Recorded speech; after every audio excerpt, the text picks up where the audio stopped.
Not 7:45. Jesus, absolutely stuffed the opening of that. 5:45, exactly on time, as MD8 said. I do want to hit it exactly at the right moment. Yeah, here we are, Friday Night Footy. We're going to do both games today, which I'm particularly excited about. But I've got something a little different to show you. You'll notice that I've started this 15 minutes before kickoff. Normally I'll only do 5 or 10 minutes. But that's because I want to talk a little bit about one particular player who's playing in today's game. And he actually has just been moved into the starting side for the West Tigers. Tristan Hope. He's playing at hooker. He's making his NRL debut today, right? Age 27 years of age. He's played in the Queensland Cup a fair bit throughout his career. And he finally gets his opportunity. Trissy Hope. There you go, Danny in the chat saying my goat. Now, the Tigers, as NRL clubs tend to do these days, released a little video of the player being told that he was making his debut this week. And it is an absolutely just outstanding video. For any rugby league fan to watch, it's just brilliant. So I am going to show that video just before kickoff today. Might as well just get straight into it.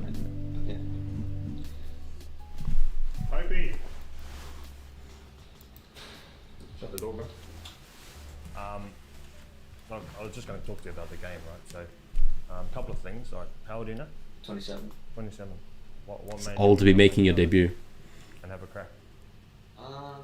Obviously, it's like anyone that's played from a young age, it's been their dream and their goal. And I think for me, I've had to take like the hard route of it all. Like I've had to chip away because I'm not the most skillful, not the fastest, strongest. I don't stand out. But that's like a driving factor for me to like prove myself, but to other people too. Like, oh, hang on, sorry. you don't have to have all of those attributes. Like you can work hard. Yeah. And probably my kids. Like probably just my kids. Like obviously my son's too young to understand. But when he's a bit older, hopefully like he can see like, you don't have to have everything. Like you can work hard and it can give you where you want to go. So that's probably the main thing for me. Just my kids. The way he says that's so inspirational. That he had that answer ready, you know. You've had a crack at preseason, honestly. And no right to, given you had to leave before Christmas, go have your baby with that. Come back, put extra work in. I thought in the trials you like to play outside. And not with anything fancy. The way we want to play, you just got hunger, you fight like on everything, and we love the way you play. So I want to give you an opportunity this week. Jeez. That reaction, look at him, man. The team, they want you in the team. Okay? And I think you've earned the opportunity to make the first grade team. And I'm going to throw you in there. Off the back of your hard work. And I just think, bro, like nothing comes for free. And you've earned it. And really proud of you. The amount of hard work that's gone into this, man. I'm so excited, eh? You've done it. You've made it happen, okay? And I promise you, I wouldn't have given it to you if I didn't think you deserved it. So, just enjoy your week, man. All good? It's great stuff. It really is. So to see him get the rewards of all that hard work, of getting the opportunity to take that chance, it's special. It's really cool stuff. So yeah, I'm looking forward to seeing him start today. He was initially named on the bench, so to see him work his way into the starting side is cool. It's very impressive. At least he says, how are you streaming it live? So this is a watch-along live stream. I won't be streaming the actual game itself. The idea is you watch the game and you watch a stream at the same time, and it's like we're watching it together. Main Stallion, I'm doing very well. Good to see you back. I think earlier you might have said it was your last stream last stream for me to watch before scared little Alfred finally comes. Yeah, so Alfred, obviously for anyone watching up in Brisbane, I hope you're doing okay. Brisbane or that wider area. I know Aussie as well, with the Dolphins profile picture. I'd assume that you're up there as well. Hope you're all safe. Yeah, just insane stuff. I've been talking a lot to NRL fans who are up there in Brisbane, and yeah, they're just kind of locking down. Some said it was reminiscent a bit of the COVID days. So hopefully you get to sort of see an okay side of it. But certainly certainly crazy stuff. Hopefully you get to be a little bit distracted for the next few hours watching a bit of the footy. So, yeah.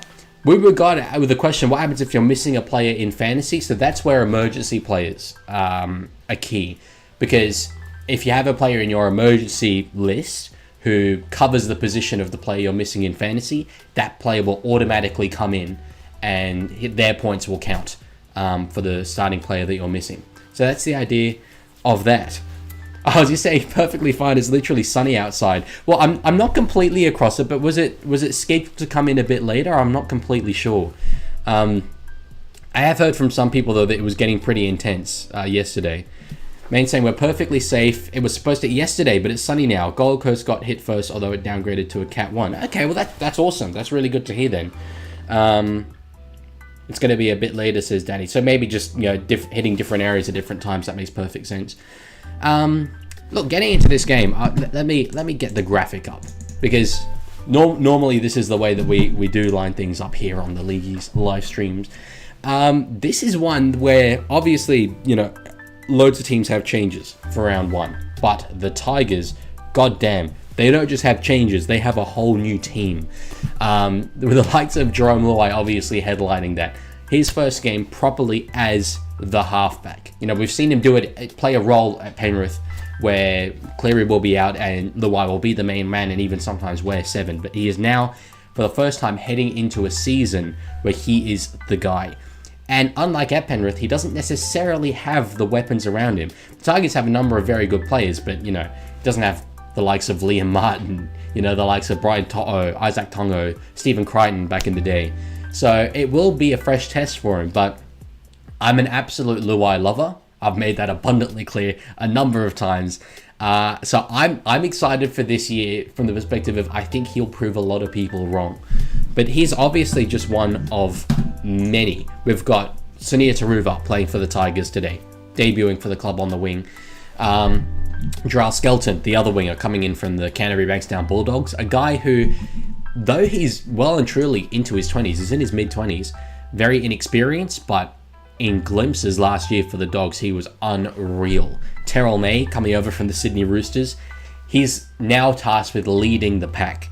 I think yesterday the Roosters showed a lot how much they need a guy like Terrell May. It was still a completely baffling decision that he's not at that club, but it's the Tigers' gain, well and truly. And today will be a big thing in terms of him setting the tone for this year. He's coming up against a couple of good front rowers, Jacob Saifidi and Leo Thompson, but he's got decent backup in Fanua Bole himself. So we've got those guys. Royce Hunt coming off the bench makes perfect sense. That's the role he played at the Sharks so successfully for so many years, and Jack Bird as well, the utility. So that's it for the West Tigers. From the Knights' perspective, James Schiller will come onto the wing, signing from the Canberra Raiders. Guy who was really, really fast. I reckon he might get a try today. That's kind of my little prediction. Fletcher Sharp coming in at 5'8" for his first game in the halves in the NRL in his career. Looking through the rest of the team, it is pretty much as it was last year. Tyson Frizzell playing lock, though, in place of Adam Elliott, which is a change that was made over the course of that off-season. But otherwise, the teams are 1-17. Looking at the chat, oh, here we go. Ozzy says, ask Leaguie to do a poll. About what? I will do a poll, but not sure exactly what you want me to do one on. Oh, boys and girls, who are you tipping for today? That would be it. Okay, yeah, let's get a poll up. That's a good idea. If I can remember how to do a poll. I did this last week. I figured this one out. Okay, here we go. Start a poll. Okay. Who we got? Tigers or Knights?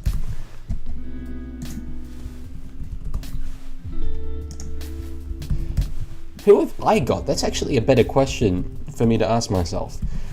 I think Tigers, personally. From memory, Knights were favourites for this. Someone could correct me if I'm wrong. But, I mean, after tipping Newcastle for the spoon, I would cop an absolutely ungodly amount of hate if Knights were to win this game. So, yeah, I guess from that perspective, I want it to be Tigers.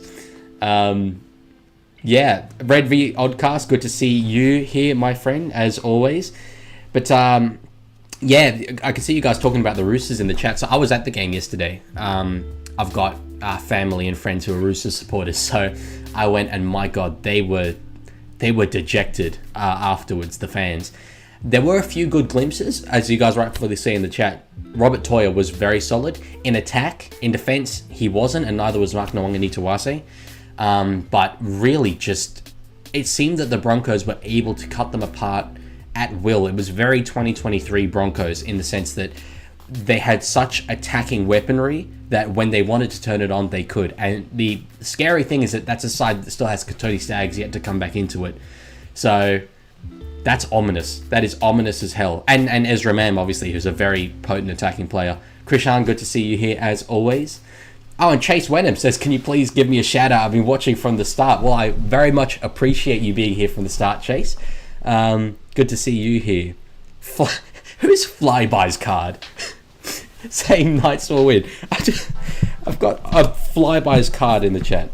Yeah, here we go. This you, bro. Is this you? Ozzy says, funny how Tiger Walker hasn't said anything. Tiger Walker is on a camp for about 5 weeks, so he won't be here for a while. So everyone else is going to have to pick it up. You're going to have to pick up the Leaguie fandom here in his place. Mason says, who do you go tonight? I think Tigers. I feel it. I feel Tigers in the first game. Second game's a little harder. I don't really rate either team that highly. I would have definitely gone Dolphins before all those disruptions. But Wayne is good in round 1 from my memory. I'm just looking through the teams. I'll stick with Dolphins. I'll stick with Dolphins. Maybe they'll want to do it for the victims of Hurricane Alfred. Main Stallion League, did you see my last message? Let me have a look. Oh, you still up for our boxing match? Hell yeah, brother. Absolutely. Bring it. You look at these guns. You want a piece of this? I've got like the camera at a bit of a higher angle, so it makes me look a bit more buff. So, well and truly, bring the smoke. Am I all good in the Cyclone, says Mason. Yeah, I live nowhere near it. I am well and truly all good. Hopefully, as I mentioned earlier, you guys are all okay. Ozzy says, okay, we need to be like Tiger Walker, so who knows League's address and IP. That man does know freaking everything about me. There have been times where I was like, okay, his detective skills are absolutely unreal. I need to shore some things up. Abel Simpkins saying, I'm trusting my tip in you. That, sir, is a mistake. Absolutely do not do that. I talk a lot about rugby league, right? And I claim to certainly know a lot about it. But tipping is something that I've just, for some reason, I've always really struggled with. So, look, I was 1 correct, 1 incorrect in Vegas. Last night I tipped Broncos, so I guess I'm on a winning streak of sorts. We'll see if that can continue, if the Tigers can get up today. So yeah, no, this is one. I mean, I think the game of the round will be Dragons and Bulldogs. I'm going to that game as well. And if you guys are going to be there, feel free to say hi. But I think this game is also up there. These are 2 teams who, although Newcastle made the 8 last year, these are 2 teams who will very much want to be stepping up leading into this season. As you know, everyone sort of wants to do, but they're both kind of plateaued for some time, these 2 teams. Tigers obviously at the bottom, Knights kind of been in and around finals. They're going to want to make statements. They're going to want to set the tone. And so I think that, yeah, this will be a very big game. Okay, Red v Oldcastle will be at Dragons v Dogs. I'll be, you can message me on Instagram when you're there. I'd love to come say hi. They're saying, don't hurt me, Pogba. Paul Pogba is not going to be hurting you. Don't worry, not with his drug ban. So, as always, I was mentioned, just going from me here live through YouTube's streaming software, there is always a bit of a delay, but I will tell you exactly the moment that the ball kicks off on my screen so it can sync up with me if that's what you want to do. I've changed up the background. Those of you who are eagle-eyed, see, maybe Tiger Walker would have been the one to notice this. I've changed up. Oh no, it's that side there. I've got my Sportshed TV charity match jersey. It's way too small to see, but that says Leaguie there. So it's the jersey that I got absolutely hammered in. So nice memories, very positive.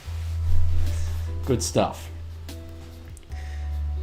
So as you see the Tigers in the sheds, and actually, okay, I'll give you guys a little bit of a teaser here. My next video that I'm working on, it's going to take me a little while because it's an important video. It's a video I've wanted to make for a very long time. It's about broadcast cameras in the sheds. And this is an example of a good use of it, right? We get to see the team before the game, you know, all kitted up, getting together in a huddle. Outstanding. There are certain other examples of it which are not so great. So anyway, that's what I'm going to do in my video. I'm really looking forward to that because it's one... I like making these videos, and I've done a few of them where I make this big point. And this will be one of those. Look at Luai running out. My God, he's roaring to go. This is the new chapter for him. He's done something that, like, I think is really commendable in an athlete, where he could have stayed. He could have stayed at Penrith. He could have kept winning. Him and Nathan would have been one of the most successful halves partnerships of all time. And yet he's gone, no, do you know what? I've won 4 in a row. I'm going to go to the team who's won 3 wooden spoons in a row. I'm going to go to the worst team and transform them. It's like the kind of thing you do in a video game player career mode, right? You just get bored of winning, so you're like, you know what? I'm going to go to the worst team and try and do something with them. So you've got to commend it. There is on screen Tristan Hope. Could you have a better name for a guy who's debuting in the NRL at 27? Hope? Isn't that just a perfect metaphor? It's unreal. And there's the kid. Okay, if you want to sync up with me, there's the moment. We've got kickoff in Campbelltown. Decent looking crowd. Not bad. Abel says if you cost me my tip, I'm going to unsubscribe. As I say, that's completely on you, brother. So, run here from Greg Marju. Good contact there from Twal, but it is a penalty. Saying he got up a bit early. No, high contact. BMX Brody, good to see you here. So high tackle from Twal, great start to his season. He is generally a very good tackler, but obviously got that one a bit wrong. Maine says we'll have to do a boxing match after my footy season later this year. Oh geez, I'm gonna have to get in the gym then. Get ready. Seyfarth making the tackle there. He's a man, we saw him be captain in the pre-season.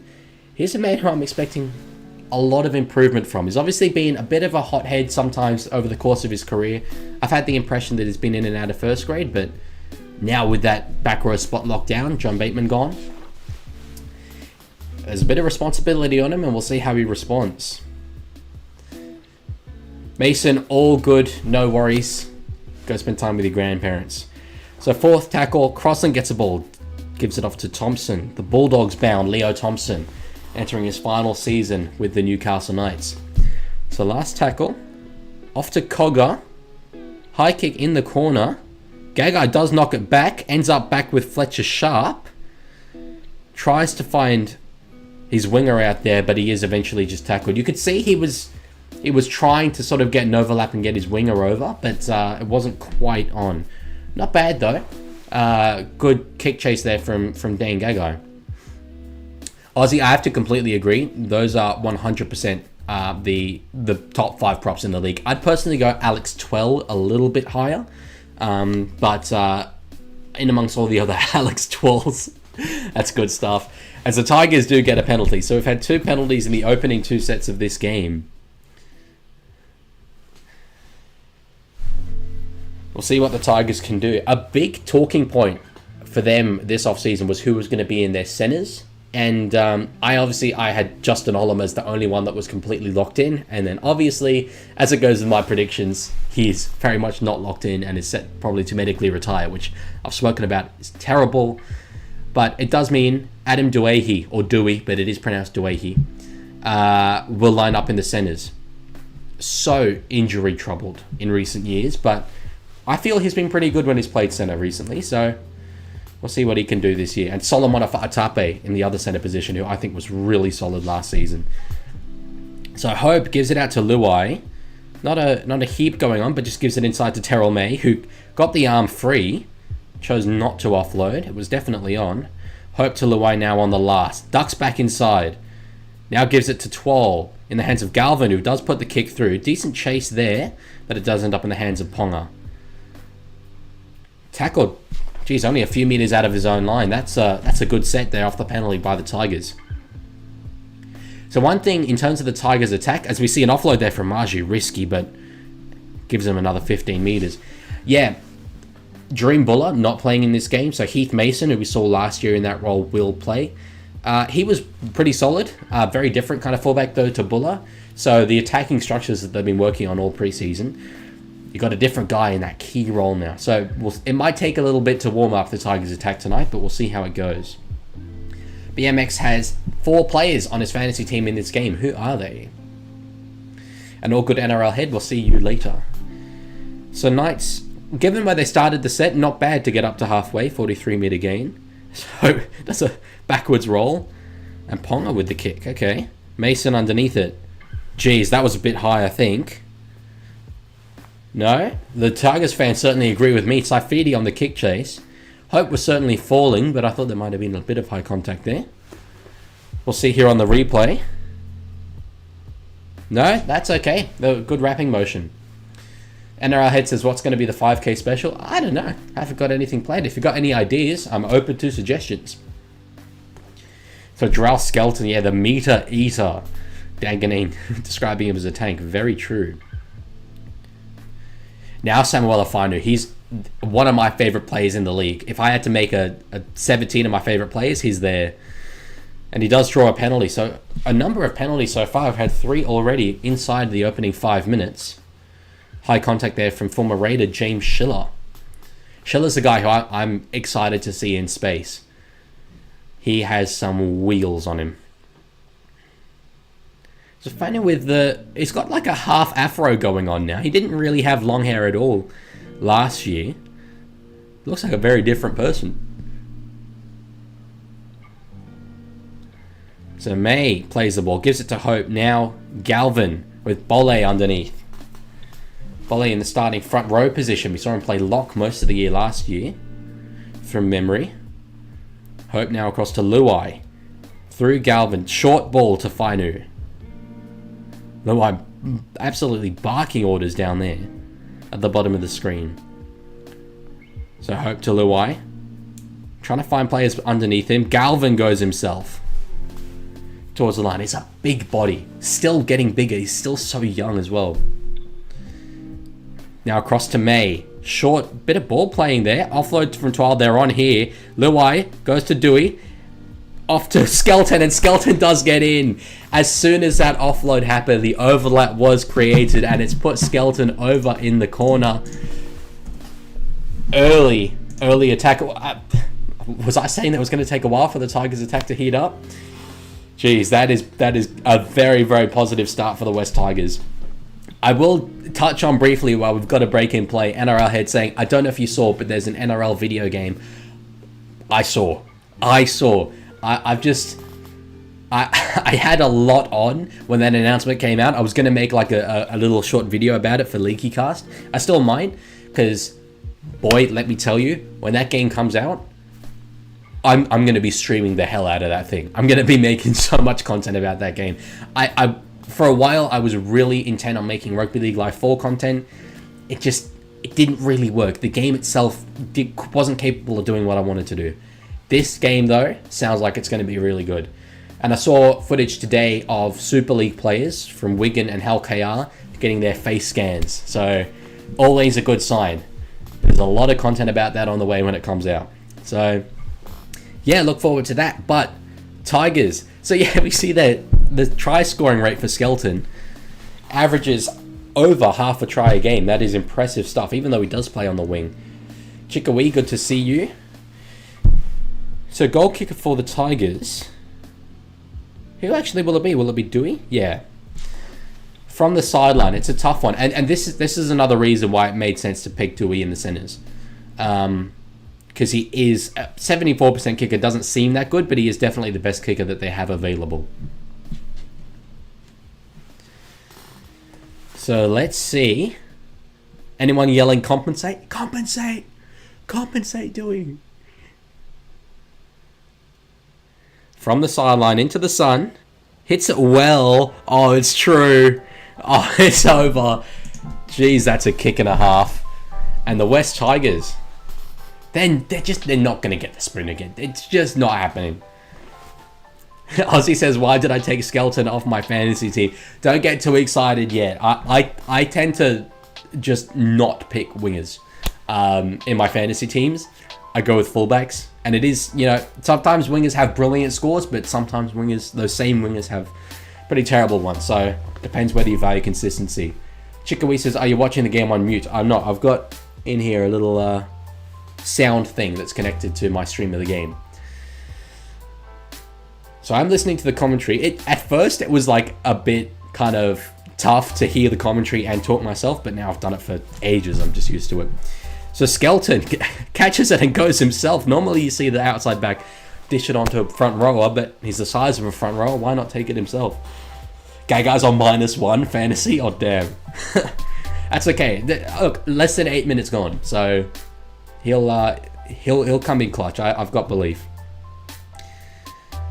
So now Bolle, with Tigers spreading it a little bit from their own end. Nothing too extravagant. Hope across to May. -3, Gagai. Oh my days. May, we saw a lot of really high quality ball playing from last year in the Roosters. There was one pass he did. I can't remember who it was against, where he fully sprayed it out wide. So to have a front rower capable of doing that, he's already done it a lot so far. I wouldn't be surprised if the Tigers build a lot of their attack around his ball playing. Chickawee says, Tigers versus the team that relies on one player. Am I right? You're not completely wrong. I mean, they have a number of good players, Newcastle, but certainly they have their star man. Let's put it that way. Ozzy says, imagine putting Piakura on your team, finished last game with -9. Yeah, I at one point was kind of tempted with Piakura, but no, as soon as he was named on the bench, I skirted around that, and yeah, his sin bin, not very intelligent yesterday. Sort of rush of blood. So over the halfway line, Newcastle, ball out in front of Sharp, but he does juggle it, and now Bradman Best, a guy who's going to need a big period before Origin in order for him to get a spot there, I reckon. Tom Trbojevic. Latrell Mitchell actually is injured, though, so maybe he will get his role. Mason, good take, as he wheels backwards. I'll call you Chico. Yeah, that's all good. Alex Neal said, recently moved to Queensland, and a 5 p.m. Friday kickoff is weird. Yeah, the time zones. I mean, don't get me started. Where I grew up in Europe, I'd be getting up at like 5 and 6 in the morning sometimes to watch games. So an 8 p.m. game was like a 10 a.m. game for me at times. So I'd genuinely be watching them at school when I was supposed to be doing work. I'd have like, Warriors versus Eels or whatever in the corner of my screen. Dean says, if Tigers win, I'll get a mullet. Well, I reckon Tigers will win, so I reckon you call up your barber, brother. So Tigers now on the last. Luai runs quite deep there, but does get the kick away. Ponga underneath it, takes it well. Over the 20-metre line, tackled there by Galvin. As well as Tristan Hope. As he says, bro threw consistency out the window with Stags and Gagai. That's true. No, they're big game players. The two of them. So over the halfway is that man, Dane Gagai. Hopefully now he's into the positive numbers in terms of fantasy score. Frizzell out the back to Sharp. Short to Dylan Lucas, a guy who many are tipping to be in the Origin conversations come the middle of the year. Thompson through Frizzell. Pierce Paul was rushed up on by Galvin, but couldn't wrap up the ball. Now Ponga straight through. Has Crossland in support. Knocked down well by Luai. And it was a knockback. Jeez, that's a play and a half. That is a play and a half by Jerome Luai. God damn. To have knocked that backwards as well. If that ball had got through to Phoenix Crossland, we would have been 6-6 at the moment. And they draw a penalty, the Tigers. Big play there from the main man, Jerome Luai, who he'd be captain today, wouldn't he? Yeah, he is captain. Because him and Appy Coruscant co-captains, but Appy obviously not playing. Which is a big thing, If Appy Coruscant's playing in this game, should Tigers be favourites? He says if Knights win, I'll go bald. Okay, now I don't believe you. We're making these absurd commitments either way. So Dewey takes the tap, goes himself. You'll see a lot of me. I mean, this will be a 4-hour stream. You'll see a lot of me having Pepsi Max throughout this stream.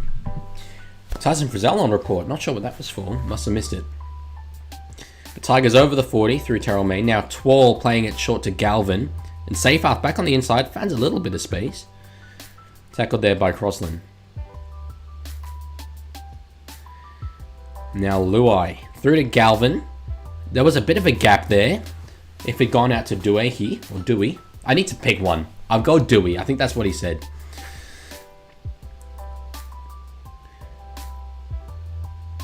So now on the last, West Tigers. You think it will go to Luai? It does.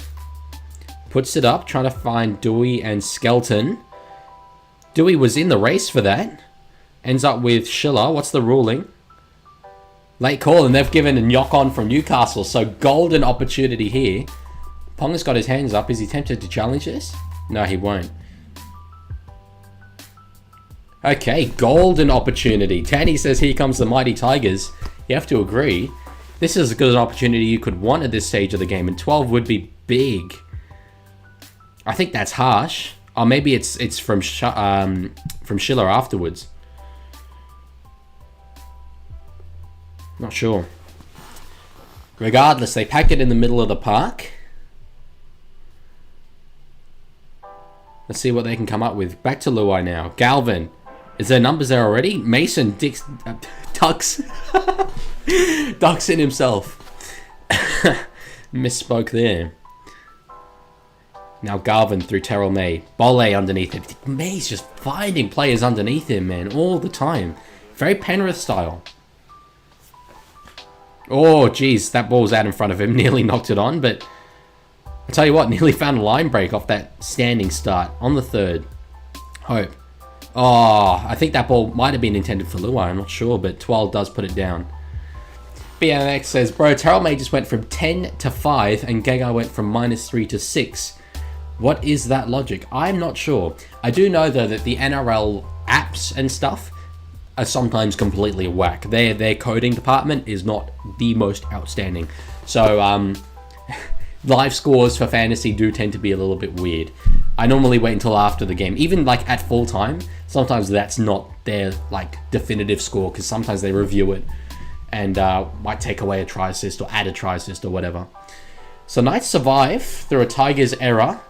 Was solid defense there from Newcastle, but the Tigers' defense at the same time never really quite got going in that set. Daddy says AI footage, 12 would never. Now another penalty. Jeez. Heaps of penalties. No 6 agains thus far. And it occurred to me as well. Anyone correct me if I'm wrong, because being at the game yesterday, it's hard to tell exactly what penalties are for, but have we had a hip drop yet? Big if true if we haven't had a hip drop, because the crackdown, like, evidently, I guess, worked, you know, in that instance. But of course, no one will give the referees credit for that. Hell no. So Frizzell, he shaped a bit to ball play there, but took it himself. Wearing the lock jersey, normally he's been a back rower throughout his career. Now, Kai Pearce-Paul, a man who is very tall, very tough to get down, and you could tell there from the post-contact meters. So on the third, Knights looking a little bit ominous here. Ponga out to Sharp. Bess. Oh, he was able to draw both Tigers players. Knock on Newcastle. Geez, I think that's harsh. I think definitely there was a Tigers knock on in there. Why give credit to refs, says Dean. I'm gonna hope that's a joke. Otherwise, you're gonna get me started on an absolute rant. But surely that was a knock-on from Taruva. BMX says the refs are giving them out left-right, just like the government were giving out sandbags to Brisbane and southeast Queensland. Well, if we're talking about penalties, which I think you are, you have to say, okay, how many of those penalties weren't, like, you know, justified penalties? So is it the refs giving them out, or is it the teams giving them away? You know, makes you think. We get a bit of philosophy here on the Leaguie channel. Let's see here. I should have actually been paying attention to the captain's challenge. Yeah, surely that's a knock on Taruva. Wow. Okay, that's harsh. I find that pretty harsh, to be honest. I'll be real. Caleb, good to see you. Alex says, I was wondering how they were going to replace those horrid orange ref jerseys for Tigers games, and it's even worse. I haven't actually paid attention to what the referee is wearing. Is it green? I will say I completely agree, though. Those referees' jerseys were terrible. Absolutely awful. Okay, it's a green one. I just don't understand it. That was a weird ass call, though. I'll be real. I agree with Ozzy. So challenge gone for Newcastle very early in the game. I think that one's going to draw some scrutiny because that seemed pretty textbook to me that Taruva, even though he was making a wrapping motion, we've seen that being ruled as, you know, an attempt to play at the ball. BMX says, as a Broncos fan, last night was beautiful. Oh, for sure. Yeah, I can absolutely see why Broncos fans would be loving that. Yesterday, it was well and truly you guys back at your best, and with Mam and Stags yet to come back. So on the 4th, Tigers now will go over the halfway line through Galvin. Wrestled to the ground there by Lucas and Crosland. So Hope gives it to Luai. Ball up. A little bit of late contact. I think he might have milked it slightly. Caught by Skelton. Had got the arm free. Ball is free. Terrell May's claiming something's happened there, but it will just be play on. Chico says, I hope as a South fan we won't flop this year. Well, big test already in round 1. But as soon as not Liam Martin, Cameron Murray was ruled out, I thought, okay, we've got a bit of a tough year ahead for South supporters. But who is reffing? Liam Kennedy is the referee today. Caleb says it's either the Broncos are somehow good or the Roosters are just really, really darn bad. I don't think it is either or. I think it was definitely a combination of the two, but the Roosters were pretty terrible. That kick by Chad Townsend on like tackle 1 or something after they got 6 again. I was in that corner of the stadium, and my God, like the Roosters fans around me just went up and said, "What are you doing?" Legitimately, like what actually was that kick? That was absurd. So Tigers will work it out of their own end. Skelton with a tough carry. Probably Taruva will take the next one, you would think. It will be. So the 2 wingers. And Taruva, though he's not a big, like physically big player, makes a lot of ground. Now Hope goes himself. Why did Corey Paix start instead of Billy? I think Paix is a more dynamic player, to be honest. I'm not going to lean into the whole nepotism thing, but I reckon if Blake Moser wasn't injured, it would actually be Paix and Moser. It would be the rotation. Galvin took the ball a long way there, then drills it deep. Marju on the return. Tape sort of bounces off him there. So yeah, I'd say that's why Paix started. I think Billy's into his 30s. He debuted very late, so there's a bit of an illusion that he's younger than he is, but from my memory, I think Billy Walters is 30 years old, so Paix also just has a bit more promise to him. Leo Thompson carrying it over the 40 there. Nearly up to halfway. In fact, he does get to halfway. Tigers wrapped all around him, but big post-contact meters there. Now Cogger, short to Kai Pearce-Paul. Geez, that was an intense run. Does get the offload. Now through Frizzell. Lucas was through a hole, but Frizzell keeps it and goes himself. 31, says Brody. Yeah, okay. BMX Brody. Now on the 4th, Cogger. Short to Dylan Lucas. Takes it over the 20, so they'll be in range for an attacking kick here in Newcastle.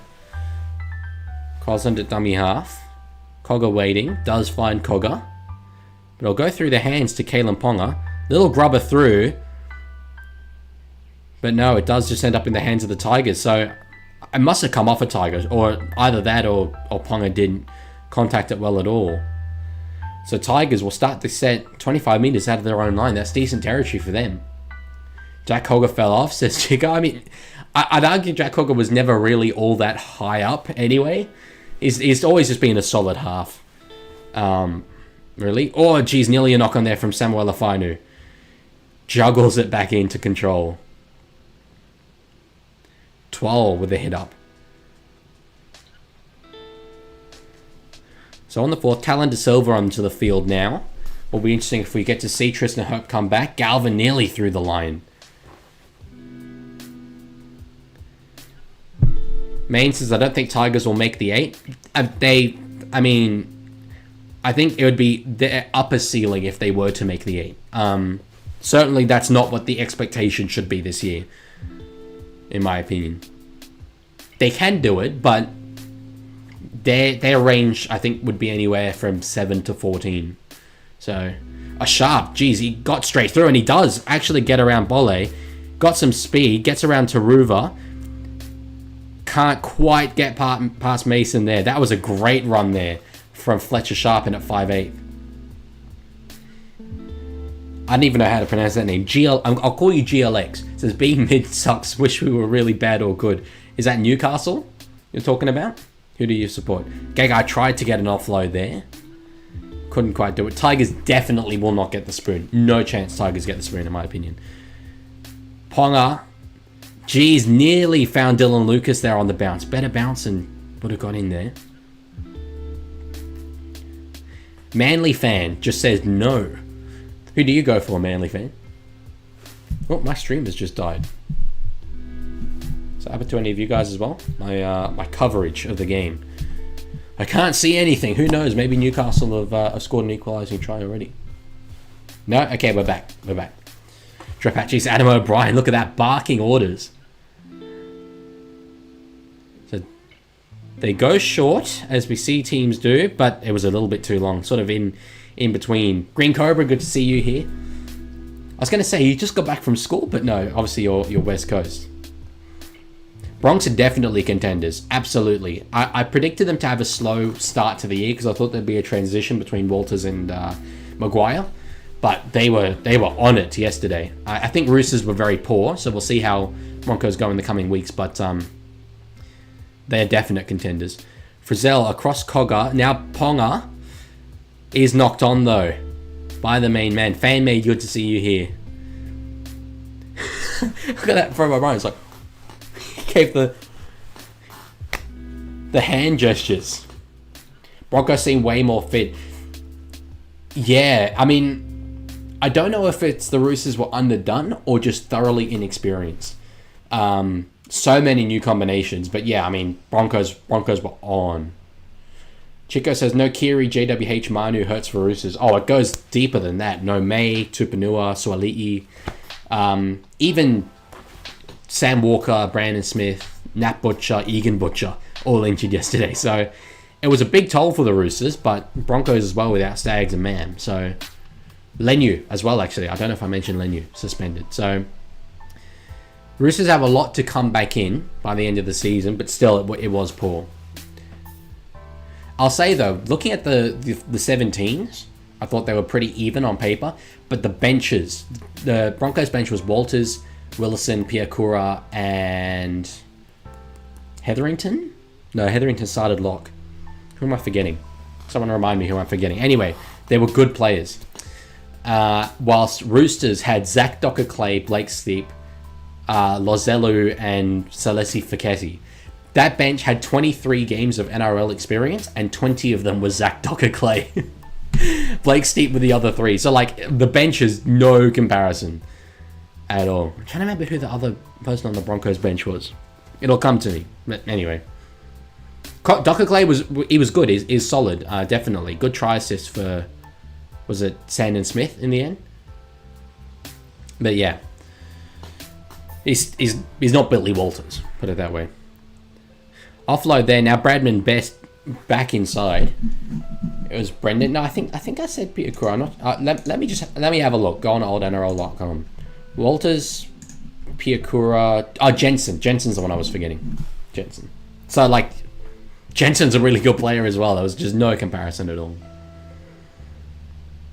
So, Knights on the last. On the 30-metre line. Ponga coming around to the side. First receiver. Puts the kick up.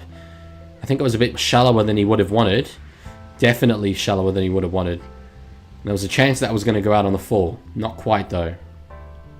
Because he's sure Sharp was inside. And I think that was the play. He was trying to get Sharp to chase through. We'll see here on the replay. But Sharp just pulls up his run because the kick was way too shallow. So a couple of tough moments early for Kalen Ponga. We saw him have the knock-on in attacking ball earlier. And then that kick where the execution just wasn't quite right. And of course, Corey Jensen. That was from the roast video? The Broncos having attractive players such as Reece Walsh, Jordan Ricky, Herbie Farnworth, and of course, Corey Jensen. Yeah. No, we love Corey Jensen here on the Leaguie. BMX says, I joined the Bronx in 2020, which I realized was the best time to join, even though we sucked. That's true. Get in at the bottom. No, absolutely. Absolutely. It's paid off. Well, it didn't pay off so much last year, but it paid off in 2023 for sure. May, there with the offload. Twal, he had a bit of space in front of him. Twal gets the offload to Mason. He did well to hold the ball there. Now offload. Okay, it's all happening. There's a bit of space in the middle for Galvin. Straightens, gets an offload to De Silva. Oh my god. He had the arm free. He could have got another if there was support. Now on the last, Galvin. The Knights defense is at 6s and 7s. Galvin runs himself, does get the offload. And it's Cogger. Is that just play on? Knock on Knights? Damn. Tigers looking good, but Newcastle have been unlucky on a number of occasions here. So let's watch this play. May with a risky offload. Twal here, that was a bit safe. Mason did well to hold the ball being tackled from behind. He wasn't expecting to be tackled. That was accidental for sure. Then Galvin straightens, gets a risky offload to De Silva, who had the arm free, but there was no one left anymore. Then I thought this was kind of a poor play for Galvin to go himself. I don't know, was there a knock on there? They lost their challenge, but I disagree with the call on the challenge. So Knights hard done by there, I reckon. Has Jack Bird already come on? Yes, he has. He would have just come on. Now a penalty off the scrum. I'd go the 2, I think.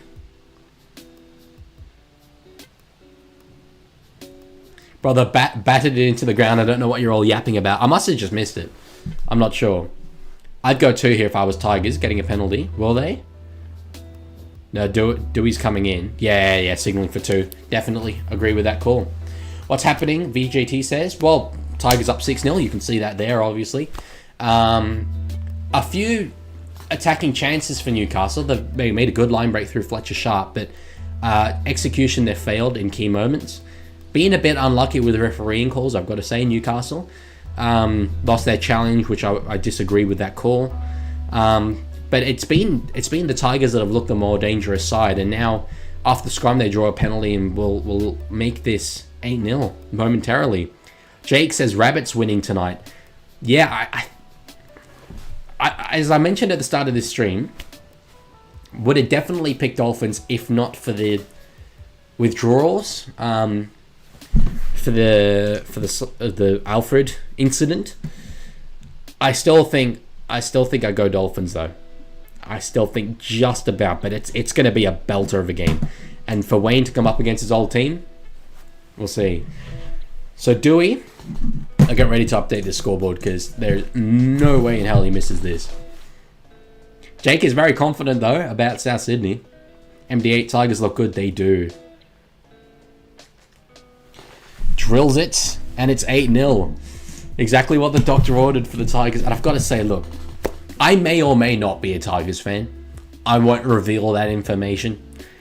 But there is no way that rugby league fans can't see the Tigers doing well, winning a game by 8 points, and it put a smile on their face. It's the positive outcome. And nothing against Newcastle. I mean, I'm talking against any team, really. Opposition aside. Good to see him doing well. Jake's correct there. I'm not a Tigers fan, but I hope they win. Though I may be a Tigers fan. Putting one hell of a smile on my face, says Danny. That does not shock me whatsoever. Royce Hunt on the kick return, and yeah, the crowd got up. For sure. Who's getting the spoon for 2025 League? I predicted Newcastle. I always find it the hardest position to pick, and I hate picking it because I look at all the teams and I'm like, none of them are good, bad enough to get the spoon, but I did go with Newcastle. So Ponga in a bit of space here on the kick return, going out to the wing. Could have found Marju if he found a pass, but it would have been a bit risky. Marju does take this second carry though. And they're nearly at halfway on only the second, so they'll have good attacking field position if they can get through the set. Maybe that's why Tigers fans are drawn to Leaguie. It is absurd how many of like my core audience are Tigers fans. Tiger Walker probably having a party right now. I don't think he's able to watch the game. I'm not too sure. Because I would think if he could watch the game, he could watch the stream. And an error is forced. Terrell May up and about there with Fainu. And it's Jack Hetherington. He does have an error in him. But obviously, he can't challenge. No, so... Let's see what he did. Was it a ball plant? Oh, no, just lost control. Yeah, no, that's blatant. MD8 says, watch along is literal for me since I'm actually watching the game on Sky TV. That's the idea. That is the idea. I, too, am watching the game. Tigers having a great start, way better than last season. What was their opening game last year? I forget. I was there. It was in Canberra because they had the bye round 1. Yeah, no, they were terrible in that first game in Canberra. Damn. But then they beat the Sharks round 3.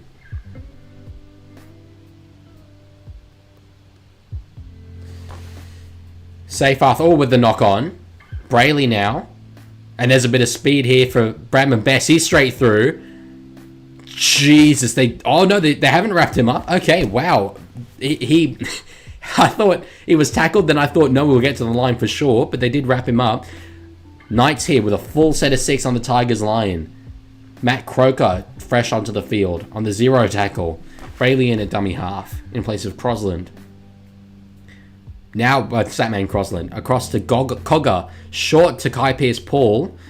Tried to get the ball away to Gagai. Would have been a bit risky though. Now Brayley. Cogger goes deeper. Finds Sharp across the Best. 1-on-1. And he does get there, Bradman Best. Just too strong. Oh, they've got a no try. They've got a no try. I'm not sure why. It seemed kind of clear cut to me.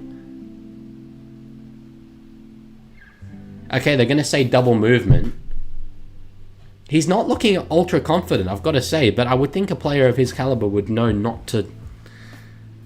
Oh, no. Absolutely. Absolutely double movement. No, GLX, that's 100% not a try. The ball carrying arm hit the ground and defenders were in contact with him in the tackle. So that's tackle complete. And he then rolls and promotes it. So absolutely correct call. Yeah. Does remain 8-0. It's a big chance wasted. I'm pretty surprised, as I mentioned earlier, that Best would be tempted by that. Still only the second tackle, wasn't it? So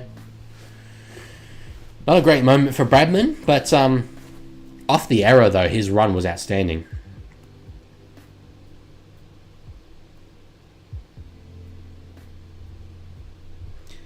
So not a huge meter finder there for the Tigers out of their own end with the kick, but they get it up to the 10. It's now partly blue skies. Geez, Alfred's weak. Where's he gone? Green Cobra says, got to go get ready for my cousin's birthday. All good, man. Take care. We've got a whistle here. Ball roll, is it? Jeez, in their own 20. They're showing Royce Hunt. I don't think it was Royce Hunt. Let's see, who was it? Jack Bird. Yeah, no attempt to play it whatsoever. Fair enough. That's a tough error to make so close to your own line. Croker on the 10-meter line. Plays it for Brayley. Now Ponga has Sharp underneath him. Finds Dylan Lucas back inside. I like these changes of angles do Newcastle. Played. Now through to Cogger. Kai Pearce-Paul back inside. Ball comes free. They're killing themselves with their errors. Neither side have been all that disciplined, but that's now their, what? Well, I guess you could count the double movement as an error in some way, but in terms of knock-ons, we had Ponga earlier and now Kai Pearce-Paul. Yeah, good point there from Danny. What a tackle down low from De Silva. Dislodges the ball. That's great stuff.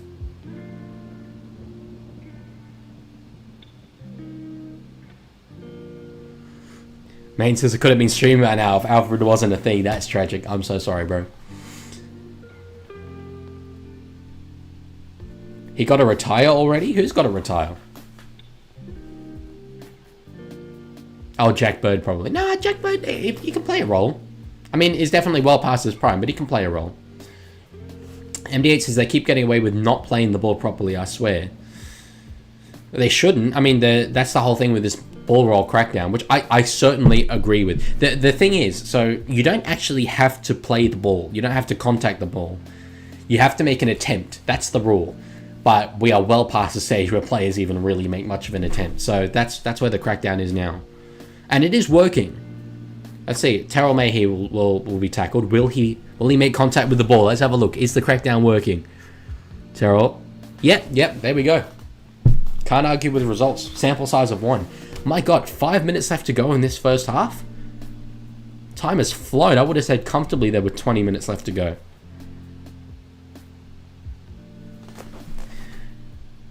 So Newcastle, they'll, for obvious reasons, want to get something on the board before halftime, but I think they'd actually take an 8-0 scoreline in many ways. Given a number of errors that they've made in attack, they'll be happy that they weren't punished a little bit more. Crosland finds Hetherington underneath him. That's a strong run over halfway.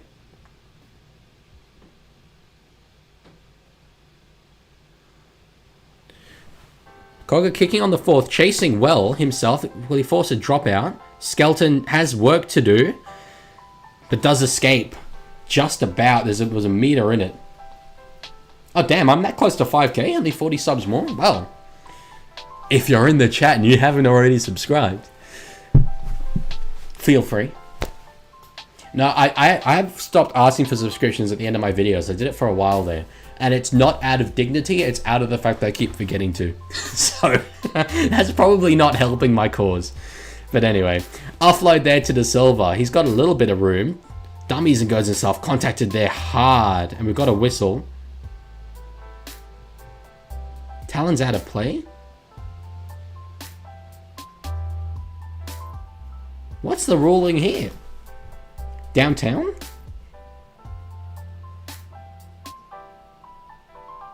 Oh, okay, yeah, so that is downtown. In front of the play when it started. That is very rare. Yeah, it is certainly a form of offside, just not the way offside normally happens. Okay, if you may not subscribed. If you're Newcastle, do you go the 2 here? They don't. They never do. But I'd be pretty tempted in terms of wanting to level the scores up. I still don't think I would in this instance, given that you're at 0. But sometimes, in fact, quite often when I'm down by 8 points, I would want to take the 2. Who would have thought that Skelton's the only scorer? Yeah, I mean, fair enough. He's a winger, though. So Cog got short to Croker, but read well there by Hunt and Fainu. And thank you for all the love in the chat, guys. I appreciate it. Crosland, Cogger, now Ponga. Okay, the execution for Newcastle.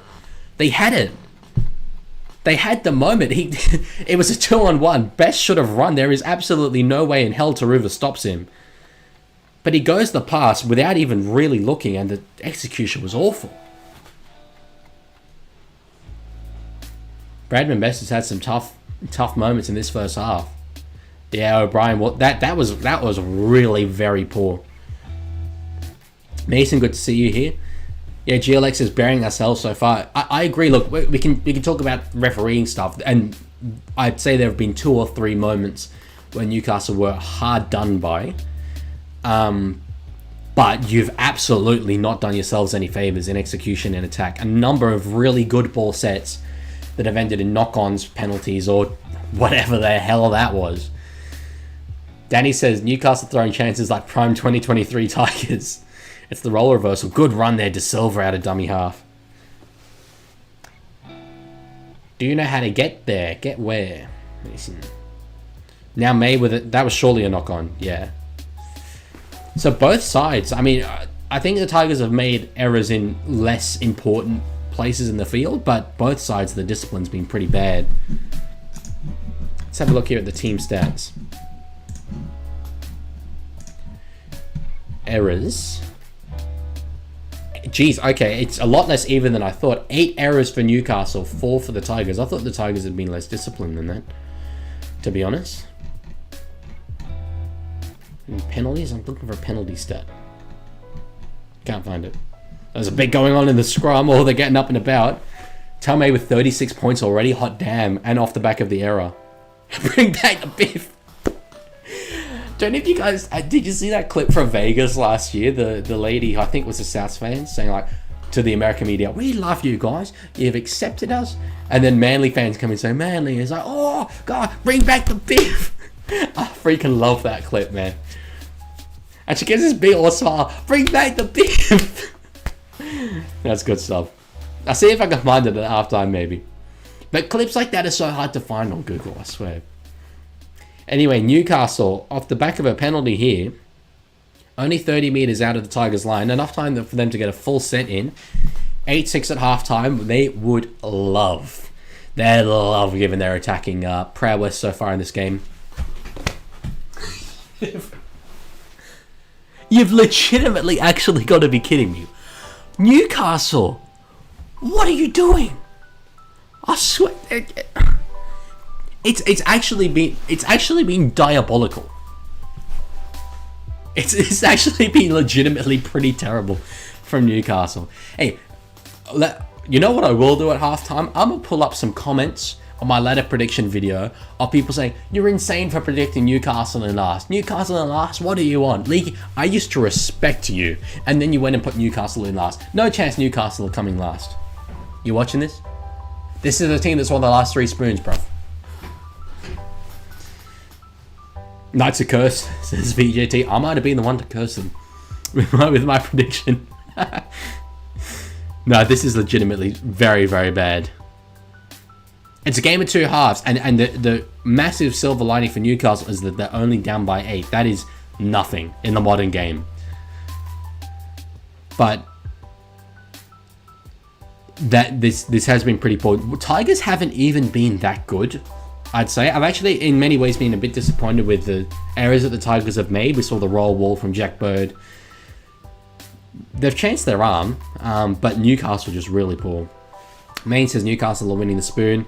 Ozzy says O'Brien's about to release his inner bellyache. Well, there's seen certainly a number of halftime sprays. Red Vioca says, surprise, Royce didn't punch in. He would have wanted to. He certainly would have. In fantasy, normally, no, they don't. They will only get points if one of your starting players or bench players is not playing for whatever reason. That's how it works.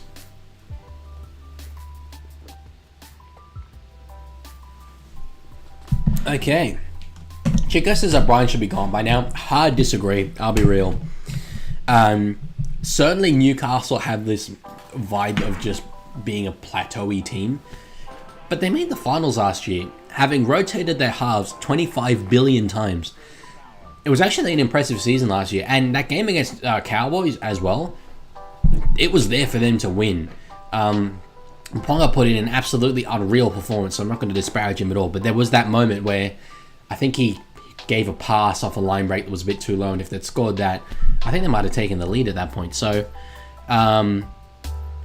certainly no O'Brien disrespect here. Main says, okay, I think Alfred's almost here. You're lagging so hard, I had to restart the stream. Well, I certainly hope that that's a problem on your end and not mine, because back in the day, it used to be a running joke here that it's not a real League stream if we don't have extreme technical difficulties. Now, the reason for that was because I was streaming on a laptop that was so not up to what I wanted it to do. And I've now got an absolute beefy boy that can do it in 60 FPS, which is great. So hopefully it is because of Alfred and not because of me. Mic cutting out a bit though, says GLX. Really? As soon as I say I've got the brilliant laptop, it all looks okay on my end. I'll turn the volume up a little bit.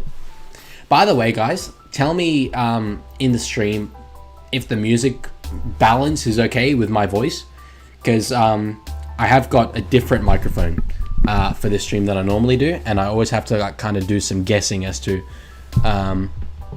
how the balances all work with every new microphone. Mic is muted? What do you mean mic is muted? I'm trying to figure out. It all looks fine on my end, so I'm not really sure. It might be a thing with YouTube itself. You know. Yep. Yeah, I just unplugged it and plugged it in again. Outstanding. Have you met any players before, says Jake? I've met heaps of players before. Both in my role as the Leaguie and just as a guy. Yeah, I did a video maybe half a year ago now where I interviewed the Sydney Roosters at their open day. So I did that. But yeah, I've met a lot just as a fan. Which I've been pretty lucky to do, really. I don't know. There was a period of time where every time I would like leave the house and go out, I'd see an NRL player. It's just a good run. Wait, Maine was taking the mic? Bro, you had me panicking. I was like, oh no, have I been talking and you guys can't even hear me? You're just listening to my ambient background music. Mic lagging? Now I don't know what to believe.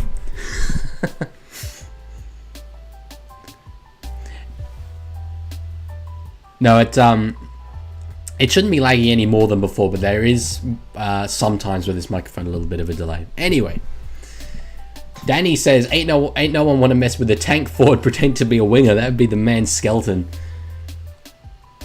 No, I do not believe you. Oh, reopen YouTube and audio was fixed. Hell yeah. YouTube's fault, not mine. Love that. As a streamer, that's like the ultimate thing when it's just not your problem. When it's not your responsibility, when you can blame YouTube for all of your problems. That's good. But no, okay, looking back on that half. Actually, okay, I'll first answer a question because it's been a question for TX Rail. Leaguie, do you think Rugby League Legends on iOS will get updated for the 2025 season?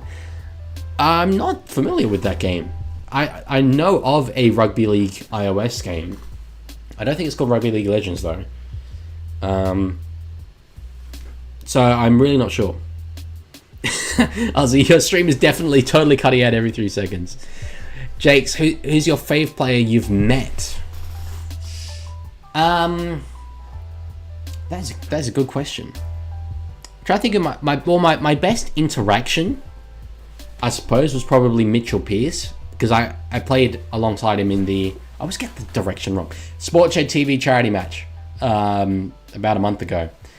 So he was, I was playing back row, he was halfback. So for me to be on the field with him, hearing like his talk on field, my God, it was incredible. Just like how every single play, he was looking at the defense, looking at our attack, figuring out where he should be, but literally every play pointing to exactly where he wanted me to be. It was unreal. Yes, I did check out. I played with Mitchell Pearce and Todd Carney. They were my halves. And the other team had Blake Austin and Brad Takarangi. At halftime, actually, I said to Takarangi, please, for the love of God, don't run at me. And he said, okay, bro, no, I got you, I won't run at you. And he didn't run at me. That whole half, there was actually like specific times where he was in front of me and he didn't run at me. And then after the game, I DM'd him on Instagram and said, bro, thank you for holding up your promise. And yeah, he found that funny. But yeah, that was a really cool moment. But in terms of like my favorite player that I've met, I love Connor Watson. There's a number of guys in the NRL that for some reason they just stand out to me. AJ Rimson's another one. Connor Watson, Samuel Afaidu, I love. And I have got to interact with Connor Watson a couple of times. So who knows? Maybe one day I'll get to meet Bromo. He's probably him. I don't know why I like Brimson so much. I just do. There's something about him. So yeah. GLX says, did you hear Andrew Abdo confirm the new game? Yeah, I mentioned it a bit earlier. Very excited about it, and best believe I'm going to be streaming the hell out of it when it comes out. Hot damn. So, get ready for that.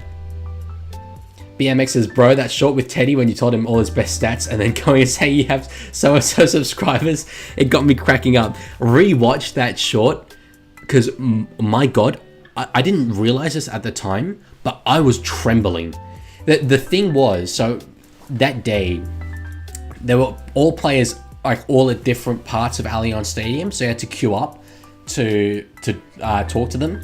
And I was like, okay, well, Tedesco's the biggest name. He's the one I want to get. I'll queue up with him first. But it was definitely a mistake making him be the first guy, because I had all the nerves of talking to a guy like Tedesco. So my hands are literally, like I'm holding this piece of paper and it's just shaking. And he definitely noticed for sure. But no, it was funny. doing that. When you combine my achievements and Teddy's achievements, they look pretty good together. So, yeah. Leaguie, do you think this match will be golden point? No, I think Tigers will have enough to win this. Jake says, my sister got to train with Dylan Brown for a day. That's cool. How did she get to do that? Zooch, hello. Good to see you. Danny says, I would have run it at you the moment I said that kickoff. Bang.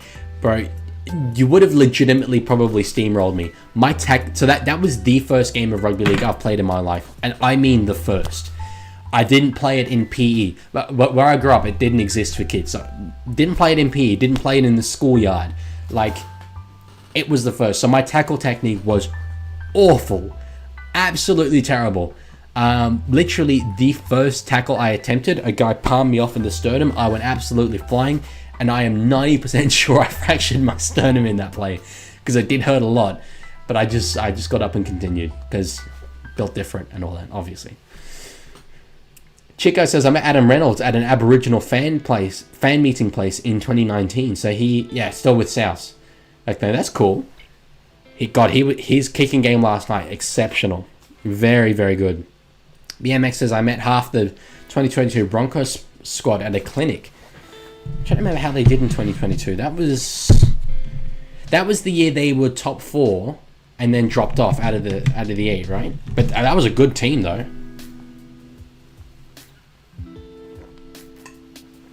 TX says, Leaguie, do you think the new game will be on Switch? I have absolutely no basis, no inside information on the game to be making a claim like this, but Abdo did say multi-platform. And so that would make me think they'll try.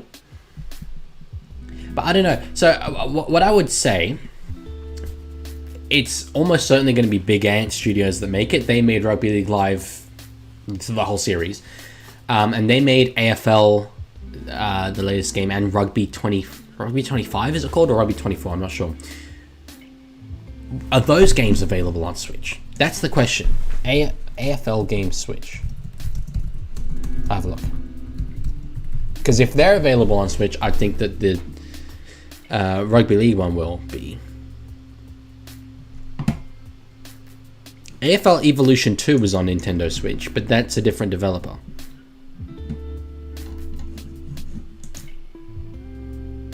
Maybe one of you guys know, I'm not sure.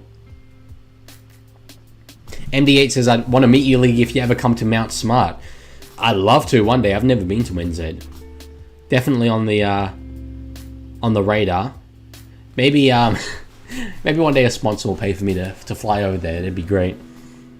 Jake says, if you could play in an NRL match with any game with real players, which includes State of Origin, International, or All-Stars, which would you pick? I'd assume is the question.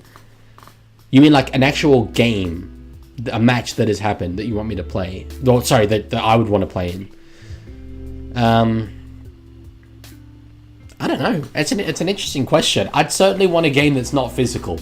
A game where very little happened. Maybe let's say Tigers versus Titans from, was it 2022? Where there were no tries scored until the very final moment. I think that would strike me as a game where I would I just kind of be able to hide and not get too beaten up. I'm trying to find out more information about this AFL video game, because AFL Evolution is not the one I'm thinking of. AFL 23, okay, that's what it was called. AFL 23, Nintendo Switch.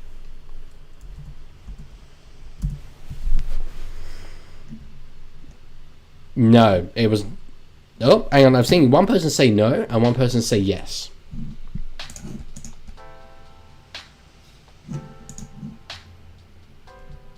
I'll hang on. I can show you guys actually what I'm doing, so you're not just looking at me. Here we go. So this is the actual Big Ant website. Nothing yet. No, it doesn't say anything about platforms. I legitimately do not know. But either way, I mean, I wouldn't be streaming on Switch. See, this says AFL 23 won't be coming to the Nintendo Switch, but this says AFL 23 is coming to the Nintendo Switch. So I have absolutely no idea. Pretty much, we learned nothing. Oh no, not that game, says Main. Do you know that game? You should do reactions during halftime. If you want to give me things to react to, I'll react. It's funny though. So I'm very opinionated on reaction content. I'll be careful about what I react to. But I could legitimately rant about that for hours, so I will not get into that. Cricket 24 is on Switch. Okay, well Cricket 24, I would think a Switch would be more capable of handling that. It's not a particularly intense game, but that does make me think that at least Big Ant have published on Switch, so maybe.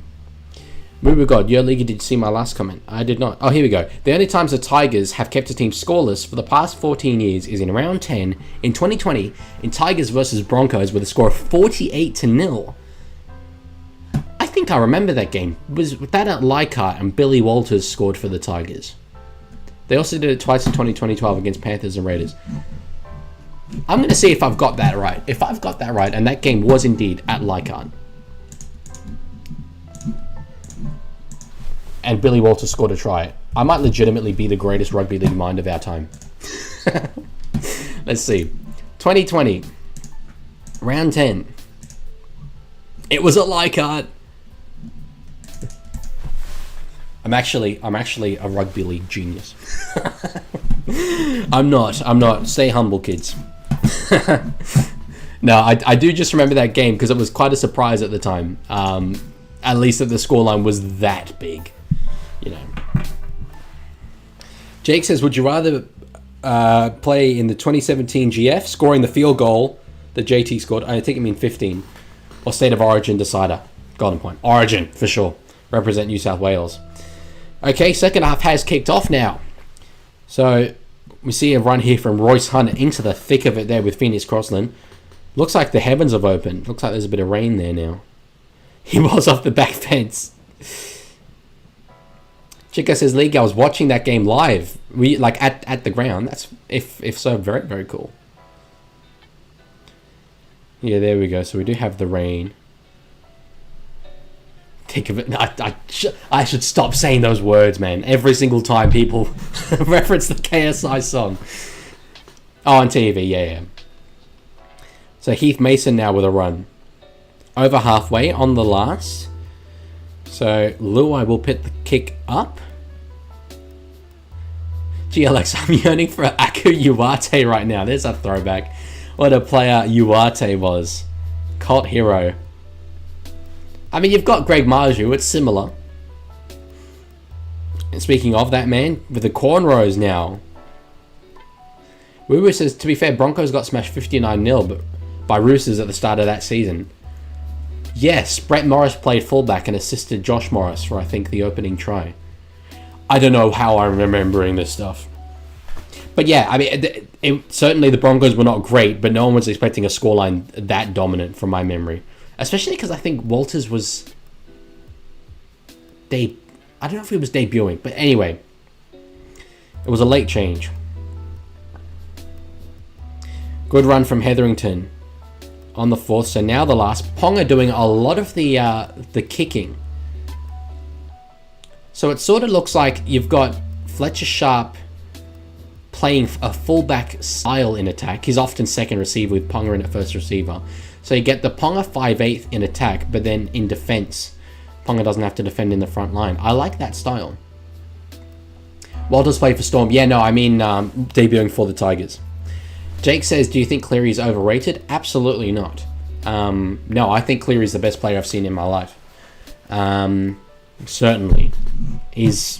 People love to hate greatness, and it will take until after he retires for us to all look back and be like, wow, okay, no, he was unreal. So Terrell, mate, geez, good contact there, Croker, but May does get the offload away to Galvin. Not a heap of support there. Fainu was lurking, but Fainu does go himself. So on the last, you can really see the rain now. Luai putting the kick up. Good chase there from Fainu, but Ponga falling backwards will get it. Very much a surrender tackle. They waited there. Yeah, Cleary scored that try in 2023 for sure, but he's had the most, I always say this, the most clutch play I've seen in my entire life was early rounds of 2023 against Para at Combank, where he scored a 2-point field goal off a penalty to take it to golden point. The most clutch play I've ever seen. And they didn't win that game, and so that play doesn't get credit, but it was unreal. Error there from Newcastle. Again, it's more of the same. Oh, that was... Oh, okay, for sure. That was hand over the top for sure there. Forced by the Tigers, but the challenge is gone. That's not a great call from the referee, I'll be real. And normally in instances like that, I'd say it shouldn't have blown your challenge, but in my opinion, they didn't blow their challenge. That try in 2023 shouldn't have been a try? Yeah, why? 10 errors already. Tigers have an opportunity here. Mason just back into, I won't say the KSI song, I'll say into the heart of things. MD8 says, the Leaguie, if anyone has ever asked, what's your favourite try ever? That's a good question. I have to think about that. And we might be commentating a Tigers try here because they are on a bit of a roll. Galvin ducking inside. I'll think about that question, MD8. I will answer you shortly. I just have to process a lot. David Mead, that's a good call. The one at Shark Park, the bounce. The celebrations from the Tigers fans, but no, Hunt's not claiming the try. De Silva, now Luai. Out the back to Galvin. Puts the kick in. I was never really on, and cleaned up well there by Gagai. That Mead try was really cool. Thing is, I in terms of, so the question was my favorite try. I would have the context of the try be a very big thing. Jake says, what's the most intense game you've watched at a stadium? I was at the 2023 grand final, so although it wasn't intense for most of the game, that last period was insane. Oh, and I did actually, yeah, that's Aussie knows the game's up for you too. I was at Sin Bin Sunday as well. That was intense. Sin Bin Sunday would have to be the answer. It was a god awful game to watch at times. 11 on 12 and all that, but yeah, would have to be that. Mason on the kick return. Up near the 30. It was... Oh, okay, you love that game, you're a Bunnies fan. That makes sense. Yeah, it was certainly unique, but no, I wouldn't want to see that all that much in other NRL games. I might agree with Caleb in the favourite try being the Carl Felt 2015 grand final try. I liked Fafita in 16, but just the moment of Felt scoring that try was unreal. Jack Bird May lingering there. A hard run there. Not quite in behind the ruck, but close to it. Now Galvin will put the kick up. Taruva just a little bit of a stagnated run there. Couldn't quite get there in time. Take that from Maju. Yeah, Fafita 2016 does come to mind. Penalty Tigers. Escort. Yeah, it was on Taruva from Bramman Best, I believe.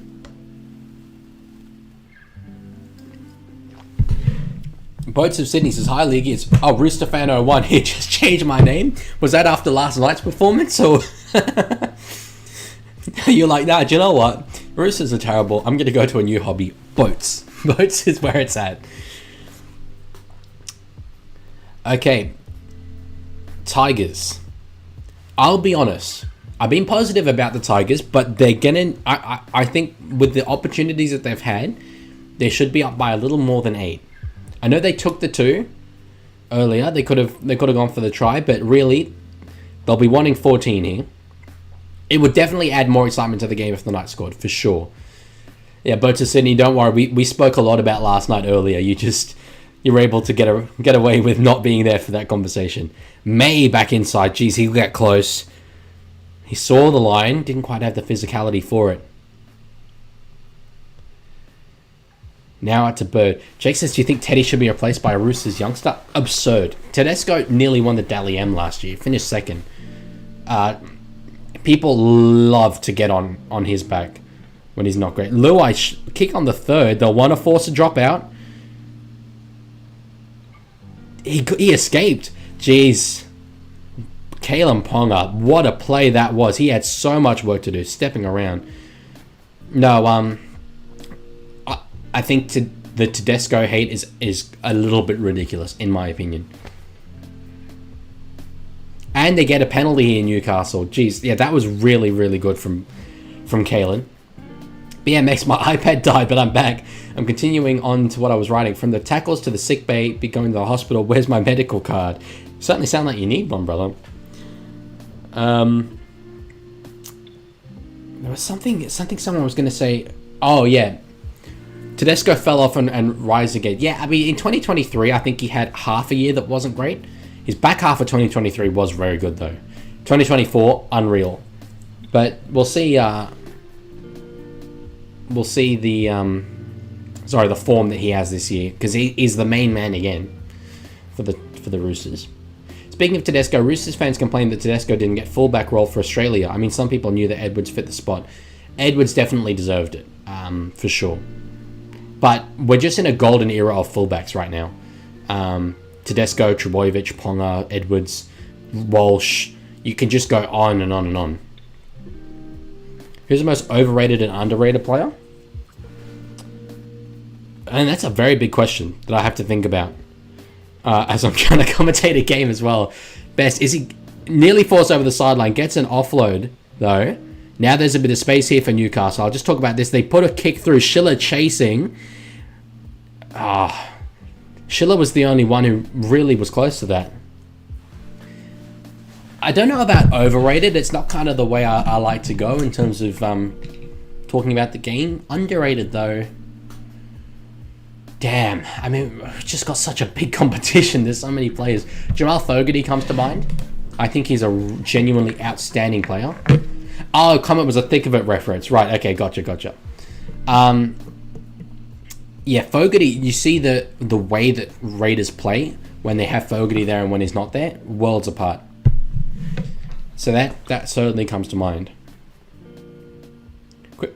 De Silva, good run there, made about 15 or 20 meters, I reckon, because there were no markers. 53 meter gain. Now Luai puts the ball up. Fainu chasing, and it is deep, and it will be taken in goal.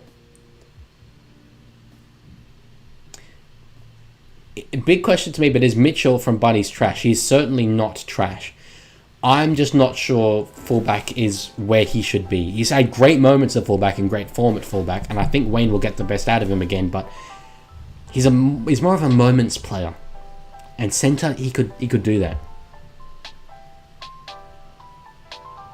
Who do you think is the fastest in a 100-meter sprint? Saab, surely. He's just got the height for it. Though Kohler was the sprint champion, wasn't he? Oh, line break there. Dylan Lucas ducking around. There's no one in front of him. Luai misses him. Mason misses him. Jeez, what a try that would have been. It's Galvin, though. Now Fletcher Sharp straight through. They get in under the posts. It's going to be 8 points to 6. It's 8-4 for the moment, though, but just one line break. And I kept saying 8-0 was not a huge margin. And they're right back in it. They are right back in it. MD8 says, hear me out, Hammer being the next Greg Inglis. Depends what you mean by that, but physically speaking, they are very different players. Greg Inglis was at the charity match as well, by the way, because I always do the wrong side. There we go. That's the jersey for the Goanna Academy, which is his foundation. So I spoke to him actually in the sheds quite a bit. I said, as a New South Wales fan, you cause me so much pain, Greg. And he was like, I'm very sorry, but I had to do it. And I actually asked him if he could come out of retirement and play centre for us in the game. But he said, nah, bro, I'm retired for a reason. So, most underrated player for me is Dylan Lucas. Look, after that line break, it's hard to argue. He's up there. I feel, though, that those that watch footy closely hype up Dylan Lucas. But he's in the conversation for underrated, for sure. Ponga 2-pointer coming up. So TX Rail. Has he kicked a 2-pointer before?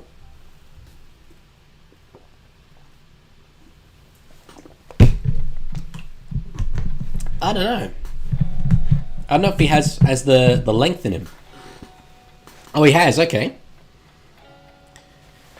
So from right in front, Kalen Ponga does make it 6, and you get the sense that the Tigers will be looking at the scoreboard and being like, how the hell has this happened?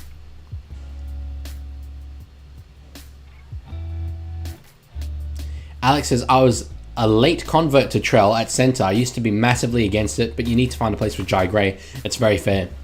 Very fair. We'll see Gray later today, obviously. But yeah, it just... I really wanted Latrell at fullback to work. I'm just not sure it has. Who do you think that will spark Rabbits this season? Humphreys looked really good in preseason. I don't know if he'll keep the spot with Lewis Dodd there, but he'll be good. Same as Gray. Lachlan Hubner is one I'm looking to watch. I legitimately had not heard of this man. And maybe that's just absolutely diabolical ball knowledge from me. He played 4 games last year for Dolphins. Him starting at lock for South took me completely by surprise. Those of you who watched my fantasy video, I was confident it was going to be either Keon or Tallis Duncan, for sure. But it's Hubner, who's come over from the Dolphins. So interesting to see how he goes. So Newcastle, they just got a little bit of momentum here. Ponga ducking inside, so nearly through.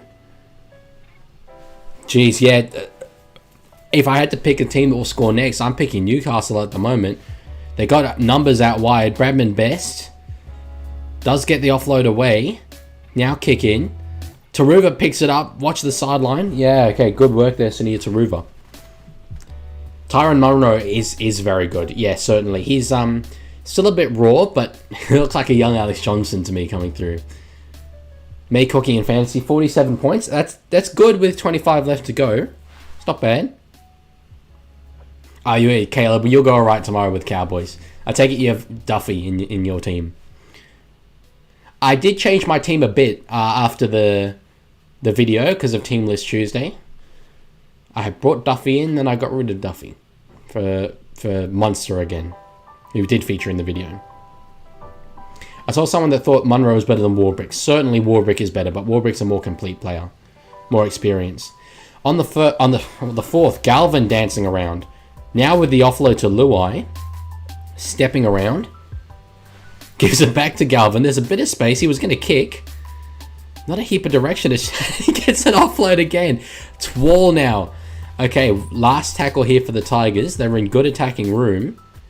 Let's see what they can do. Luai gives it to Galvin. Does put the kick in. Ponga gets it. And he does escape again. This man is unreal.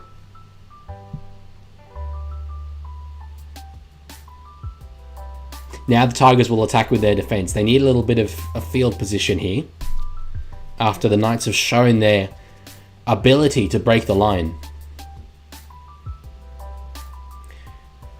So Saifidi taking a tough run here. Do you think Dylan Brown should take the offer from Knights? I like what Parramatta are building. Obviously it depends on the money involved. I could just never picture Brown in a Knights jersey though. I just, even now it just doesn't look right in my head.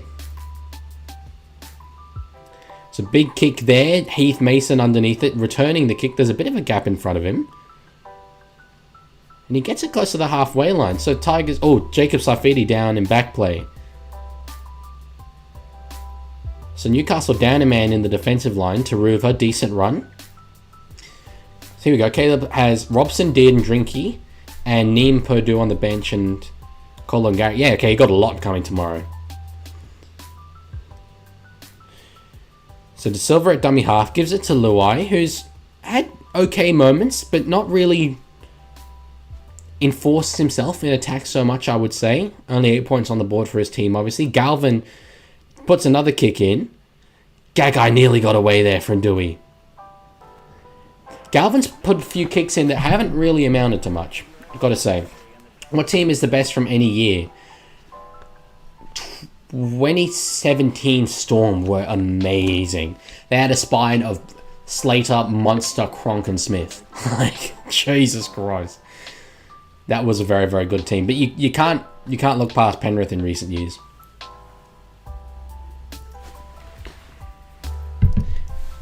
Got a whistle here. I think it'll be a HIA. Yeah, Jacob Safini will go. That makes a lot of sense. Caleb, have you just got caps lock accidentally locked on, or are you doing it so that I read your messages? Damn, a head injury assessment graphic. That's cool. Yeah, Robson at captain is safe. Normally, I'd want to go a slightly more expensive player, but it depends who else you've got, really. BMX says, putting Renault as my captain was such a good idea. 130 points from last night after the doubling. That is good. That is good. Yeah, I had Cleary as captain. He did not do so well in Vegas. I'm doing it so that you read my messages. Do I not read your messages anyway, Caleb? Luai is kind of killing it, Tigers game. Oh, kind of killing the Tigers game. Galvin doing most of it. Yeah, I think that's harsh on Luai. I think he's letting Galvin have his moments in attack. Taking a little bit of a backseat, which is okay. Mason knocks on, picked up by Sharp. Here we go. Newcastle, golden opportunity here. I get the sense they'll score. Brayley, across to Cogger. They've got room out wide. Gagai now. Steps back inside, is wrapped up there eventually. Joseph, good to see you here. So Ponga at dummy half. Gives it to Brayley. Now Cogger. Thompson underneath on the change of angle. Good contact there from Bolle and Twal. Only on the second. Brayley had an option to go to Pierce Paul. Doesn't. Ponga switches it. Frizzell just takes a settler. They're looking solid so far, the Tigers. Ball in the hands of Cogger. Now Ponga, jeez, looked like he was going to slice through there. High contact there from Luai on Kalen. Take the two. Surely you take the two. Surely. TX says, lol, I told you, golden point game. You might be right. To quote a somewhat obscure Billy Joel song that none of you are going to know, you may be right. I might be crazy. Yeah, they will take the two, Kalen Ponga. So, it'll be 8-all. Are you doing the stream for Bunnies and Dolphins? I sure am.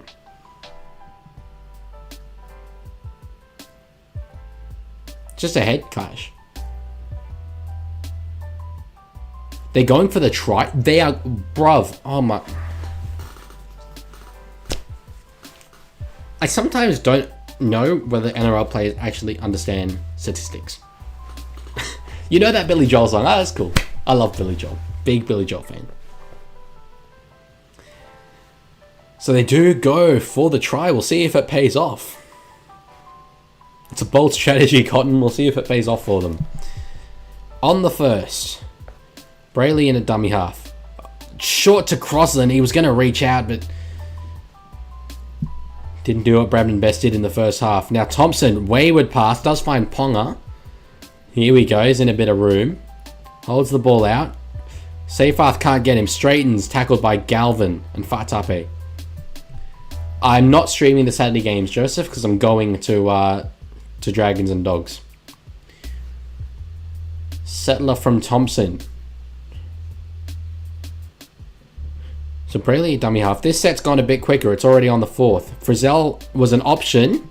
Ball dribbles out, but it's all backwards. Cogger goes himself. So Cogger tackled on the last. Oh, De Silva's in trouble. De Silva is in big trouble. Is it just a cut? Yeah, he's bleeding heavily. So might see Tristan Hope come back on. We'll see. I think it was just cut here. Oh, head contact with Seyfarth.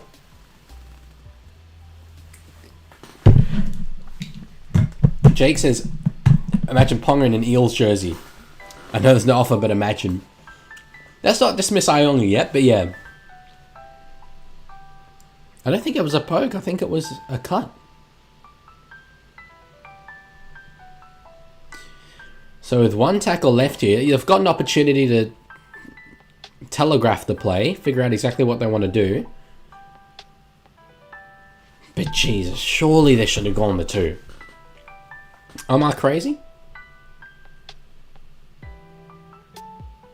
TX says, the game can now go either way, I'm worried, lol. Danny says, got caught underneath the two back rowers. Yeah, that hurts. It would. And he's coming off the field. We'll see Hope come back. Jake says, I sure Speed's actually good at NRL. Like, I remember when he trained with the Waz. I only saw him and Dallin. He's just an absolute nutter. I'm not a huge fan of him, to be honest. He's done some pretty insane things, but yeah, he's an athlete, that's for sure. So, on the last, Ponga with the ball in hand. Doesn't surprise me. Sharp, though. Was put, yeah, in a cul-de-sac, as the commentator said. Bit of a dead end. And it's just a nothing kick. Now a penalty to the Tigers. Newcastle. Could have been 8 all. Could have been 8 all. Why would you not take the 2? I don't understand. I do not understand. Sharp had to kick it, but it was never likely to lead to anything. Regardless, 20 minutes to go. There is a long way. Alex Seyfarth has to leave. So he's the one who had the head contact with De Silva. Obviously, De Silva was by far the worse off. I don't know. I mean, well, I guess he was a little bit woozy after that contact. But you would be. Not sure. He looks okay. So, okay, Birds come on. Caleb says, hey, is your dad going to be here for the next game? I have no idea what he's up to. He's currently downstairs. So I don't know if he's watching. Ponga 2-pointer, says TX. Well, if Ponga gets a 2-point field goal, because you predicted that super early, you absolutely deserve your flowers for that. That'd be unreal. So Tigers take it to the halfway line through Alex Twal. Hoping at dummy half. Galvin finding Jack Bird underneath him. If I were to pick a winner in this game, I'm still picking Tigers. There was a moment where I thought Newcastle had momentum, but not too sure now. It is a good time to have Bird, though. So Leaguie will kick it on the last, probably. Although he's on the short side, maybe not. No, they go Galvin's way. Puts the ball up. It looks deep. No, it comes down in a good spot. Do we... that's a very, very well-weighted kick. Jake, if you could disqualify one team in the NRL, who would it be? I wouldn't want to disqualify anybody. Probably Gold Coast. I think they don't offer... Oh, no, I don't know. They're just the smallest team, you know? Or maybe a Sydney team. Do we really need that many Sydney teams? Regardless, Newcastle coming out of their own end. Still not at the 20 on what will be the 4th. Frizzell, though, decent run. Geez, those missed tackles. Yeah, 42-17, Fox are showing. You can tell that that's what's led to the line breaks. I'm definitely not getting rid of Waz. PNG joining being a good choice. No, I do not. I've got quite a bit of content on that. I don't want to get started into a whole big rant about it. Thanks for asking, though. I do appreciate all these questions, genuinely. But no, I would have gone Perth before PNG. I would have gone Adelaide before PNG. There's certainly a lot of potential to get talent out of PNG, but I didn't necessarily think we needed a first grade side there to do that. And it's the only place on earth where there is no growth potential for rugby league. They're already all rugby league fans, so would have gone Perth for sure. So Leaguie plays it. 2 to go. Joseph says, I thought Tigers would put on a lot of points. It's been a low-scoring game, though, in general. Leaguie finds Galvin. Will he kick again? He does kick again. Skelton's there. Forces the dropout. Jeez, Ponga went flying into the advertising hordes. No, Perth has not been announced. They're still struggling with that. But we will get a Perth team. My point is, I would have... So we're at 17 now. My 3 would have been Perth, second New Zealand team, and then a split between another Queensland team or Adelaide. I probably would have gone Adelaide. Short kickoff goes Ponga. I think Newcastle have got that. No, it was Tigers. What's the ruling? First knock on Newcastle, they say. Okay. Tigers get a converted try here. It would be massive. Absolutely massive in the context of this game. Okay, 3 Dolphins players in the next game. Finifuyaki, O'Sullivan, and Kerr. I'm surprised you've picked O'Sullivan and Kerr. Are you intending to trade them out? Because neither of them were named on Team List Tuesday. And I doubt either of them will be in the 17 moving forward. Here we go. 15 minutes to go. League gets the ball. Short to Galvin. Mason out the back. They do have him covered. What do you think is the best moment in NRL history? Mine is Manly versus Storm fight. It's a good moment. No, surely like the JT field goal or the Cleary try. Big moments in grand finals. Jennings in 2013. Fafita in 2016. I'll commentate this set though because it is a very, very important one. Big run there from one of the Faidu brothers. That's Sione. Hope at dummy half. Goes himself. Look. Tucks back and then just turns. So 2 to go. Faidu gives it to Luai. Gives it to Galvin. There's a bit of space out there. No, can't quite find it. 1 more to go. Dewey plays it. Ends up in the hands of Galvin, who crossfield kicks it. Fatape goes up, knocked back from Newcastle. And Dylan Lucas ends up with the ball. Yeah, Luai's getting the ball in attack, but he is just shoveling it onto Galvin. I don't mind it, but I feel he's not completely using his talents. Schiller now got a bit of momentum. Does get away from a few tackles. Now straightens. He's straight through. I said I wanted to see him in space. I got to see him in space there. Leaguie, who's the main player from Melbourne. Jerome Hughes, my brother. No doubt about it. Cogger straightens. Now he was through. Jeez, Newcastle making ground at will. They're looking good here. Ponga gets the ball. There's space in front of him even. Short ball to Sharp. Jeez, what a... Oh, what a tackle from Fatape. I thought he'd got rid of him. Ball hits the ground. They've got numbers if they go to the wing. Best goes himself.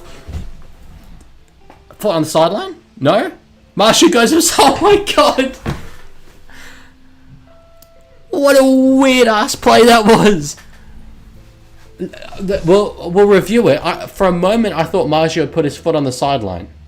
For a moment. What on earth was that whole set? That was unreal. A number of line breaks. Then Ponga had the opportunity. Cut out pass to Maggio and they score for sure. What did I say though? Schiller in space. I want to see this though. Maggio got close to the sideline. So at this point here, cut out pass, Maggio goes over for sure. Best should have gone over there. Brilliant scramble. But yeah, can't stop Maggio, and the Knights hit the lead. Sorry, I just banged the microphone there. Sorry about that. Got to update the scoreboard. Watch the sideline. Oh, it was close. I did say Maggio was not focused. Is that last one? Nah, he's good. He's good. Wow. He got lucky because he was not thinking about the sideline. You could see he was not focused at all on it. It's a game of inches. It's a game of inches, ladies and gentlemen. 10 points to 8. Kick to come. This game, I mean, Woo Woo says, there goes my tip. This game is super duper not over. It's a one-score game, whether this kick is successful or not. But Newcastle have done well, soaked up a lot of pressure. I kept saying Tigers would have wanted more than 8 on the board, given the attacking opportunities that they had. Ponga from the sideline. Kicks don't get much harder than this. Hits it well. Oh, jeez, I thought it might be post in. Aussie Edits, good to see you. So we were talking about a Ponga 2-point field goal earlier. Luai 2-point field goal. Actually, I reckon I'd go with Dewey. I think he's got it in his arsenal. Woo says, haven't seen much of the second half, but West Tigers' attack doesn't look good. It has been a bit, give it to Galvin and we'll see what happens. Yeah, they've been wasteful. They haven't necessarily made errors in the way that Newcastle have. Missed tackle stats. Oh, geez, 48 missed tackles is terrible. Wow. That's actually monumental. Brodie Jones off the back fence. Talking about underrated players, Brodie Jones. I love Brodie Jones. Still 12 minutes left to go in this game, though. This is so far from over. Newcastle on the second. Brayley in at dummy half. Thompson plays it. And Jacobs passes HIA. That's more good news for Newey. Tigers throwing, says Chico. Frizzell, good hard run, the veteran. Takes it just over the 40. Now Cogger, wrapped up there by Fainu, claimed a bit of high contact, not quite. Cogger will put the ball up. Skelton safe underneath it. Was he contacted high? Luai certainly thought so, but no. Not high, but in the air, I mean. So Dewey with the hit up. 2-point field goal by Luai. Yeah, I just mentioned earlier, possibly. I think I'd back Dewey, though. Where's Coco? It says Caleb. Coco hasn't wanted to come into the room yet, which surprises me. Hope claiming a penalty. No, doesn't get it. I don't think Luai would have got a 2-pointer because surely, like, you go Cleary. I just want to see Luai take the game by the throat, says Danny. Yeah, all Tigers fans would. He's not exerted himself on the game, but we'll see whether he does. Still got time to. There's that man, Luai. Puts the kick up. It's not super deep. More high than it is long. And another just surrender there from Kalen Ponga. Field position battle. That's what Tigers have to focus on winning first. Schiller breaking more tackles again. It's not the way to do it. And a quick play the ball. This will not help the field position situation. Fletcher Sharp, good run.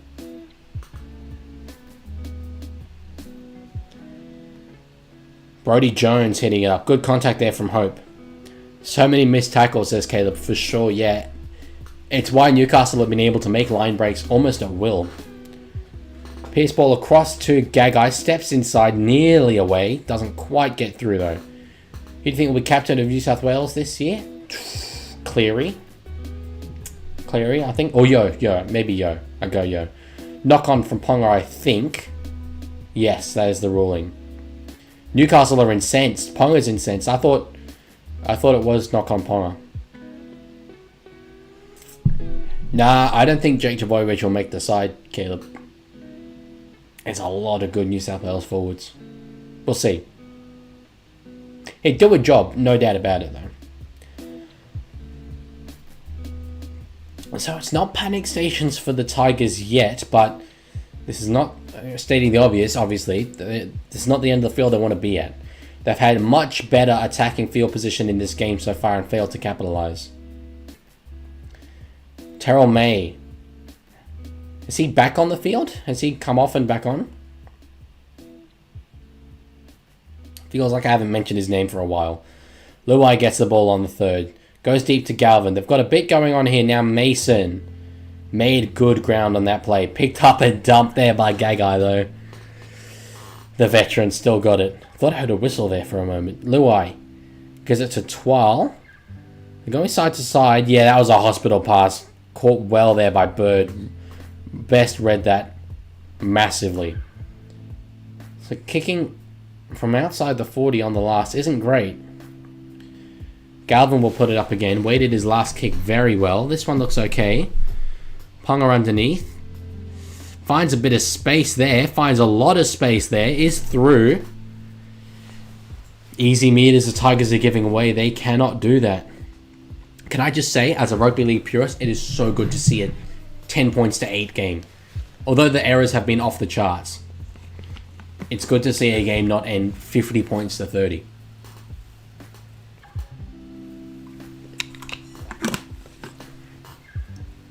Big Pierce Paul taken down there by Terrell May.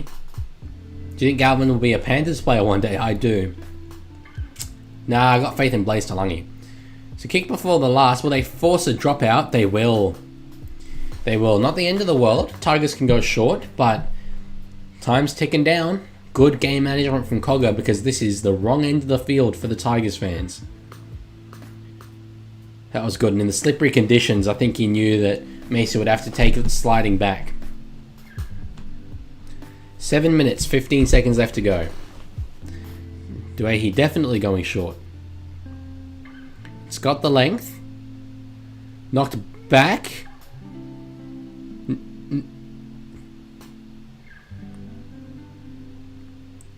I think it's Tiger's ball. It is Tiger's ball. Caleb says, Jake Trbojevic is the nicest human being in the world, and that cancels out everything he had to say about Manly. Dylan Jugru 2025. It's true. Yeah, that wasn't so much of a roast. Yeah, that's... I backed that call. That was correct.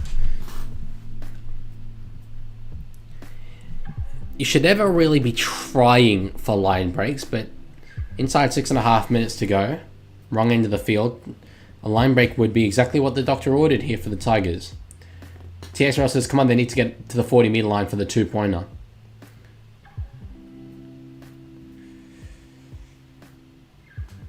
So it's the tough runs out of their own end, the ones they do not want to be taking. Luai. Okay, chances his arm there. Oh, geez, Cogger just bounced off. That was good. Caleb, remind me what Paddy G's comment was. I can't remember it. Jake definitely will be captain of Manly after Cherry retires. Although I think there'll only be a year or two before Jake retires after DCE. Like, ball back in field, hits the ground. Jeez, I think that was a knock-on from Galvin there. That was pretty dreadful. I tore into Newcastle for their execution at the start of this game, but that was just awful. Desperate play there from the Tigers. 5.5 minutes to go, and in terms of field position, they won't get to the kick. They turned it over in their own half. Yeah, that was bad. That was very bad, ladies and gentlemen. Who's winning later tonight? I tipped Dolphins, and I'll stick with Dolphins. But it's evened up a heap with the withdrawals due to the cyclone. So inside 5 minutes now. A Newcastle error is exactly what the Tigers will want here, and they'll be trying to force it. But Newcastle will just need to get through their sets, and they'll get a win that at times looks very, very unlikely.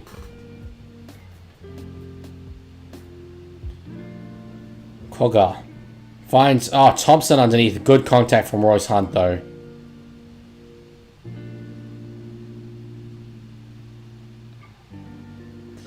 Cogger straightens on the last... Sorry, on the fourth. So on the last, it will be probably Ponga at first receiver. Yes, it will be on the short side. Short ball. Pierce Paul. Oh, geez, looked like he was going to score for all money. Ball comes free. They're forced to drop out again. Wow. Newcastle turning it on. Here we go. Every NRL team rests in 14 minutes, except Manly. They have Jake Trbojevic. That's Paddy G's comment. Yes. No, there were a lot of good comments on on that video. Does Tigers have a chance in the 8th this season if they win this game? Tigers have a chance to make the 8th whether or not they win this. Round 1 is round 1. There's a long way to go after that. Knock back from Newcastle. It is Tigers' ball, though. They needed that from the 20-meter line. It is 2-point field goal time if they get within range. Taruva nearly through. This is a big, big set. Jack Bird now in the hands of Luai. May hitting it hard. Big offload there. There's a bit of space there. Yes, and De Silva runs back into it. Okay. I think they'll get to the 40 before the last, so they won't be inclined to go for it. They might. We'll see. We'll see. De Silva. Luai. Yeah, Luai is gearing up for the 40-meter field goal. Terrell May is not. That was not a great pass. Surely here on the last they go for it. They've got to. They do not. Were they just not thinking of it? It was definitely the option. And that might be Tigers' ball. Newcastle ball. That was a big call.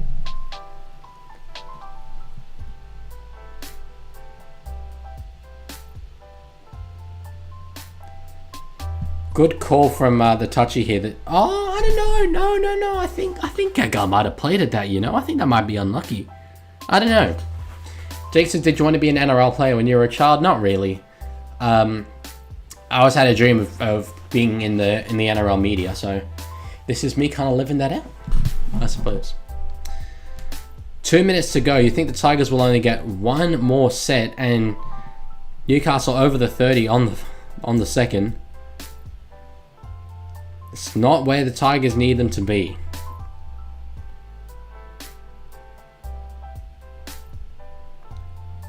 So Croker now takes it over halfway.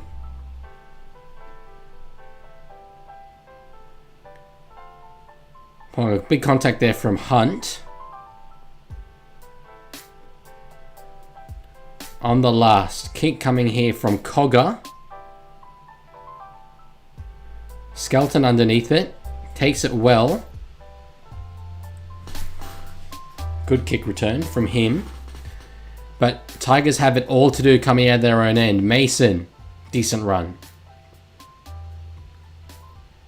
Now Galvin in at dummy half. Gives it to Taruva.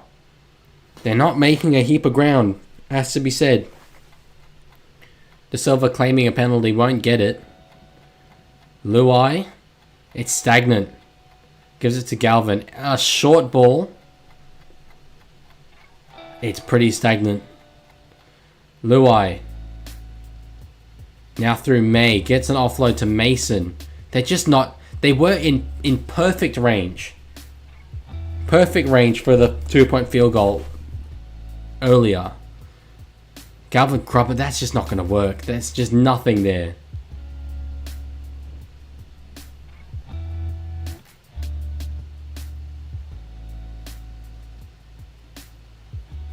Dewey desperately trying to get the steal there. Caleb said, Dewey, why? What happened? I haven't seen... Maybe I'm on a bit of a delay. I'm not sure. But Tigers, you've got to say, had all the attacking opportunities. Newcastle, with poor execution, but they only had to score 2 tries to win this game. You'd have to say a very, very frustrating first game for the West Tigers. And if they'd won this, they would have had so much momentum. But it's Newcastle. 10 points to 8. As I mentioned earlier, I love seeing a low-scoring game. Buller, Appy, and Toa out. It's true. It was the grubber, yeah. I thought that was Galvin. I don't know. Maybe I saw the wrong guy. Love tough wins, says GLX. Yeah, congratulations, man. So, 67% of people thought Tigers would win this game. I was included in that. But congratulations to Newcastle. That was a gritty win that sort of they pulled out of the bag. Flyby's card, very happy to see it. Yeah, Tigers, you'd have to say, had, as I mentioned at full time, had the opportunities field position-wise, but not quite able to execute. Really only 1 try. That's poor. You can't expect to win a game having scored 1 try in the game. And it was such an early one as well through Skelton. So how long have we got until game 2? 12 minutes. I'm desperate for some food. So I might pop off for just a second. Well, we've got a bit of time. But I'll be back in a few minutes. So don't go anywhere. I'm thinking, what should I show you guys? In the meantime, I could show you stream starts soon. I mean, kind of, that's technically correct. I can't change that text, but let's make it stream restart soon. I'll be back in a moment.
All computers now have primary control of critical vehicle functions.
Okay, we're back.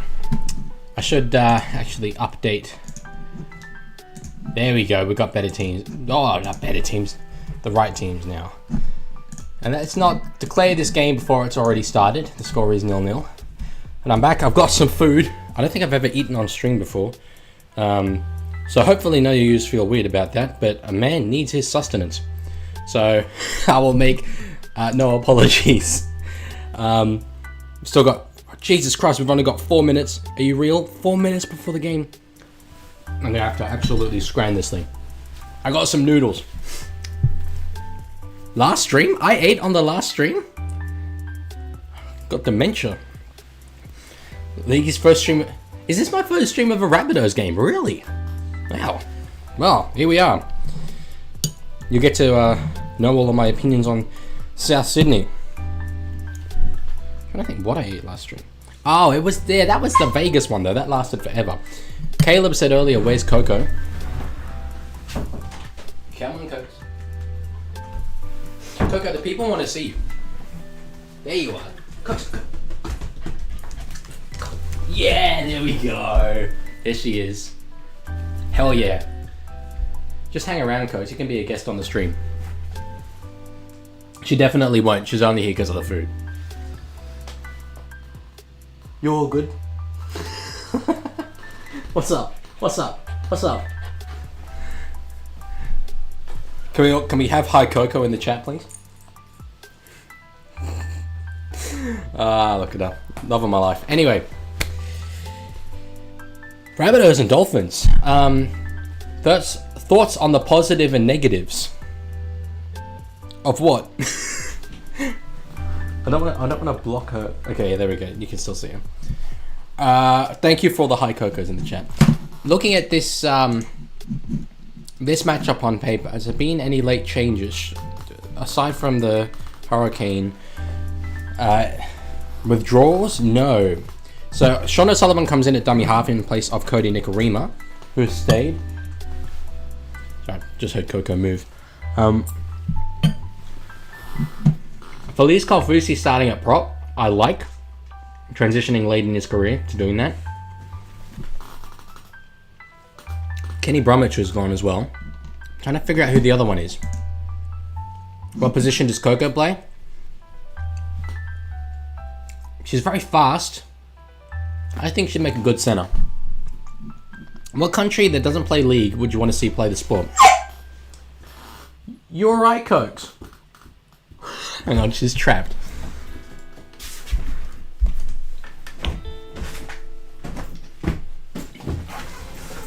There you go, you've got a way out.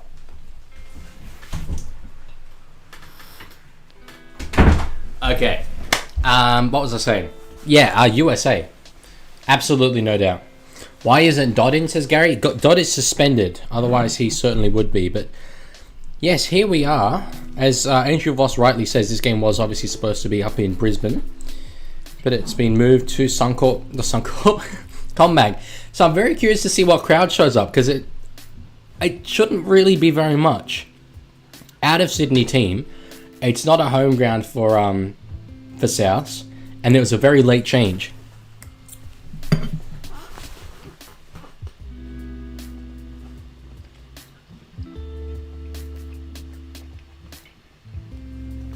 To answer F Star Y's question, USA absolutely, but China are a close second. Imagine that. I think Danny's taking the piss. Thoughts on the positives and negatives. The positives were very good, and certainly there were moments in which I thought things looked pretty good, but you do have to account for the negatives, and really that does weigh down the average overall. So while I think there were certainly positives and negatives, they do cancel each other out to an extent.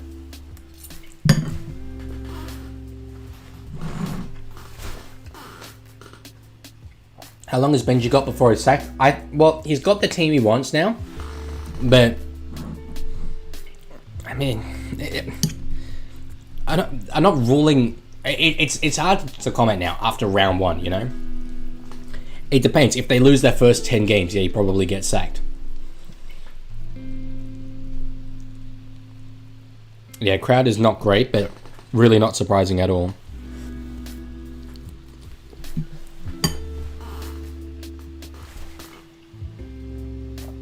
Defense when it matters most was a lot better than last year, IMO. Correct, Denny. The scramble defense was unreal at times. One-on-one tackles from the Tigers, but the missed tackles were crazy. Should they have cancelled this game? It's not really plausible to. There's so much that goes into the scheduling of an NRL season. I think this was the right thing to do. Campbell Graham, there he is, hands strapped up, but he is back. Gary says, I reckon Benji will be gone after 6 rounds if they haven't won. Surely they get a win in their first 6 games. Let's have a look. What's their draw? The West Tigers have Eels at Combank, Dolphins at Redcliffe, Warriors at Campbelltown, Broncos at Suncorp, then Knights again at Newcastle. They'll win. They'll win one of those. Dragons winning tomorrow, says Zach. I take it your surname isn't Lomax. Yeah, that'd be nice. I'm going to the game, so it'd be nice if the home team won. Why couldn't they give a point to each other? It's just not. This is a competition, you know. You play a game. Plus, there's commitments in terms of sponsorship and broadcasting. You have to play a game.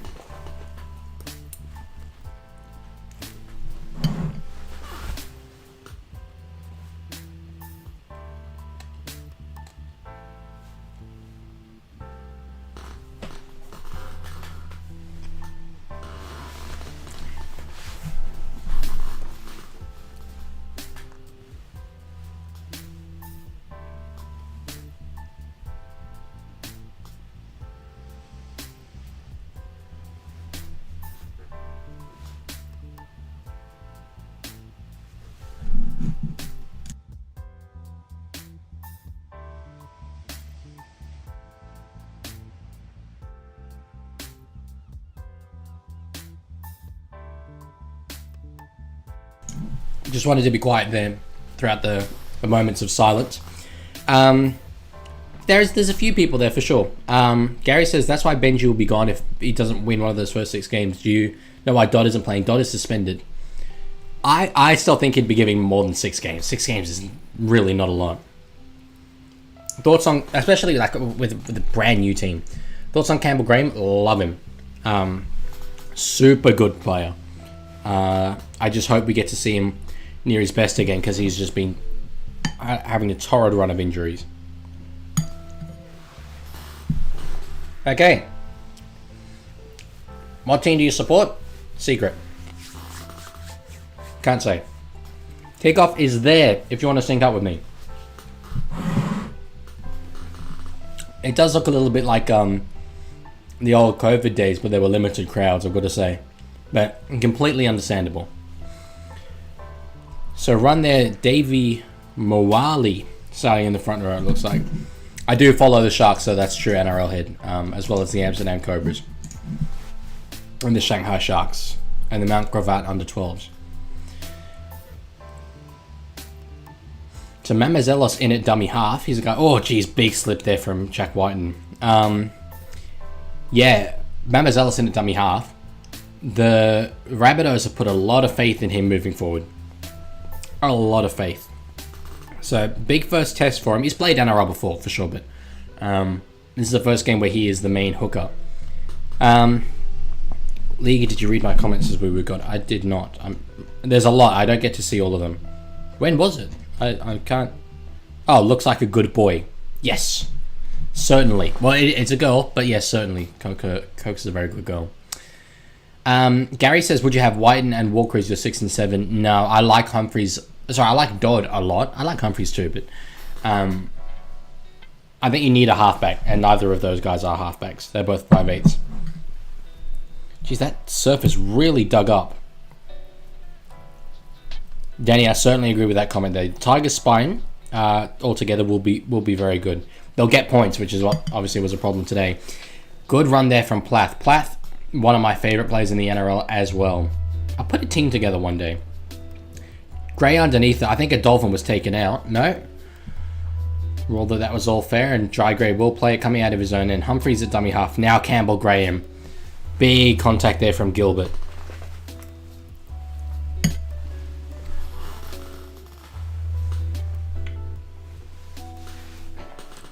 Mamazos now gives it to Tass, who's Not in their starting team normally, but is filling in on the wing today for the injured Alex Johnson. Rabbitohs now through Jai Arrow, I think it is.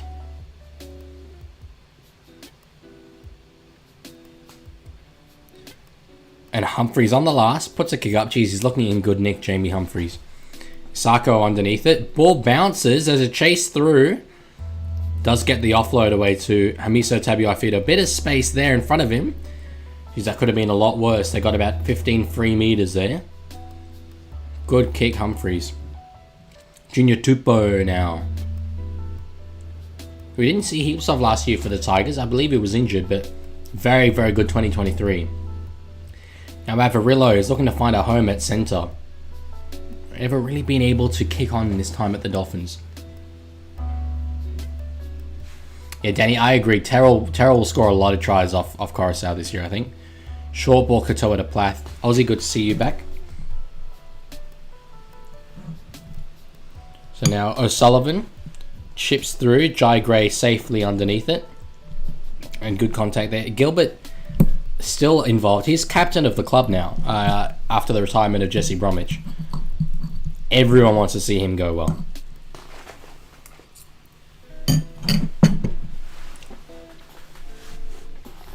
Woo Woo wants Dolphins to win instead of because of Avarillo. Good to see there's still goodwill there from Doggies fans. Yeah, I thought you'd be salty. That's fair. Cody Walker, big pass out wide, finds. Is that Whiten? Looks like he has darker hair.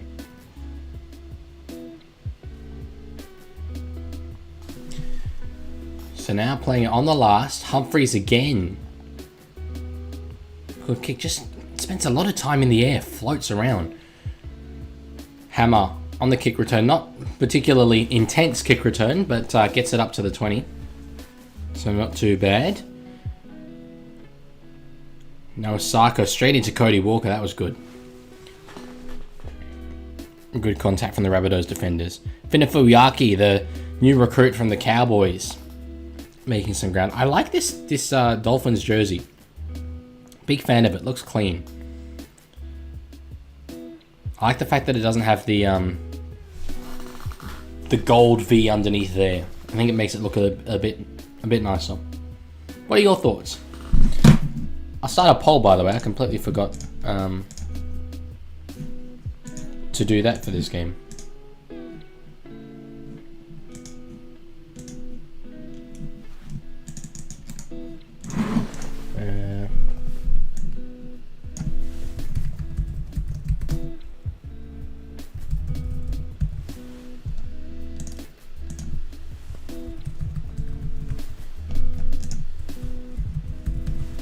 Okay, poll is up, ladies and gentlemen. I am tipping the Dolphins for this game, but I was wrong in the last game, so don't follow my advice.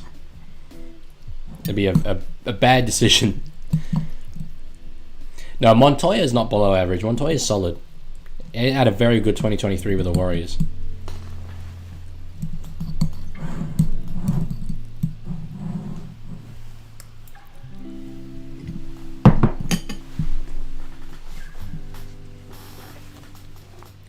Jai Arrow's looking like he's slimmed down a lot. Forward pass out of their own end. Adam G picks it up. Yeah, Jai Arrow's definitely slimmed down. He's looking in very good nick. Souths will the first real attacking opportunity of the game.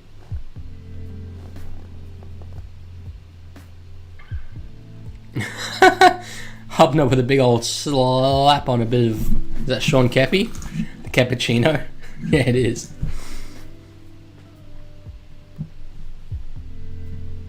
This is their first offensive test, and I'm not sure how it will go. Yeah, it is certainly their first offensive test. It's the first attacking test, though, for South Sydney as well, so, you know, it depends how you want to look at it.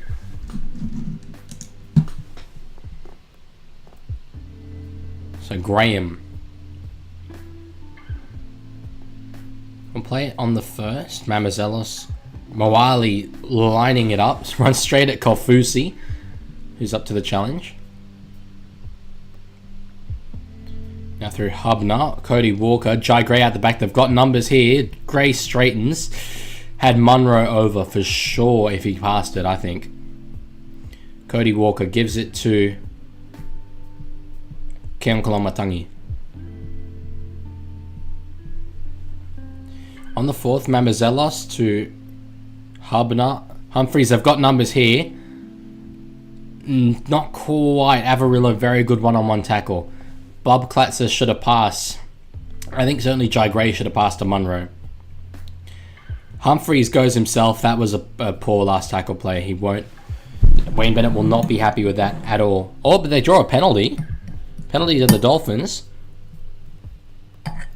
What have we got here? I look down at my noodles for one moment and they're having a big old fight.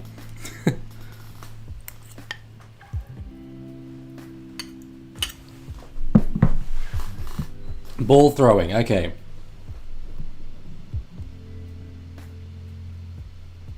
Oh, okay, yeah. No, yeah, Gilbert pulled the ball out. And then there was a bit of a push and shove. By the way, I'm desperately trying to eat these noodles without noodle eating noises being picked up in the microphone. Not keen on a bit of Leaguie ASMR. So...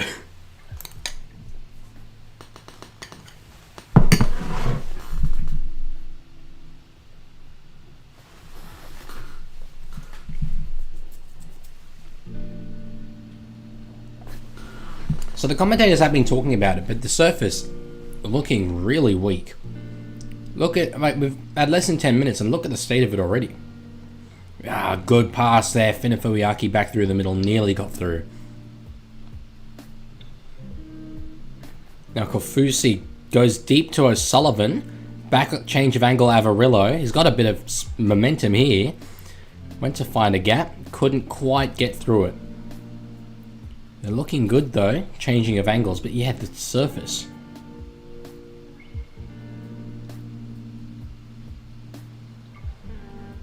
It's potentially dangerous territory, to be honest. Katoa puts the ball up. It'll be Tas. Oh no, it's Munro. Munro's wing underneath it. But tackled well there by Finafuiaki, who's sporting a rat tail. Is that new? Is the Finafuiaki ratty a new thing? So Whiten, good run straight into Isaiah Katoa. And Munro with another hit up after taking the first tackle of this set. So it's getting involved. Now they draw a penalty up a bit early, the Dolphins. Ozzy says, yeah, ground is so weak. Don't know what they've done to it. Someone slipped over, the ground broke. Yeah, certainly. And it is an injury risk. It's a genuine injury risk when the ground does not offer enough support.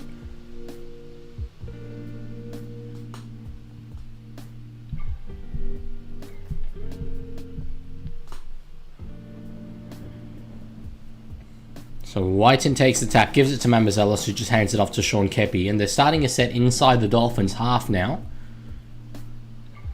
6 again, doesn't really matter that much at that point. Only one extra tackle.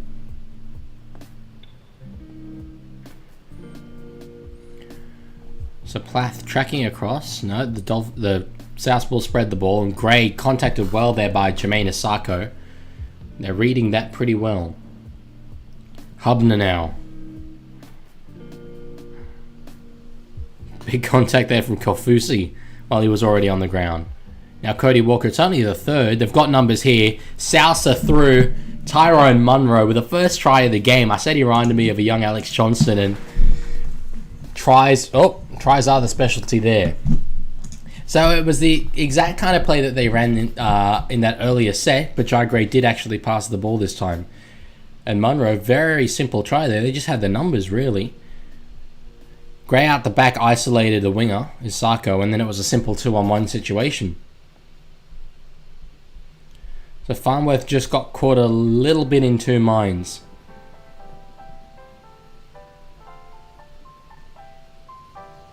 It was good play from Cody Walker there. The pass out the back. Good lead run from Whiten. Farnworth was very sold on Whiten.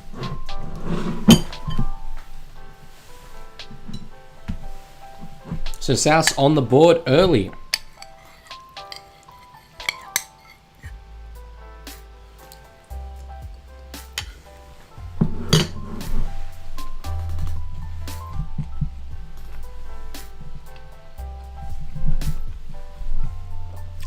No fins down. That's very funny. Bob Clatt, I can't agree. What do you mean it would be embarrassing if the Bunnies go on to win? This is very much a 50-50 game.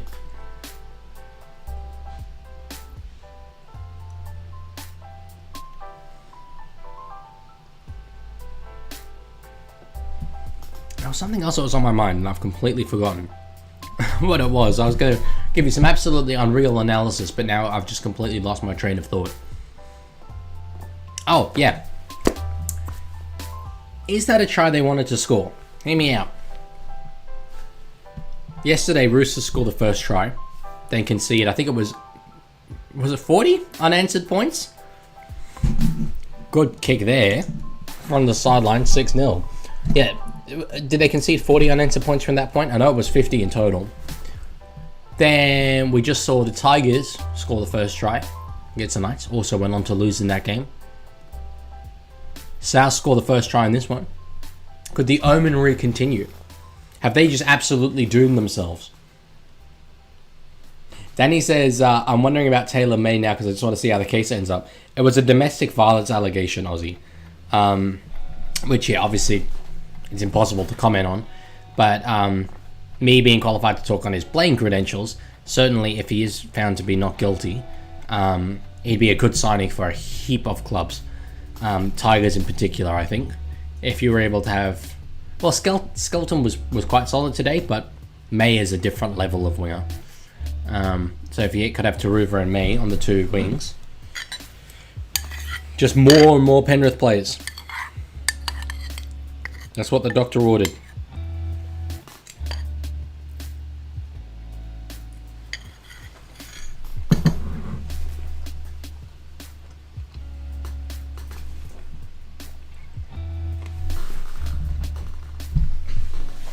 So error there on the last. Not a terrible time to make it there, Jai Gray.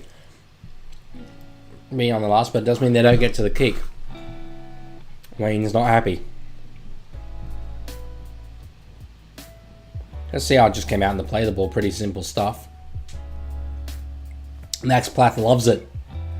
Max Plath is up and about. Plath just embodies like everything I think the Dolphins have tried to build so far in their short existence. He's absolutely a future club captain, I reckon. Bob Clatt says, do you think Penrith would have a replacement for Nathan Cleary once he eventually retires? I think you're going to say. We're talking like 10 years from now. Well, maybe not 10, but 8 years from now they retire. So it's absolutely impossible to say, but the way that they've handled their replacement so far, yes. To the extent that you can replace Nathan Cleary. John Tratt says, yeah, Chet. Well, Jet's over at the Warriors, but yeah, sure. Oh, a knock on there from Jacob. Is it Jacob Saifidi? No, it's Daniel. Daniel's at the top. Yeah, Daniel Saifidi knocks it on. Early in the set. So Souths get away with one there. Obviously, though, 25 minutes still to go in the first half. No signs of panic yet for the Dolphins. Yeah, you can't really replace Theory. I got to agree with Alex. That moustache on Jai Gray is a little bit diabolical. And I say this as a mustachioed man myself. It just doesn't really suit him. So on the third, South's on a roll here. Humphries goes back inside to Arrow, and he will have to surrender here. Could have had a chance out wide there if he'd kept going through the hands. On the fourth, Jai Gray goes over to the left. Will he get the ball here? No, they go short to Keon. Wanted to get an offload away, but Gilbert racked up the ball well there. So 1 to go in the set. Mamazelos finds Humphries. And Asako safe underneath it, but there's a penalty. Penalty to the Dolphins it is.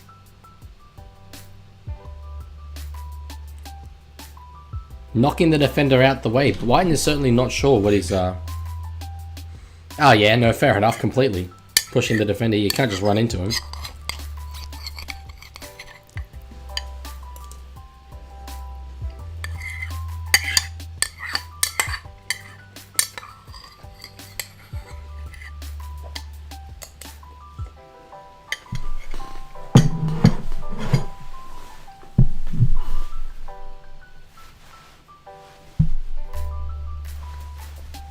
Now another penalty. Back-to-back penalties here for the Dolphins.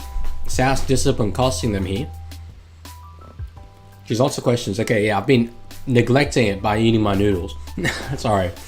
Danny says, Nathan Cleary is a different breed. There just isn't a better player. And from what I've seen, the only player with even close potential to him is Galvin. And even then, that's a stretch. Certainly a stretch. Galvin's been absolutely brilliant. And, you know, Cleary was at that level when he came through. But long way to go yet for Galvin to prove that he can be that level. What do you think Whiten's best position will be this year for Bunnies? Certainly centre. And Woo Woo got an opinion on Blake Taft's new look. Hint, not very good. I don't think I've seen it. At halftime. Remind me at halftime and I'll have a look. George, I'm doing very well. How are you? Dolphins, okay, they just get 6 again here on the 4th. That was very, very good timing for them. And they are now full set in attacking field position. Still only on the second. Jeremy Marshall King in at dummy half. Looking both ways. Katoa now. They had numbers. Junior Tupou makes a beeline for the corner. If he'd kept his run, if he'd pinned the ears back, I think he gets there. But he did hesitate and it just gave the South defenders enough time. We'll have another watch of it. I think Junior Tupou would have had the speed to get there if he just pins it there. But he stops, he stutters. Bobclat says, would the Wires be able to develop Jet fully? Yeah, I mean, they're a good organisation. They're an NRL team. But there should be absolutely no expectation that Jet will be a good player. Based on anything other than how he has played. I think certainly he gets way more attention than he would otherwise get because he's called Cleary. And I say this not as someone who's putting him down. I'm saying this as someone who wants there not to be a tremendous amount of pressure on him coming through.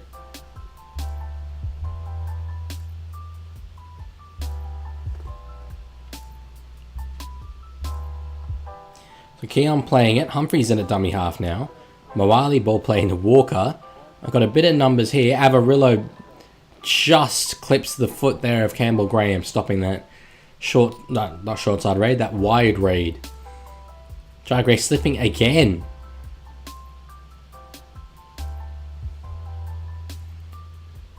This surface is not getting any better. Humphrey's on the last. Isaka will have a fair bit of room in front of him. Oh, and nearly got through. It was Sean Kepi who held on for dear life there. Farnworth now back up run. Over halfway. Making good ground here, the Dolphins.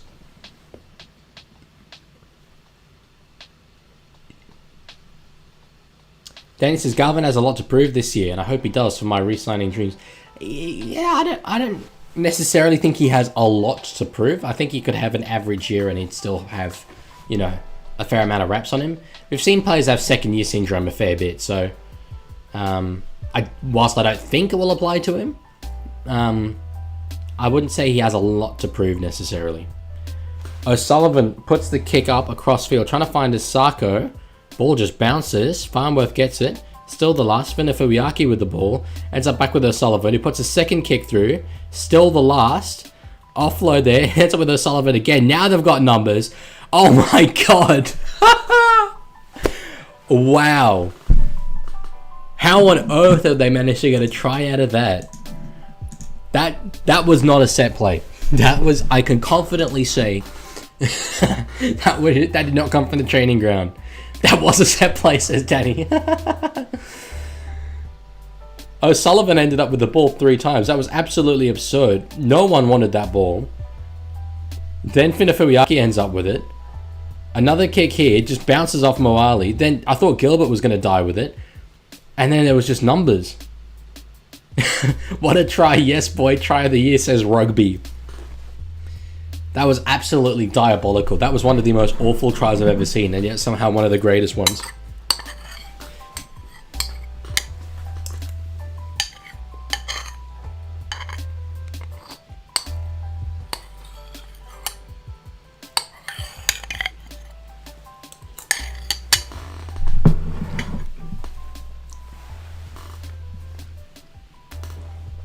What am I eating? I'm eating noodles. I'm nearly done, so I'll actually be able to provide decent commentary. But a good point is being raised here by Greg Alexander. Just no intent to catch it whatsoever. That's not great.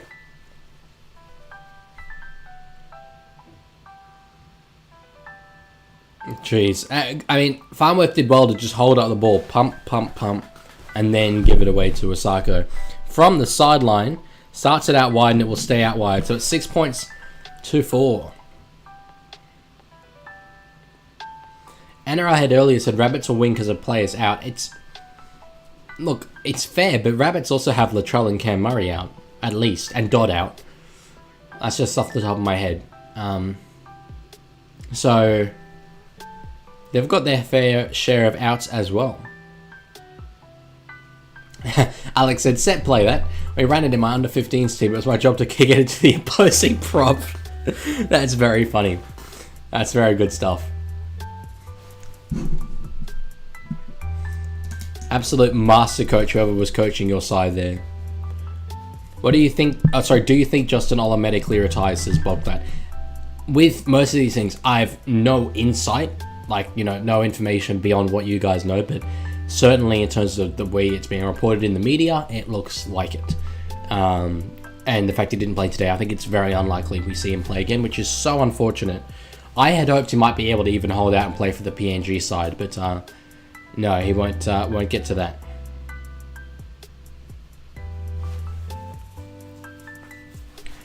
So on the last, Dolphins take it up to the 40.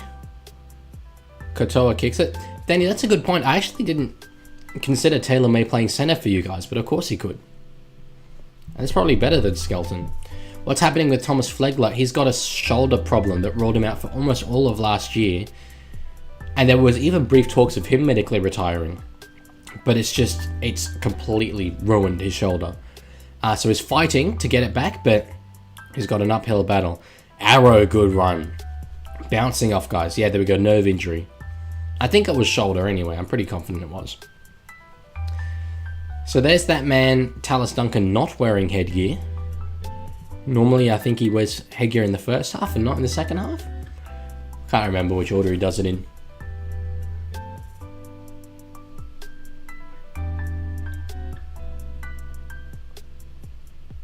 Nerve in the shoulder, yeah.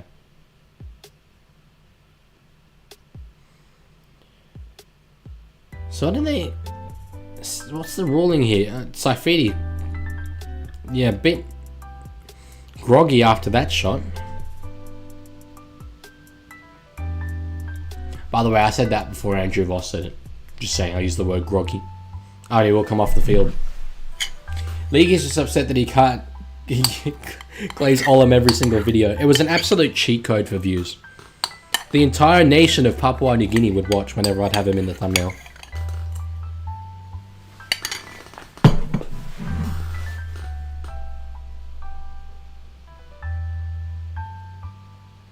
Two for 4 in tips right now, as am I, Caleb. As am I. If this is the final score, I will be 2 for 5. So Kepi hitting it up. I feel that although they did concede 1 try, South have survived a little bit of a period of Dolphins dominance there. Only 1 try. NRL head, respectfully, you thinking Roosters were going to win was that's an absolutely absurd call. It's not okay. It's not absurd, but quite disagreeable in my opinion. But not bad. I've tipped a lot worse.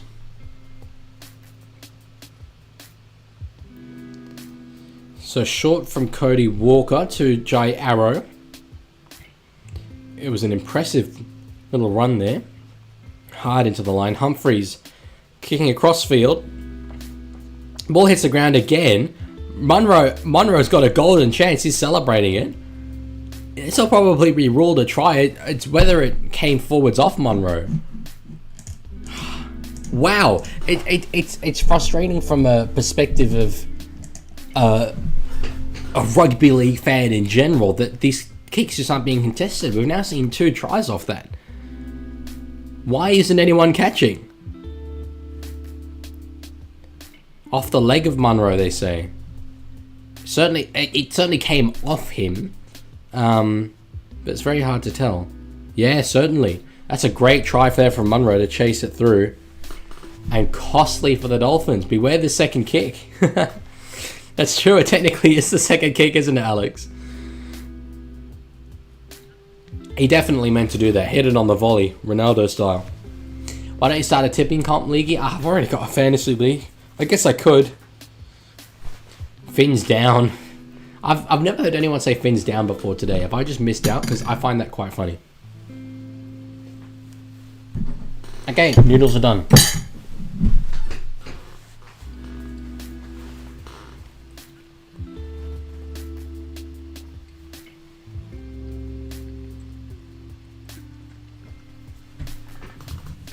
He's just a magnet for tries, Munro.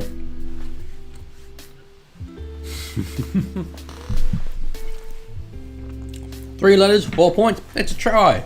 Love that line of commentary. Classic. Bob Clatt says, I know PNG has lots of hidden talent that would want to play in the PNG side, but who would PNG want to sign? Anyone they can. A much better question is who would want to sign for PNG. Humphreys slots it over and it's 12 points to 4. I know they've got the tax incentives, but it's funny, I've seen people go a different direction to what I would go with this. I think it will attract a lot of veteran players who have 1 or 2 years left in their career and are okay to spend that time away from their family for a big, big payday. A lot of other people say that it will actually be the young players that don't have families who'll go there. But I don't know, I would think if I were a young NRL player, I wouldn't want to be living in a compound. Would Leaguie want to play for PNG? Absolutely the hell not. I'm not having the genuine hardest men in the entire world running at me every week in training. Havili with a run out of his own and Finafuyaki pulling him backwards by the jersey. So, second tackle, they're only on the 10, but South's looking good so far. Koloamatangi now up towards Marshall King. Munro is the next Johnson, certainly looks like it. I agree with that, Danny. Good backline. And they draw a penalty. High tackle. Late in the set too. Dolphins not doing themselves favours here. They got 1 try of what was, let's be honest, extremely fortunate circumstances. But other than that, it has been all South Sydney. It's a little harsh. Yeah, Bob Clatt, it's absolutely impossible to give an answer to that question. Like, there's just so many factors involved. And even then, we don't know the details exactly of what the allegations even are, so... I'm gonna start protesting for a tipping comp. Okay, I will set one up just for you after this this game, and I will announce it in a community post on YouTube. But then I have to put tips in, and I don't like doing that. It's embarrassing. I always get them wrong. Geez, Keon short. Which May? Taylor May. Mamazelos now across to, was it Duncan? It's hard to tell. They're moving the ball so quickly, South Sydney. And Campbell Graham eventually wrapped up. So 1 more to go. Humphreys in at dummy half. He spent a fair bit of time there. Walker steps back inside. That was dangerous.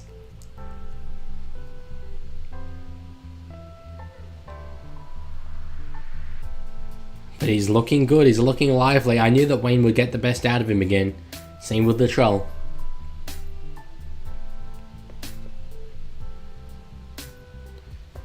As the South Sydney chant goes up. So now Herbie Farnworth. He's had a few runs out of his own end, but hasn't quite found a heap of space.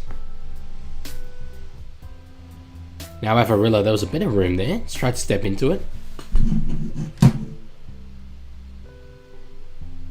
O'Sullivan kicks from inside the 40. He doesn't have the angle for a 40-20. Maybe he sort of tried it. But it's very, very well weighted. So I'll take Tass inside the 10. Oh no, just outside the 10. Close though. Let's see, Booba God says I've got 4-5-3. That's fantasy points with almost my whole team. What have we got over at Leaguie's lads. Or is it Leaguie's legends? Leaguie's legends. 7-3-0. We're looking good. We thriving right now. Still got a few players left. But, actually, no. Still got 2 players left. So not many. Humphries with a bit of a juggle is wrapped up. Oh, gets the offload to Cody. Good work from Cody Walker there. That was really good to wrap around, be there in support, both sides.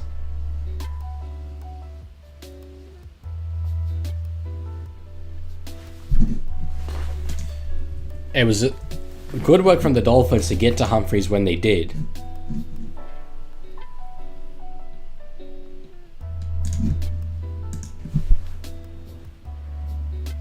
But Cody Walker, that was the play from him, the 35-year-old. 10 minutes to go now in the first half. Dolphins yet to fire much of a shot, in my opinion. When are we going to see a Hammer line break?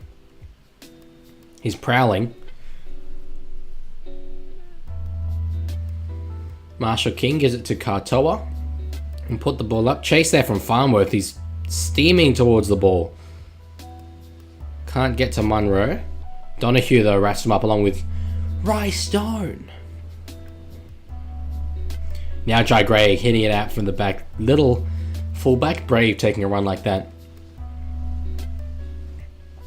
Is Humphries actually playing dummy half? He is. No, he's not.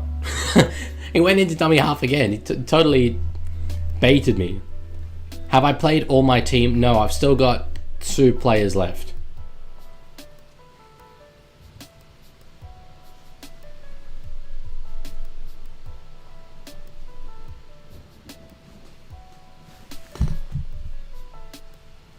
So it's South Sydney on the last.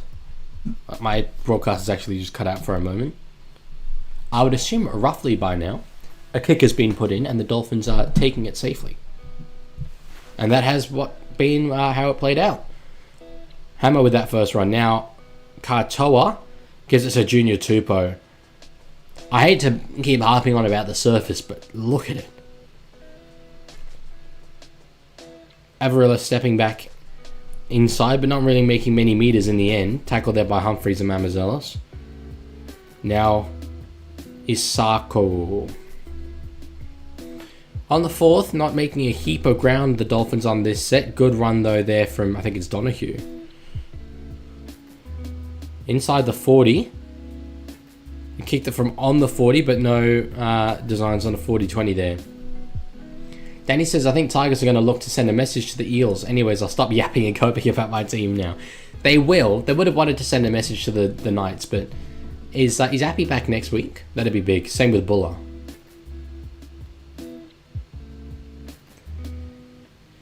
So now on the second, just up to the 40-meter line through Jack White and the Rabbitohs, there's Christian Wolf. Premiership winning coach with St Helens, and of course he's been the assistant at the Dolphins for the past couple of years under Wayne Bennett. Appy and Buller are both back. And Toa. I don't know if Toa gets it. Well, yeah, maybe ahead of Faatape. I thought Faatape was alright today though. But Appy and Buller, absolutely. That changes the team. 7 minutes to go in this first half. They spread it out to Hamiso Tabuai Fido. Yeah, I saw the amount of views that NRL in Vegas got. Certainly sold a little bit deceptively because it's going to get a lot more views because it was available on free-to-air in America. So that's completely different to last year. So it's not like yes, in some ways we have improved, but like it's not like the interest has gone up a lot. We just got it in front of a lot more eyeballs, which is good. It's exactly what we should be trying to do.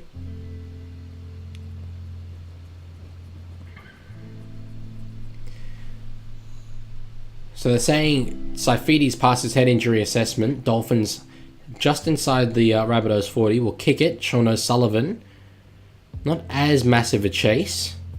Gray gets it and finds the ground straight away. So 6 minutes to go, first half. Enough time for the Dolphins to get a bit of this war of attrition back heading their way. and maybe get the scores a bit closer before half time. But South Sydney looking on top for sure.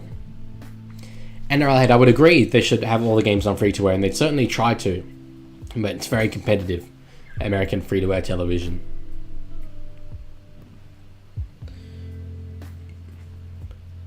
So Mamazelis finds Havili up to the halfway line, not quite. And South kicking from inside their own half, but not completely bad territory. Humphreys, ball spinning around. And Isako does get it safely, gives it to Hammer, and across all the way to Junior Tupou, sets back inside. Not great. They didn't really get around with South Sydney there, only about 15 metres out from their own line. Passing again. Again, only up to the 20. No, I had no idea the AFL started. NRL head, I just simply don't follow it at all. Hammer now looking a little bit lively. We haven't seen him in any space yet. Maybe in the second half we will. Josh Kerr, a man who his speech at the All-Stars game was so much better than I expected it to be. Very intelligent. Avarillo chip and chase. Nearly got the bounce. Nearly got it. Just needed it to be a little bit better, and that would have been a hell of a play. Gray's down. A little bit hurt. Perhaps is winded. Cass coming in from the wing for a carry. Woo Woo God says, if Rabbits win and Doggies lose, I'm going to cop it from my mates. Doggies are a good chance of losing. I would tip them against Dragons, but it's going to be the game of the round in my opinion. Danny says, when I say message, I mean I think they're going to look to score with every damn chance possible. I think they aren't going to be happy about this. It'd be good if they're not happy about it, but you shouldn't be trying to score on every play, you know? Certainly not at a point where they should be getting desperate yet. Good run, Junior Tupou. So see, that's a 20-metre turnaround. They started their last set 15 metres out from their line. It's the attrition. Got them 20 metres there in their defence, although that's a waste of a tackle from O'Sullivan. Farnworth takes it up to halfway, gets an offload there to Finafuiaki.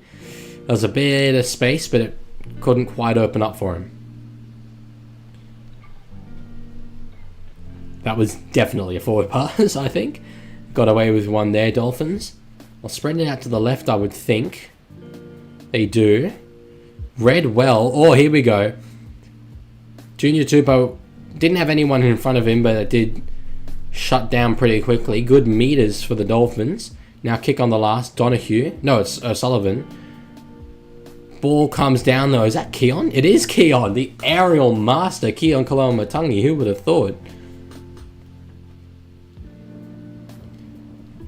So South's forced to work it out of their own end. Still enough time for Dolphins to get another possession, but South will get a couple. This and another. That they'll need a line break or something to make something out of this set. Or a penalty. The play by Munro. Mamazelos finds Tass. Not making a heap of ground, but then again you don't always coming out of your own end. Now Campbell Graham, that's a bit of a better run. Makes a solid 10 metres there. Yeah, 22 metre gain, not a lot. Humphreys kicks from inside is 30. Ball finds the ground. That's not what they would have wanted. That's a lot of wasted time there. That's wasted metres. Thought Saka was going to pass.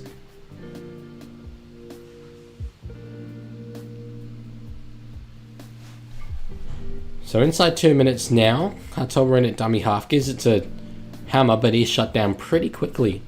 South's defence coming up with good speed there. And now Saifidi having passed the HIA. For the first time outside of Newcastle colours in his NRL career.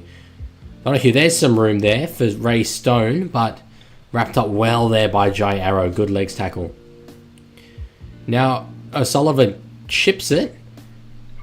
Avarillo did trip over. Ozzy says, was Avarillo taken out? I have to see a replay. Adam G's a good referee though, and certainly didn't think so. Joker finding a bit of room. NRL says Bobcat, they do AFL in Melbourne. I think they're going to bring out a lot of people into the AFL. Speaking of Melbourne, This completely snuck up on me, but I'm going down to the Formula 1 next weekend for Melbourne. I just didn't realise it was next weekend. I thought we still had weeks. So, doubt I'll be streaming next week. You'll have this, and probably that's that. I'll see if I can do it from a hotel room. I'll try. So just kick it to touch there from Humphreys, and that's good with 40 seconds to go. The clock will just tick down. Why not next week? Because I'm going to be in Melbourne for the Formula 1. So I can try, but I highly doubt that the hotel Wi-Fi will be good enough for me to do something like this. But I'll give it a go. Alex says, we're in the territory of longest period without a stoppage ever. Well, we obviously just had one, but it felt like a really long time before that. So 12-4 will be at half time. Dolphins will be frustrated. They haven't really been able to fire too much of a shot. South Sydney didn't have a heap of attacking play, but capitalised well when they had it. Don't worry, Aussie, it's still only half time, but Rabbitohs looking good. NRL says, I think the Wi-Fi will be great in the hotel. I hope you're correct. No, though, I'm not streaming more games this week because I'm going to one of the games tomorrow, and then Sunday I have to travel back to Canberra. 12 minutes? Oh my god, that's long. I will check out Blake Taft's new look, though, at the specific request of Woo Woo God. Blake Taft. Hang on.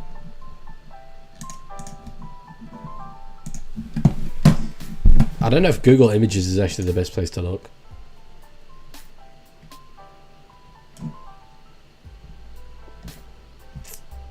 Oh, wait. Oh, yeah, it's this one. Yeah. What the hell? I do remember seeing it now in the trials. It's so weird. He looks like a completely different guy. I mean, just the disparity. Oh, I'm blocking his face. Hang on. No, that doesn't help at all. Anyway, the disparity between... I'm blocking it again. I'm not in the right location. There we go. You can see it a little bit. Maybe I can move me. There we go. That is not lined up whatsoever. But anyway, yeah, very weird. Very unusual. I cannot say I'm a fan. He looks like a bit of a nefarious individual, if I'm going to be honest. Looks like he belongs on some kind of register with that kind of combination of hairstyle and stash. But nonetheless, solid player. I just absolutely violated poor old Blake Taft. Yeah, my boy did not deserve this. I agree though. Weird look. Oh, I can eat Cocos outside. Give me a sec.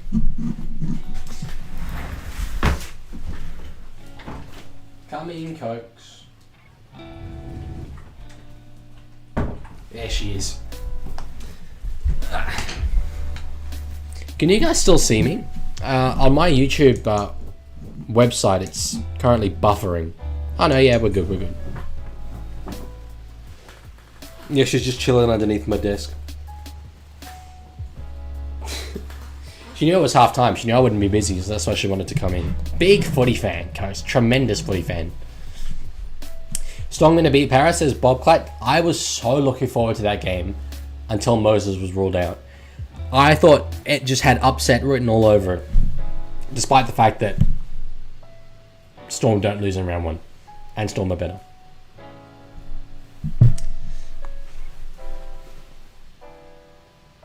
But yeah, it's unfortunate. They are definitely going to win Storm now.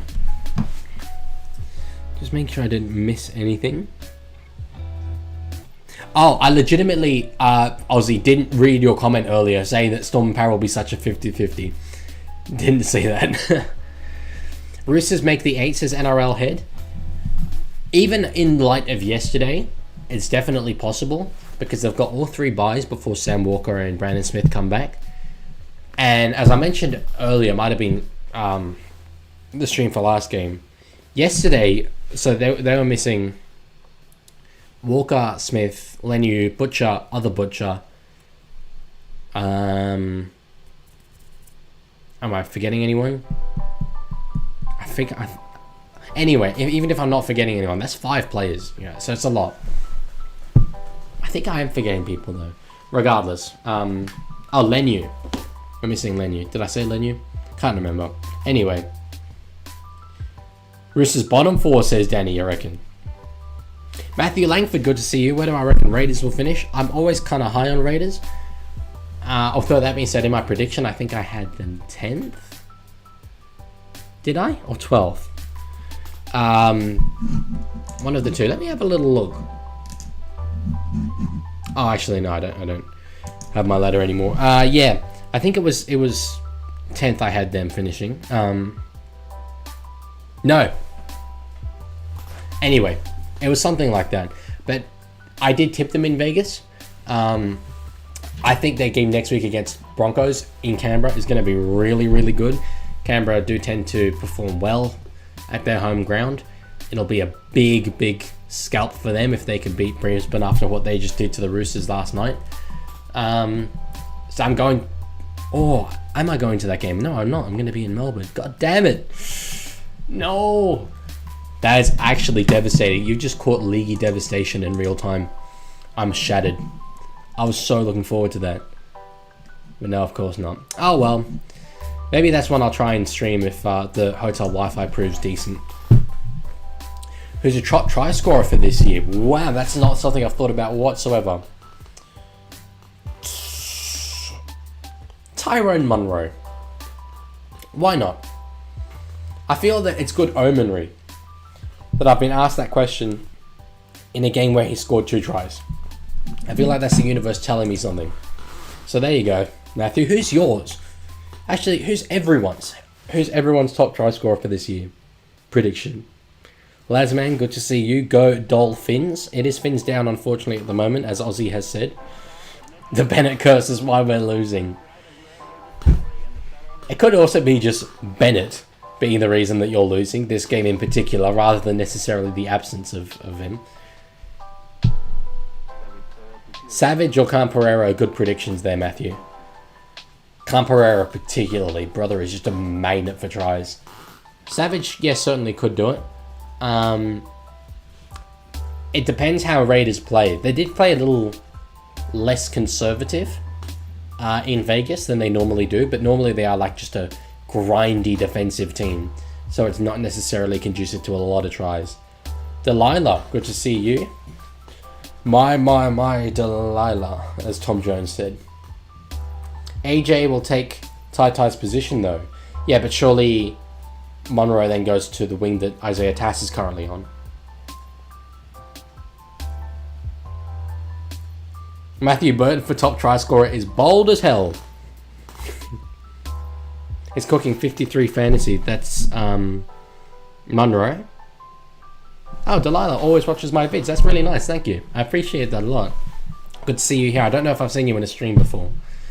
But yes, we have a lot of fun in the Leaguie live streams, I've got to say. The Vegas one in particular was unreal. That was so funny at so many times.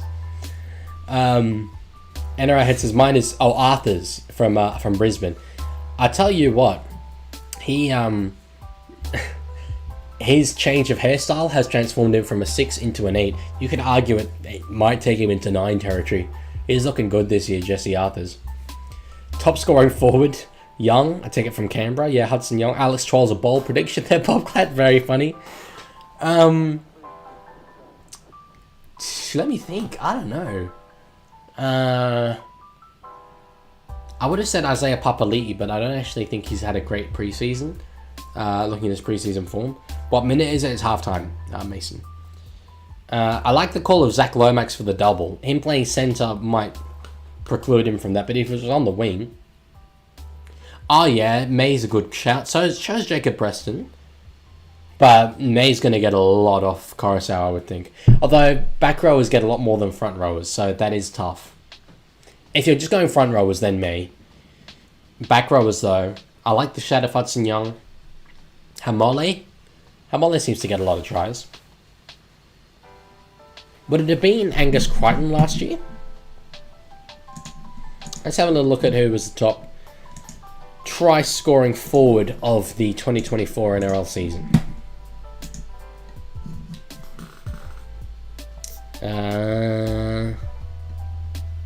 Geez, Micah Sivo was ranked number 12. That's unreal.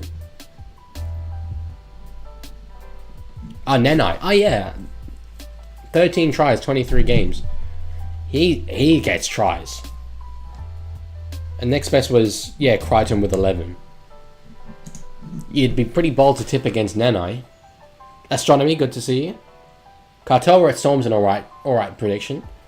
But particularly with Harlem Lukey out, you'd think that they're going to be focusing on Nenai side. Is Sivo playing? No. Sivo, so obviously Parramatta player, played, so he signed with the Leeds Rhinos in the Super League, which is where Brad Arthur's currently coaching, but did his ACL in a trial game, out for the whole year. I'm not affected by the cyclone, fortunately. I'm down in Sydney. Woo God says, do you watch Champions League? I follow soccer very, very closely, but I do not watch the games. I find soccer a remarkably boring game to watch, but a remarkably entertaining game to follow along with. So I'm well and truly across what's happening in the Champions League, but no, I do not watch it. So yeah, thoughts on the NRL buying the Super League? Interesting question, Alex. This is one that I've been asked before. Who was I talking about it with recently? As a guy online, English person, and I find it arrogant, to tell you the truth. The way it was initially reported was that we wanted to buy it and play it during our off season. To me, the Super League is not a toy like that. The Super League is a rich, historical competition, and their clubs have more history than the NRL's clubs do. They are old. Some of their clubs, and this is true, predate the existence of rugby league. These clubs are older than rugby league itself because they started as clubs of the unified rugby league and rugby union sport, and then went to league when the split up happened. I think Huddersfield Giants are an example of that. And in Australia, we just have absolutely no respect for that history, in my opinion. So the thought that, oh yeah, we can just buy them out and we'll move the time of year that they play so that it's in our off season, I find it disrespectful.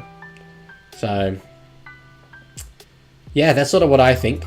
But if the NRL were committed to buying it and running it administratively, I don't mind that. But don't move the entire season you played in. I want to say as well, Astronomy. Sorry, I should have asked if you're okay. But yeah, right in the cyclone. That's unreal. Obviously, hope you're good. Good to see the internet still working. Being in the eye of the storm is actually not a terrible place to be for the time being. It's when you move, or when the storm moves and you're just at the edge of the eye when it gets the most intense. Do I think South Sydney will win? Dolphins are my pre-match tip, but I'd have to, if I was starting a tip now, yeah, surely. Bob Clark says NRL would do better as admin of Super League. I don't necessarily think that's true. They don't have any experience or know-how as to the north of England, right? And the Super League was actually recently taken over by new administrators who have changed it quite fundamentally, and it's doing well this season. It's improving. So yeah, I think we tend to just dismiss a lot of what the Super League do over here in Australia. I think that we could do a lot better when really it's probably not all that true.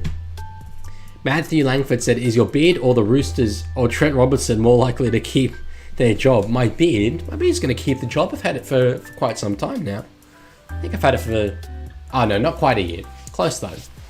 I don't think Robinson's in any trouble though. They know they're at the Roosters that this is a rebuilding season, and they have committed to that. They fully committed to that. And I say this about Terrell May going to the Tigers. The Roosters were fully like, okay, what team do we want in a few years' time? That's what we're going to do. We're going to get rid of a guy who's one of the best props in the NRL right now, Terrell May, so that we can have Blake Steep, Salesi Foketi, Lozelu, who we saw yesterday, De La Salva'a, these guys be the focus.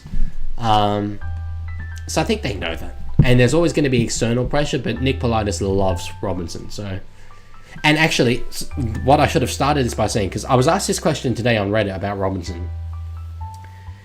a lot of people are quick to say there'll be pressure on him, he'll be sacked by whatever point.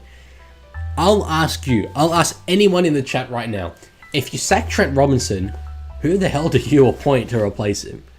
There isn't anyone there. But Paul McGregor, Kevin Walters, Anthony Griffin, Brad Arthur. Do you know, like, how absolutely clown do you think the Roosters would get if they sacked Trent Robinson, appointed one of those guys, and didn't go any better? They'd be like, you just got rid of a coach that's one of the most successful in NRL history for who, you know? Woo Woo God says, I'll do it and ruin them. Aside from Woo Woo God, there would be no other good appointments, in my opinion. I'd get behind Woo Woo God to ruin the Roosters. That's something I'd be here to see, for sure. I think we'd all kind of love that. I saw them say, yeah, thanks, we all prepared, needed to have power for the game. Fair enough, the game is important. The game's important. NRL head says, Super League just needs time to win the country again. Well, you're not going to win the UK, right? The UK is a soccer country. But the Super League was originally created as the European Super League. And they had the Catalan Dragons, obviously still do, but throughout the course of its history, Toulouse Olympique from France, who I've been lucky enough to see, played in the Super League for a season. Toronto Wolfpack, obviously, as well. But these things didn't work. My dream is an Amsterdam team. Imagine the away trips. It'd be like Vegas, but every other week for some of these English teams. I think that'd be very successful. I think they will hire Latrell Mitchell as coach. Joshua, all good, no worries. What Raiders will play Origin this year, says Matthew Langford. I have to think about that. Obviously, very dependent on injuries. As we see a kick-off from South Sydney, Savage would probably be next up behind Coates and Taulagi, as long as I'm not forgetting anyone. So possibly he'll get in if there's an injury. Hudson Young, a chance, but yeah, they've got Liam Martin, Angus Crichton. Well, Murray being injured actually might mean, because he's a back row in Origin, might mean that Hudson Young gets in. That's all I can really think of, I think. Good to see some Blues love, though, in the chat, though. We love that here on the Leaguie. So the Dolphins, yeah, first half didn't do much. Gotta be real. Scored a try in very, very fortunate circumstances.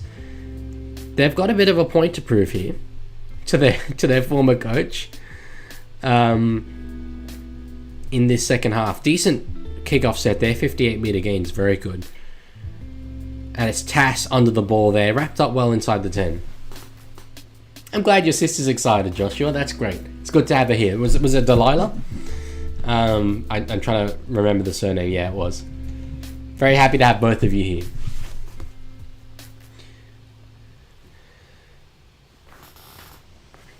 Humphries is playing a lot of dummy half.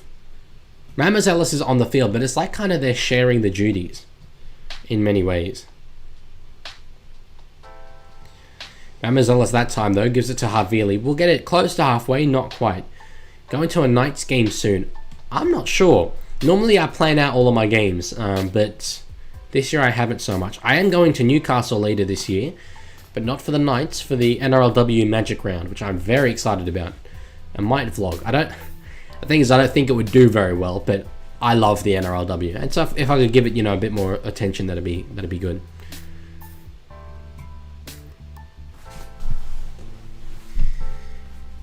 It's a good run there, Junior Tupou takes it up to the 40. Gonna get cooked if I go to a Knights game? Probably true. Although I'm still not quite big enough that I get recognised at NRL games. I was at the Roosters Broncos yesterday and no one recognised me. Queensland or New South Wales? New South in your mouth. That's my opinion. Absolutely. Blues through and through. Katoa puts the ball up in attacking field position. It's chased through by Avarillo. Ball ends up going backwards. Oh, they've said forwards off South. I thought it was backwards off Dolphins. Okay, I mentioned in the first stream. Okay, Souths are doing a challenge. Yeah, I thought that this was off Avarillo. Nonetheless, I'd go the 2 here. They won't go the 2 if the challenge is lost. Excuse me. But I would 100% go the 2. It makes way more sense. Yeah, I think that's Avarillo.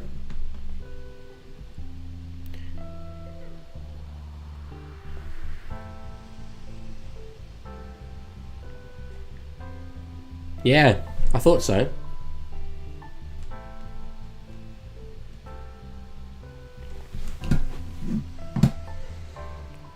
Let's see, no, I think Jai Gray's alright. Oh no, okay. I don't know. I can't say I saw Joe Gray touch that, but nonetheless. So let's see in the chat. Give me your opinions. Do you go the 2 here? I vehemently say yes. It makes so much sense to go for the 2.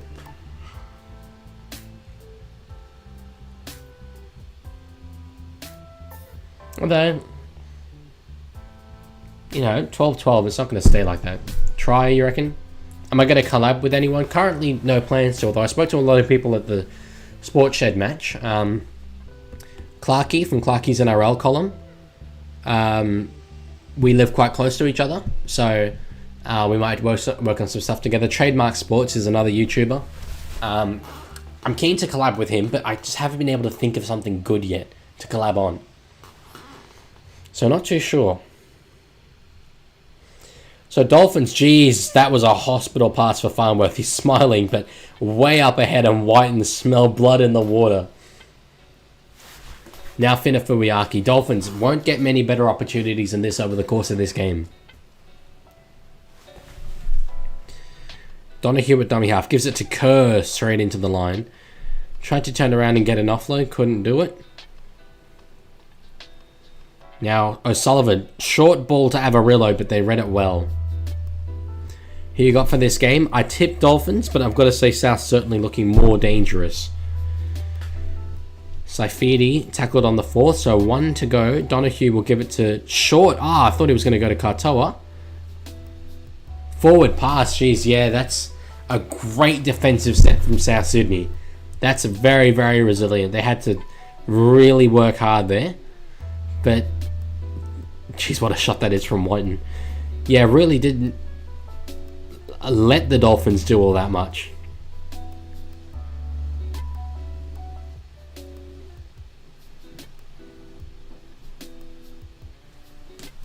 Wasn't great play there on the last at all. I mean, despite the forward pass, Katoa wanted the ball. Oh no, they're saying Monroe's night's done. Wonder why. Collarbone. Oh no. Do you know what other games you're going to? I'm really not sure. Normally, as I say, I plan them out, but this year I've not got around to doing that. Taking it week by week. Probably not as many as I normally do, though. I'll go to a lot of games in Canberra, because that's where I live normally. Munro, not top try scorer. Yeah, his chances just took a hell of a hit. I won't give any other predictions for top try scorer, because maybe they'll do their collarbone as well. Maybe I'm the one that cursed it.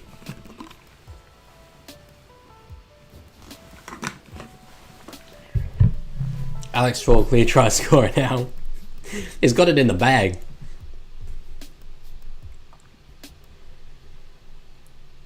Donahue out a dummy half. Good little jinking run there. Takes it up to nearly the 40.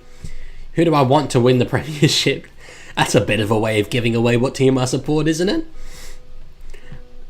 Dolphins on the last. They don't kick it. Finafuyaki trying to find an offload. The ball just spills out. I will say, though, on the note of giving away who I support, so see where I'm looking right now? I'm looking at 2 hung up signed jerseys of the team I support. If I accidentally knock down my camera, my secret would be gone. You'd all know immediately. It's actually like this whole wall here is just full of memorabilia. So I'm always like, you know, getting close. It's always a bit of a risk. But every stream, I check everything back down. I'm like, okay, there's no shark stuff back there that will go. Whoops. Anyway, So, South Sydney taking over the 30. And that's just a ball plan, actually. I was going to say roll ball. I think it's a ball plan.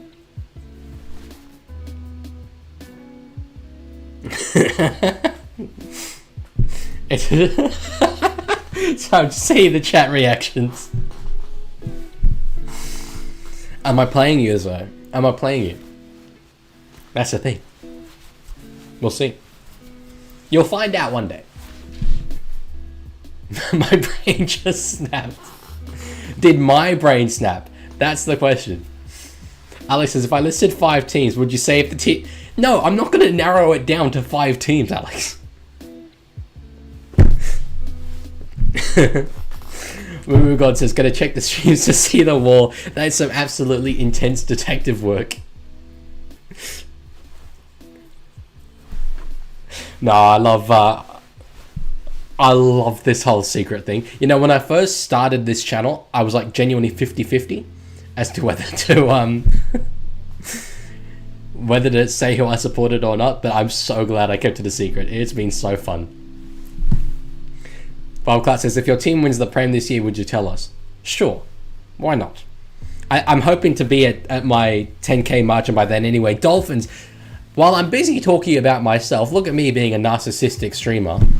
Dolphins get over through Jermaine Asako. Good little passing play there. 12 points to 8, kick to come. The game is on.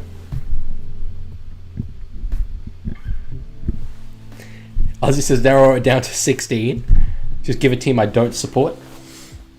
That feels like... See, okay, I could do that. But what's in it for me? Why would I? NRL Head says, I think Tigers. It's a bold prediction. Oh, I like the song that they're playing. Tide is High, Blondie. I love old music. In League's billion sub special, he'll tell us. I've never promised to say who I support at 10k. But the problem is, I don't know how much longer I can keep the secret, because before I had done this, YouTube stuff, I was like a super vocal supporter of my team on so many social media platforms. So it took me days to delete all of that stuff, genuinely. So I'm like every day I'm like, there's gonna be something I miss. Someone's gonna find something. So we'll see. BMX Brody says it's definitely Sharks. He wouldn't have said it. Who knows? Lachlan, kia ora. Good to see you here from New Zealand, I assume. It's be quite late at night for you guys, wouldn't it be, by now? Isako starts it way out to the side. That's a poor miss from him. Poor miss. Thank you, Astronomy. I appreciate you doing that. Joshua says, I'm preying on everyone's downfall, but not your team's. Absolute agent of chaos, Joshua. That's what you are. Preying on all the downfalls. Thank you, though, Astronomy, saying you deserve more than 10k. I mean, I'm still not at 5k, so we're taking it step by step. But, yeah, no, look, I thought after a year I'd have 1k. For it to be 5k is absolutely insane. But, no, I've been able to make good videos about important things given the platform that I've got. So it's been nice. This next one I'm making, it will take me some time because it's a big, important video, but it's got like a real message behind it. So I'm really excited. And I had this joke between me and League because he said it in Vegas. I did let something slip in the Vegas stream. It's true. Okay, here's a time machine to see his tweets. Just bribe Elon. Elon will show you. Who wins the wooden spoon? The Roosters? I predicted the Knights. But obviously after today's game, I mean, still, I'd back the Knights still to win the spoon, to be honest, but they looked okay. NRL needs to hire Leaguie, says Bob Clatt. That'd be a dream. That'd be the dream. I'm hoping one day. The issue is, like, I'd love a career in the media in many ways, but I've spent so much of my time on YouTube absolutely tearing into the media, saying Fox League are a bunch of liars. So, like, it's not hyping up my chances. it's not gonna be helping me. Danny says, I don't know how much longer I can keep this secret. You pick your words carefully, League. I'll give you that. It's true. It's all calculated. Except for the time I said I support the Sharks accidentally. But thank you. When's it coming out? Really not sure. It's something that I don't like. It's a research project in some way. So like, depends how much I find.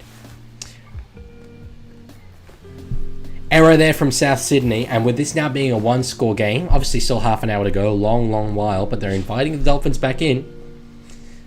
When am I streaming again?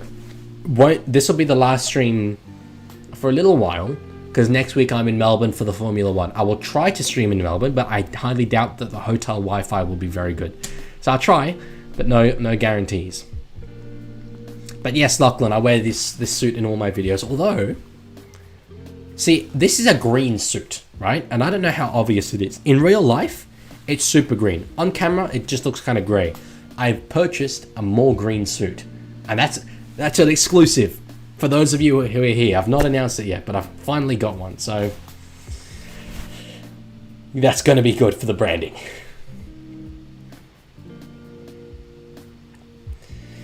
I'll commentate this Dolphins attacking set though and stop talking about me because I've already missed one Dolphins try through being self-centered. So it's Dolphins on the second. Now through Donahue. Finds Kerr underneath. That's a good run. Fine. Got one-on-one with Gray a little bit there. Yes, it's all green. It's all green, Lachlan. 6 again. Finds Avarillo. Crabbing across field. Bounced away from Hubner. Got the arm free. Didn't offload. Bob Clatt, yeah, there's been a few people with the Rabbits and Raiders theory with the green. Maybe. I do live in Canberra, but who knows?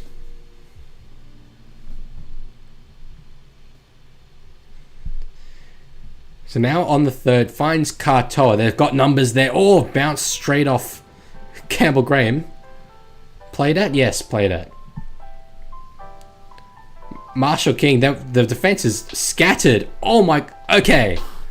I thought that was one of the tackles of the century, but we're gonna, it's leveled up here. Sorry, there was so much going on in that play. They just had the defense at 6s and 7s. And Dolphins get level and they will lead here.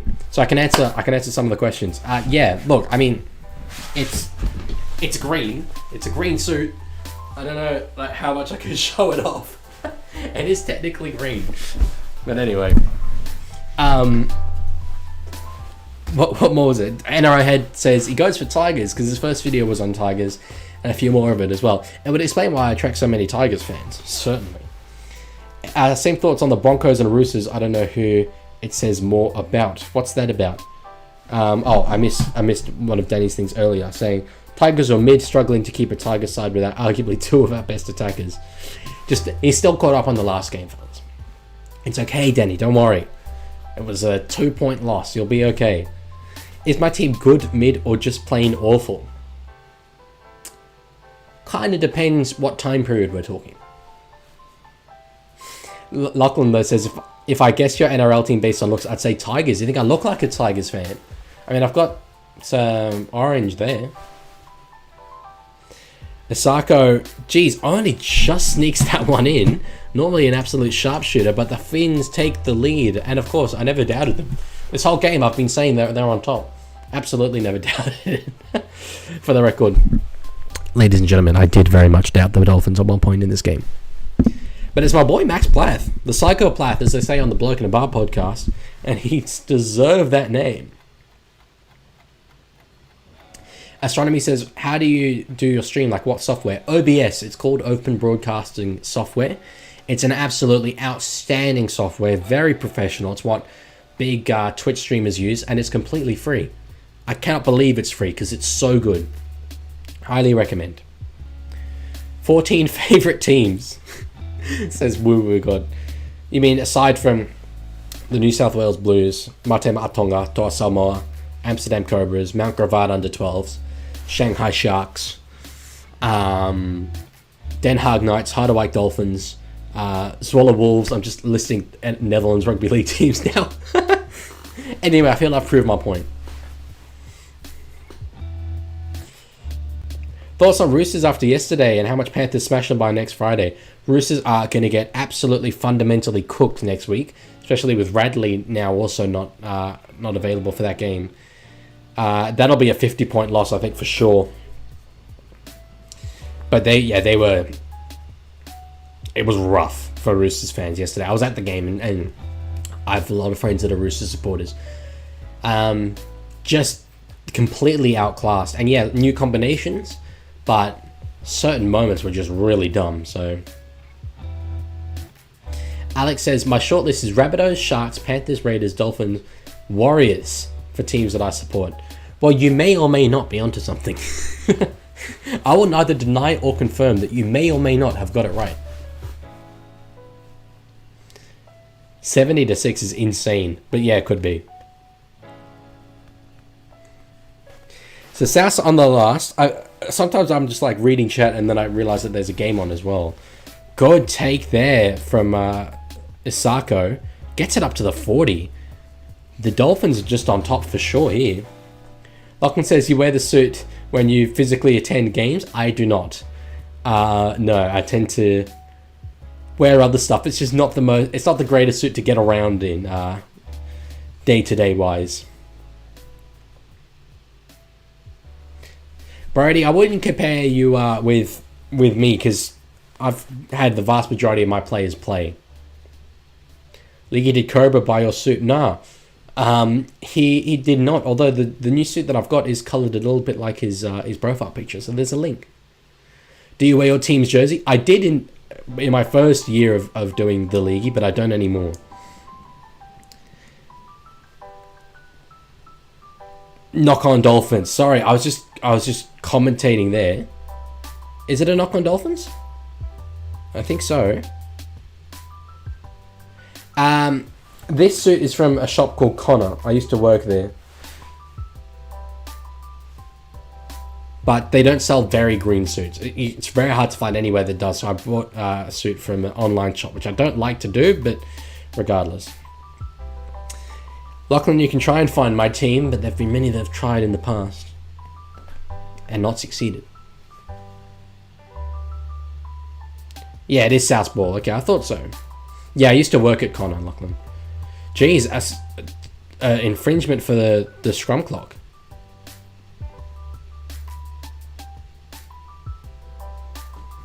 You don't see that much. How do I join your fantasy league, Joshua? Yeah, so you have to pick a team for yourself, obviously. But go to my most recent video. It's about NRL Fantasy, and in the comments, the pinned comment has a link. Brody says, nah, getting a penalty off a shot clock is crazy. It is crazy. Normally, we just see the referee be like, nah, do you know what? I'll let it go that time. Do I have a job or just uni? Nah, the league is my main focus. Well, aside from uni, the league is what I do. I could not do a job as well. No chance. Not with the amount of time it takes to make YouTube videos by yourself. So, South spread it out to the right. Jai Gray with a bit of speed out the back, but couldn't get away from Sean O'Sullivan. Lucker's a Roosters fan, so we can... Well, I won't repeat that on stream because I don't want to get demonetized, but we can say negative things about Souths. Not given that they're only losing by 2 and Hughes got absolutely ruined yesterday, brother. I don't think there's much of a ground for you to stand on at the moment. Name one team that your least favorite... Wait. Boo Boo God. Well, name one team that your least favorite team in the Australian National Rugby League in the year 2025. You want me to say my least favorite team? No.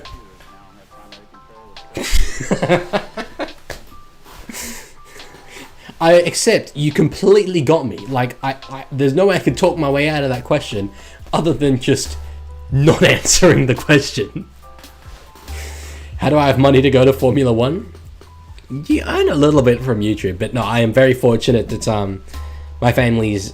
I mean, we're not rich, but we're comfortable, and I've done it very cheaply. So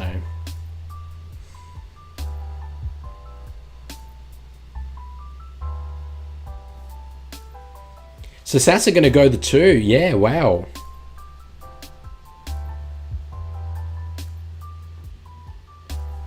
It makes sense. I mean, definitely evening up the scores, but like, that's a poor penalty to give away in that position.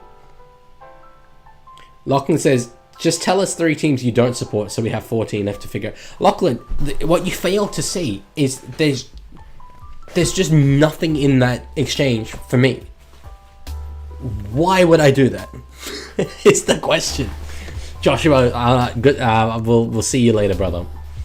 How much an average do I make from NRL? YouTube, you can't really say an average. It's not very much, right, at this point. But I'm able to, like, I've earned over the course of my entire YouTube career, like a couple, maybe $2,000, maybe a bit more than that, off the posts. South Sydney. Oh no, Lachlan's donated. now there genuinely is something in it for me. Lachlan, look, I thoroughly appreciate that donation, and I kind of wish I could give it back, because I am not selling the teams that I don't go for. That's a huge thing. You got to understand. I've had this secret going for a year. but thank you for the $2, man. I do really appreciate that. It helps out a lot. Sorry.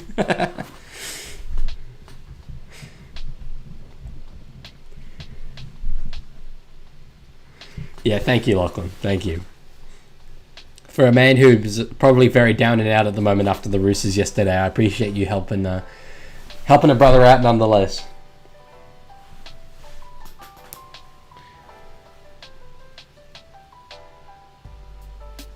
Yeah, no, right, it'll be about 2,000.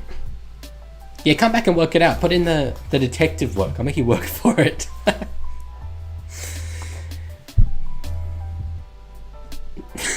Mason, don't donate $500, please. Don't do that. Okay. Dolphins had an opportunity there, but just couldn't get the execution right. Tupou's done well to stay in field there. On the last, still alive, this attacking opportunity. O'Sullivan will kick across field. Underneath it is Finafuiaki, but Wyden comes down with... Oh, no, it's Lemuelu. Yeah, 500's way too much, brother. Don't do that.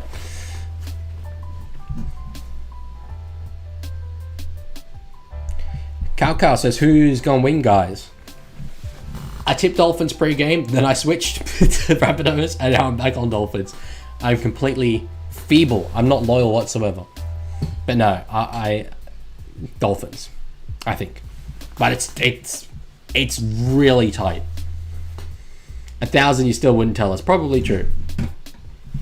Probably true. The secret, I could tell you, but I'd have to kill you, and I really don't want to do that. So, filthy bandwagon. No, I'm just sticking with my original tip. It was just a prank when I said I think South will win. Main, good to see you back. Kill me? I don't want to kill you. That's what I'm saying. Okay, $1 million. BMH Brody, if you can come up with that kind of cash, I'll tell you way more than the team I support. Leaguie, name your 15th favorite team. No. Thought we support the Raiders. No, it's a secret, man. Big secret. Process is just a prank. Lachlan's got the evidence, you reckon? What evidence has he got?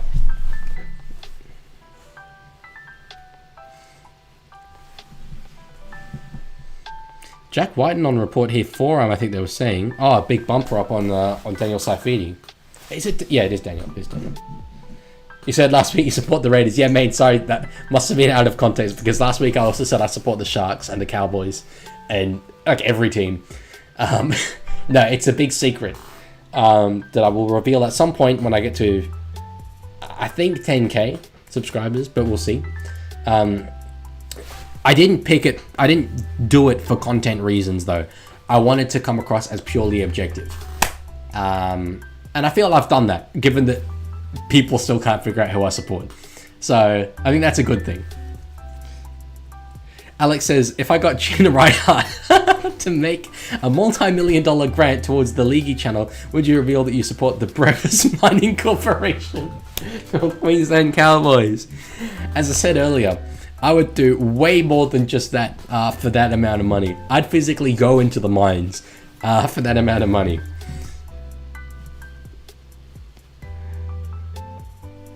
Dolphins, try gone begging there for Tupou.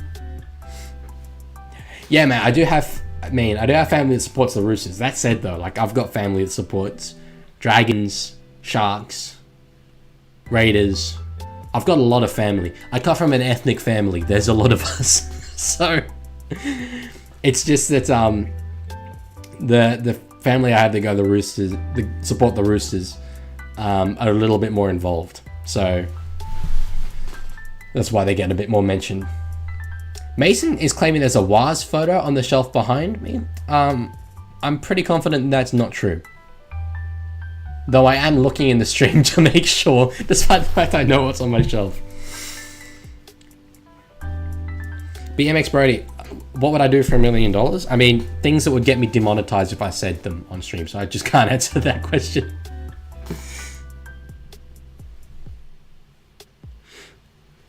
John Trad, is that a Reddit reference? Is that an r/NRL reference? You could say he loves his footy. I'm just curious. It might not be. I'm curious.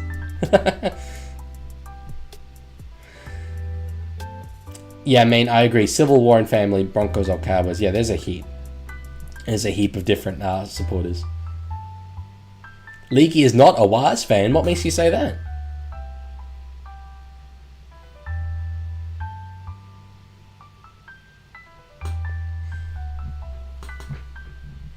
Could be, could not be. I support Japan and Scotland. That's a thing I painted in year 6, brother. It's got the whole world on it. I support Bloke in a Bar and Netherlands Rugby League. Lachlan says, do you wear RM boots then? If yes, some posh club. I do not wear RM boots. I wear Connor boots. They were very cheap, I assure you.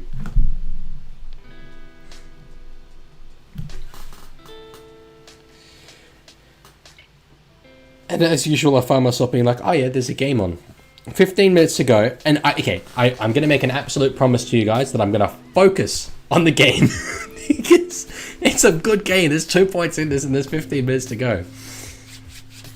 Main, though, is correct. And I'll put an end to this discussion because I do support Somalia Rugby League. Absolutely.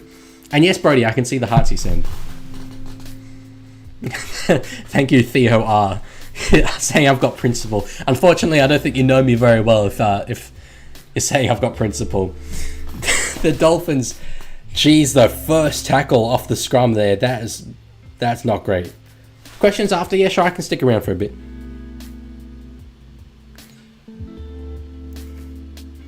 Lachlan, I'm tempted to not read that comment out of spite. No, I'm just that good to you guys. I always read chat. But I will focus on the game. South's taking it over halfway. That was a big play. The Dolphins had a real opportunity there, field position wise, to set themselves up. And now South's well on a roll. Whiten. Unfortunately, Brody, I don't deal in hearts. Hearts don't pay the bills, so. I don't know, Lachlan, is there? Rugby League in Chile? Fourth tackle, Mamazelos. Across the Talus, Duncan steps inside, just gets away from Kofusi. Arm was free, but there was no support. Now on the last, so South Sydney, golden opportunity. Cody Walker, little grubber in behind. 6 more tackles. Jeez, I said golden opportunity before. I get nothing, Mason, for hearts. It's just a thing, an animation. South Sydney here, this is as good an opportunity as they'll probably get for the rest of the game to reclaim the lead. Mamazelos, across through Humphreys, now they've got numbers. Jai Gray does get away from the centre. Oh, Jesus, that was close. Hamiso Tabuai-Fido there and Isaiah Katoa stopping him. It looks certain to score. Jamie Humphreys goes himself. High contact potentially. No, could have levelled it up with a penalty there. Mamazelos to Duncan, running towards the middle. Got by Kafusi. And Marshall King gets his legs. Mamazelos now. Across to Humphreys. Jai Gray. They've got numbers. Over in the corner. Isaiah Tass. They've re-got the lead. They've reclaimed it. 16 points to 14. South Sydney are in.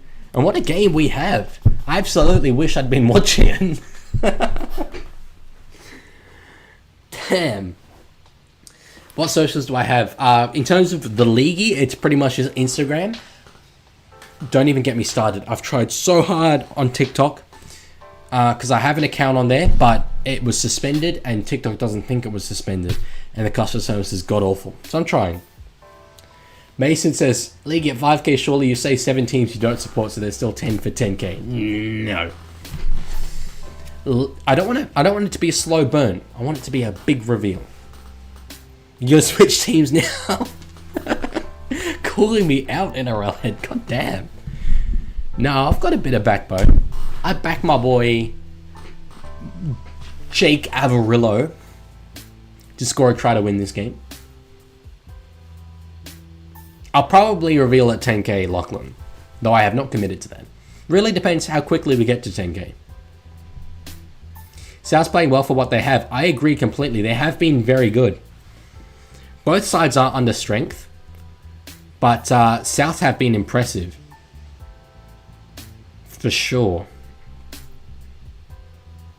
Weeby God says, I just rewatched the Panthers versus Storm stream you did, and I can confirm I did not see the team you support. Did I say anything in that stream about who I support?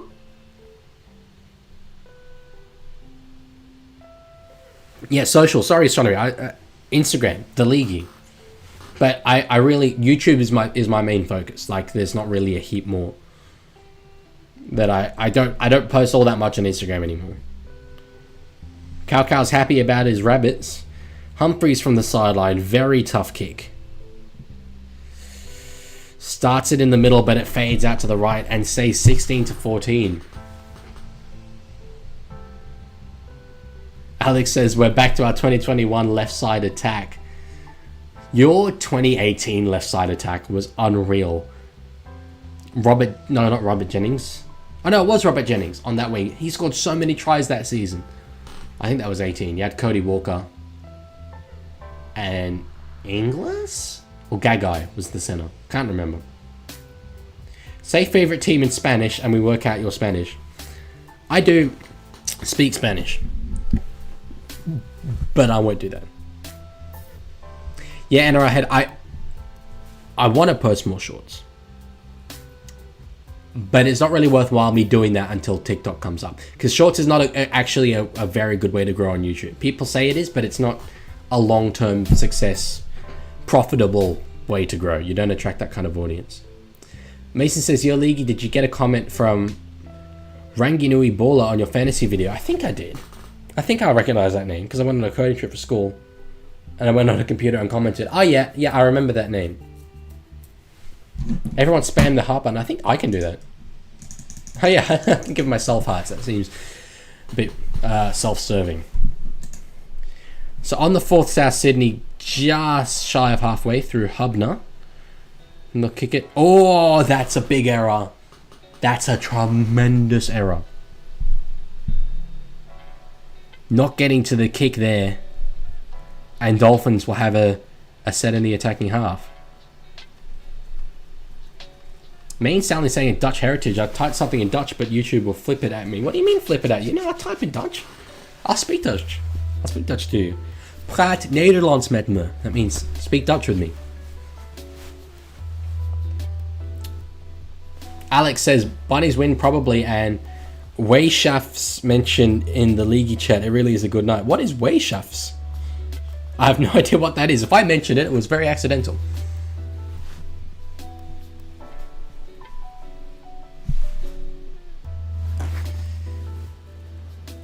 So that was good from Averillo for the Dolphins' perspective.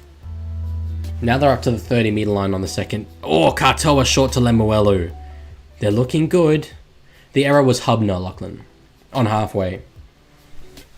Yeah, man, I speak pretty much fluent Dutch. Kofusi across to Katoa. O'Sullivan, now they've got numbers. Averillo over for the corner. Tupou knocks it on. It was a bit early. Jai Gray is very happy about it. Yeah, Averillo could have maybe gone himself. Brody says, Comment ça va? Ça va très bien. Forgive my accent. Oh, Chile League team is the Weishafs. Okay. So, like, Weishafe. That was good from Campbell Graham there. Ball coming free. Right, this is League zal mijn mannenhengst vernietigen. Well, after just saying that I speak fluent Dutch, now I very embarrassingly don't actually understand that. League will be my... I don't know what mannenhengst vernietigen means, so...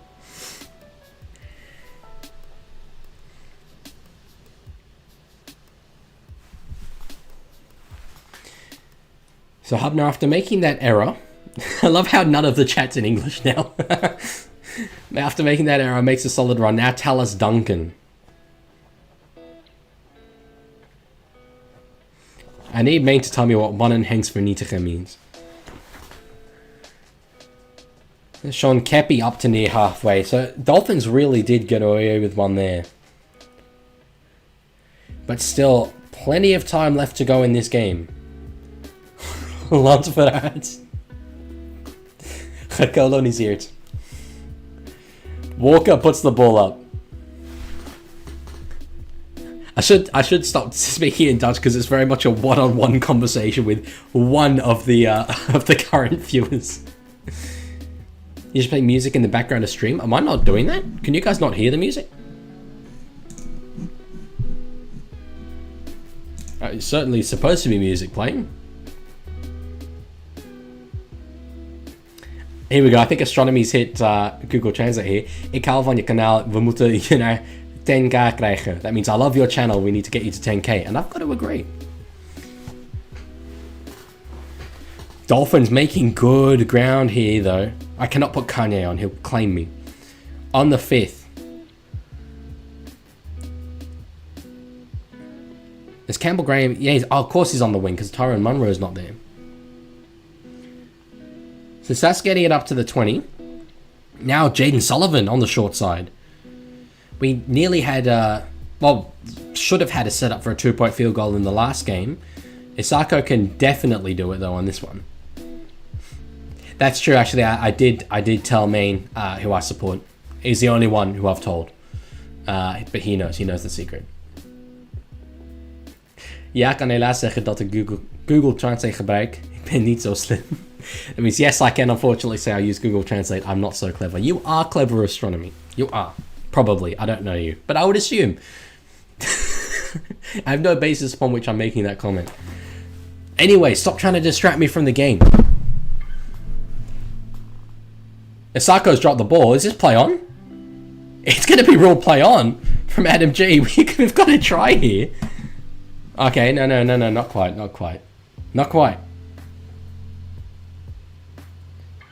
We've got a no try here from Adam G, but this could be the moment.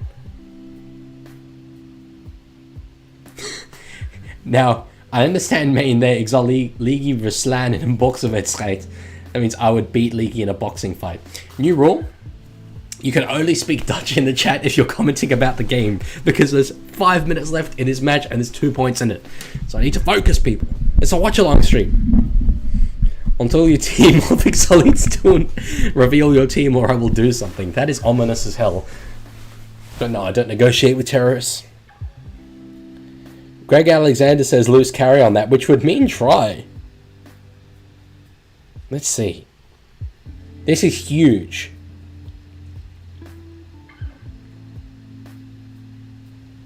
It's hard. White's got his hands around the ball.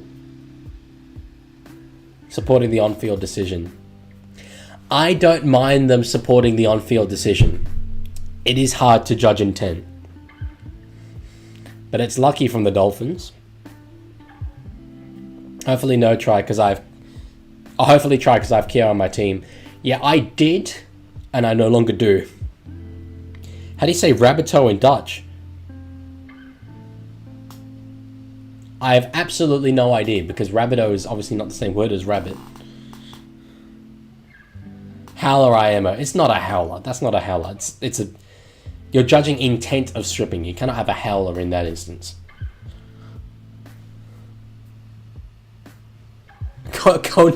Konino. That's a very literal translation from Maine. No, Mason, don't worry. Maine does not know who I support. Ball comes free. It's a South ball. Dolphins are letting this game slip away. Weavergod did comment about the game in Dutch. I think that the Dolphins will score a last try, sort of Warriors versus Storm. Coates over in the corner. It's what the Broncos, says Brody. Misschien, which means maybe. Can you please speak in English? I'm hella confused. This is what I'm saying. I love it though. It made me want to put on my my Netherlands jersey. Anyway, South Sydney, Cody Walker now through Jai 3-on-3, steps inside, doesn't get away from Katoa.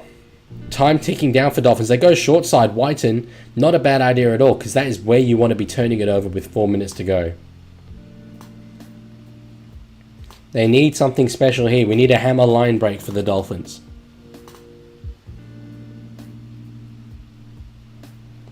Konino was very funny, man.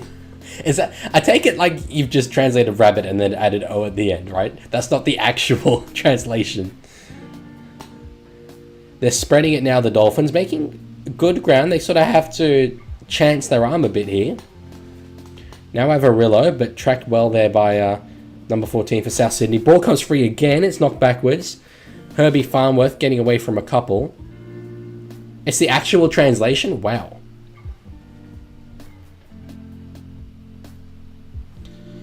Dolphins need something. 3.5 minutes now. Gilbert hitting it up on the 4th. Could you have a go at the field goal? They're not going to do it. They'll back their defense here. Ball bounces. Okay, good bounce for the Dolphins' perspective. That could have been pretty bad for them. And they catch Gray inside the Rabbitohs 10. So big defensive set here needed from Dolphins, I think, in order for them to be in decent range for the 2-point field goal by the end of their upcoming set. Gray's moustache is growing on me. It's nowhere near as bad as Taft's. Damn, Mason, that is late at night. This chat went from English to Dutch so fast. We got potential elbow and field goal von 2 punten. Potential for a 2-point field goal. Yes, but they didn't do a great job of keeping South down their own end, though.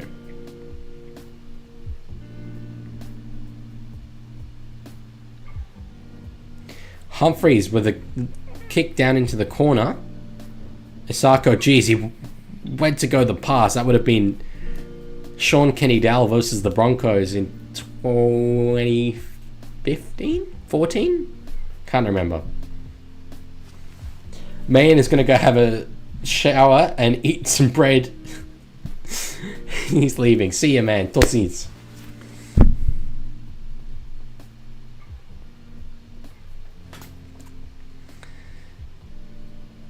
So this is going to be the last possession that the Dolphins get. This feels very similar to the end of the last game. We've had 2 really good games today. They need something here. Doesn't seem like they're going to get in enough range here. Farnworth nearly got through. Oh! Ooh. They're not setting up at all for the 2-pointer. Both them and the Tigers, no thought of the 2-point field goal. They've just kicked the game away, have they not?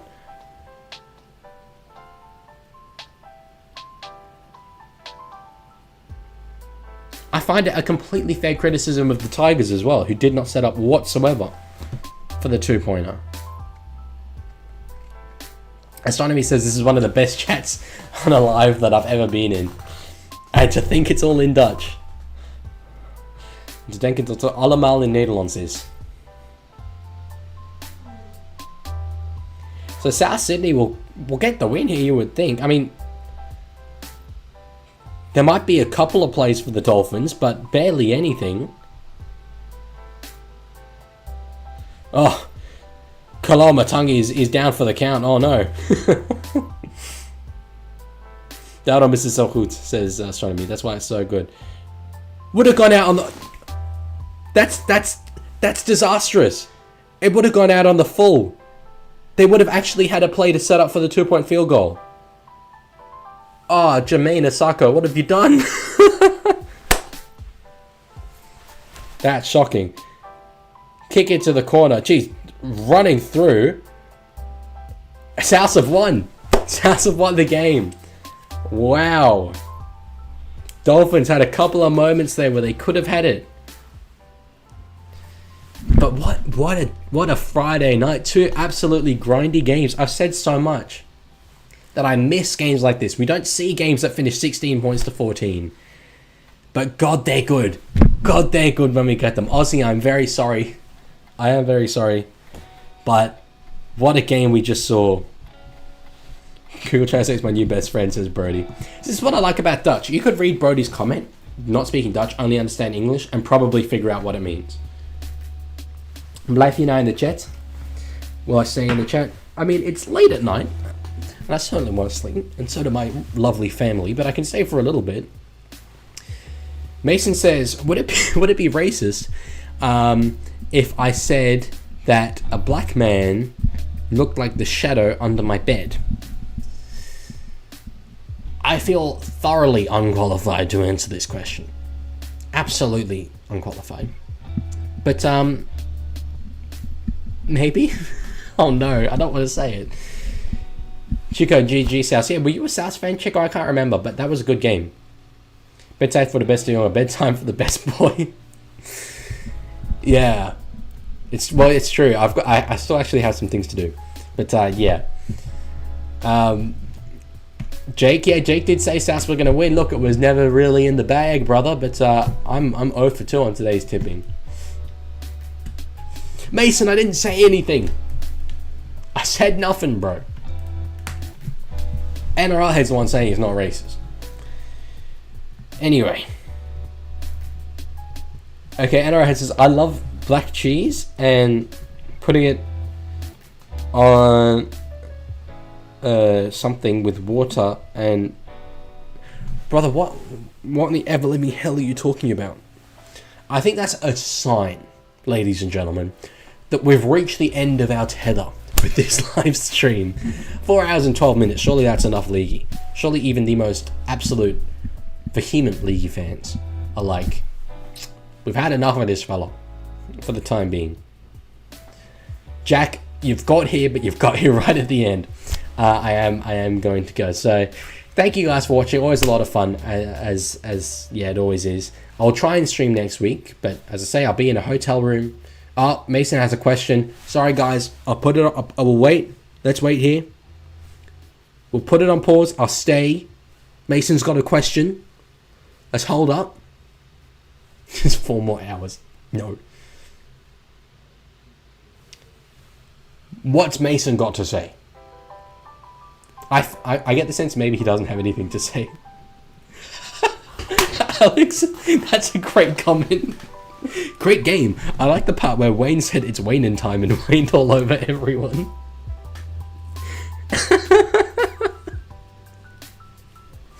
I found it a bit not safe for work when he did that, but nonetheless.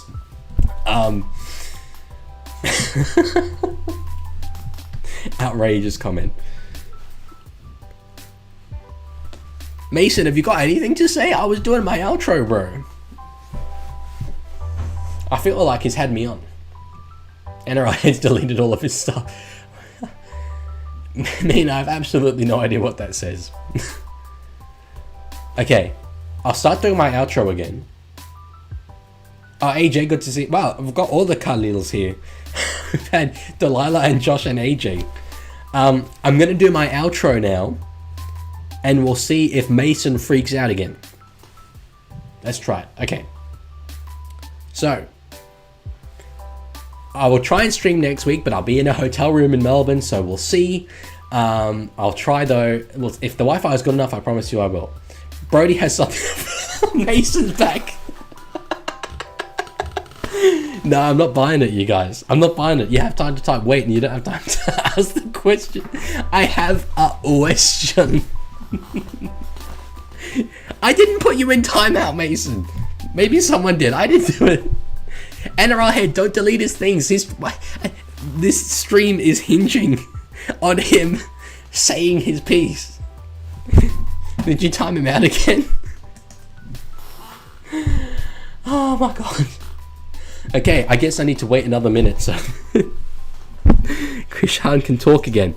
Leaguie, how's the grand final 2024? I'll go for Mason. You guys are funny. The grand final was good. It was good. I mean, I went to 2024. 2024 was unreal. But, no, NRL head, don't time him out. I want to go to bed, bruv. I need to sleep. I need to work on a very important video about an important topic.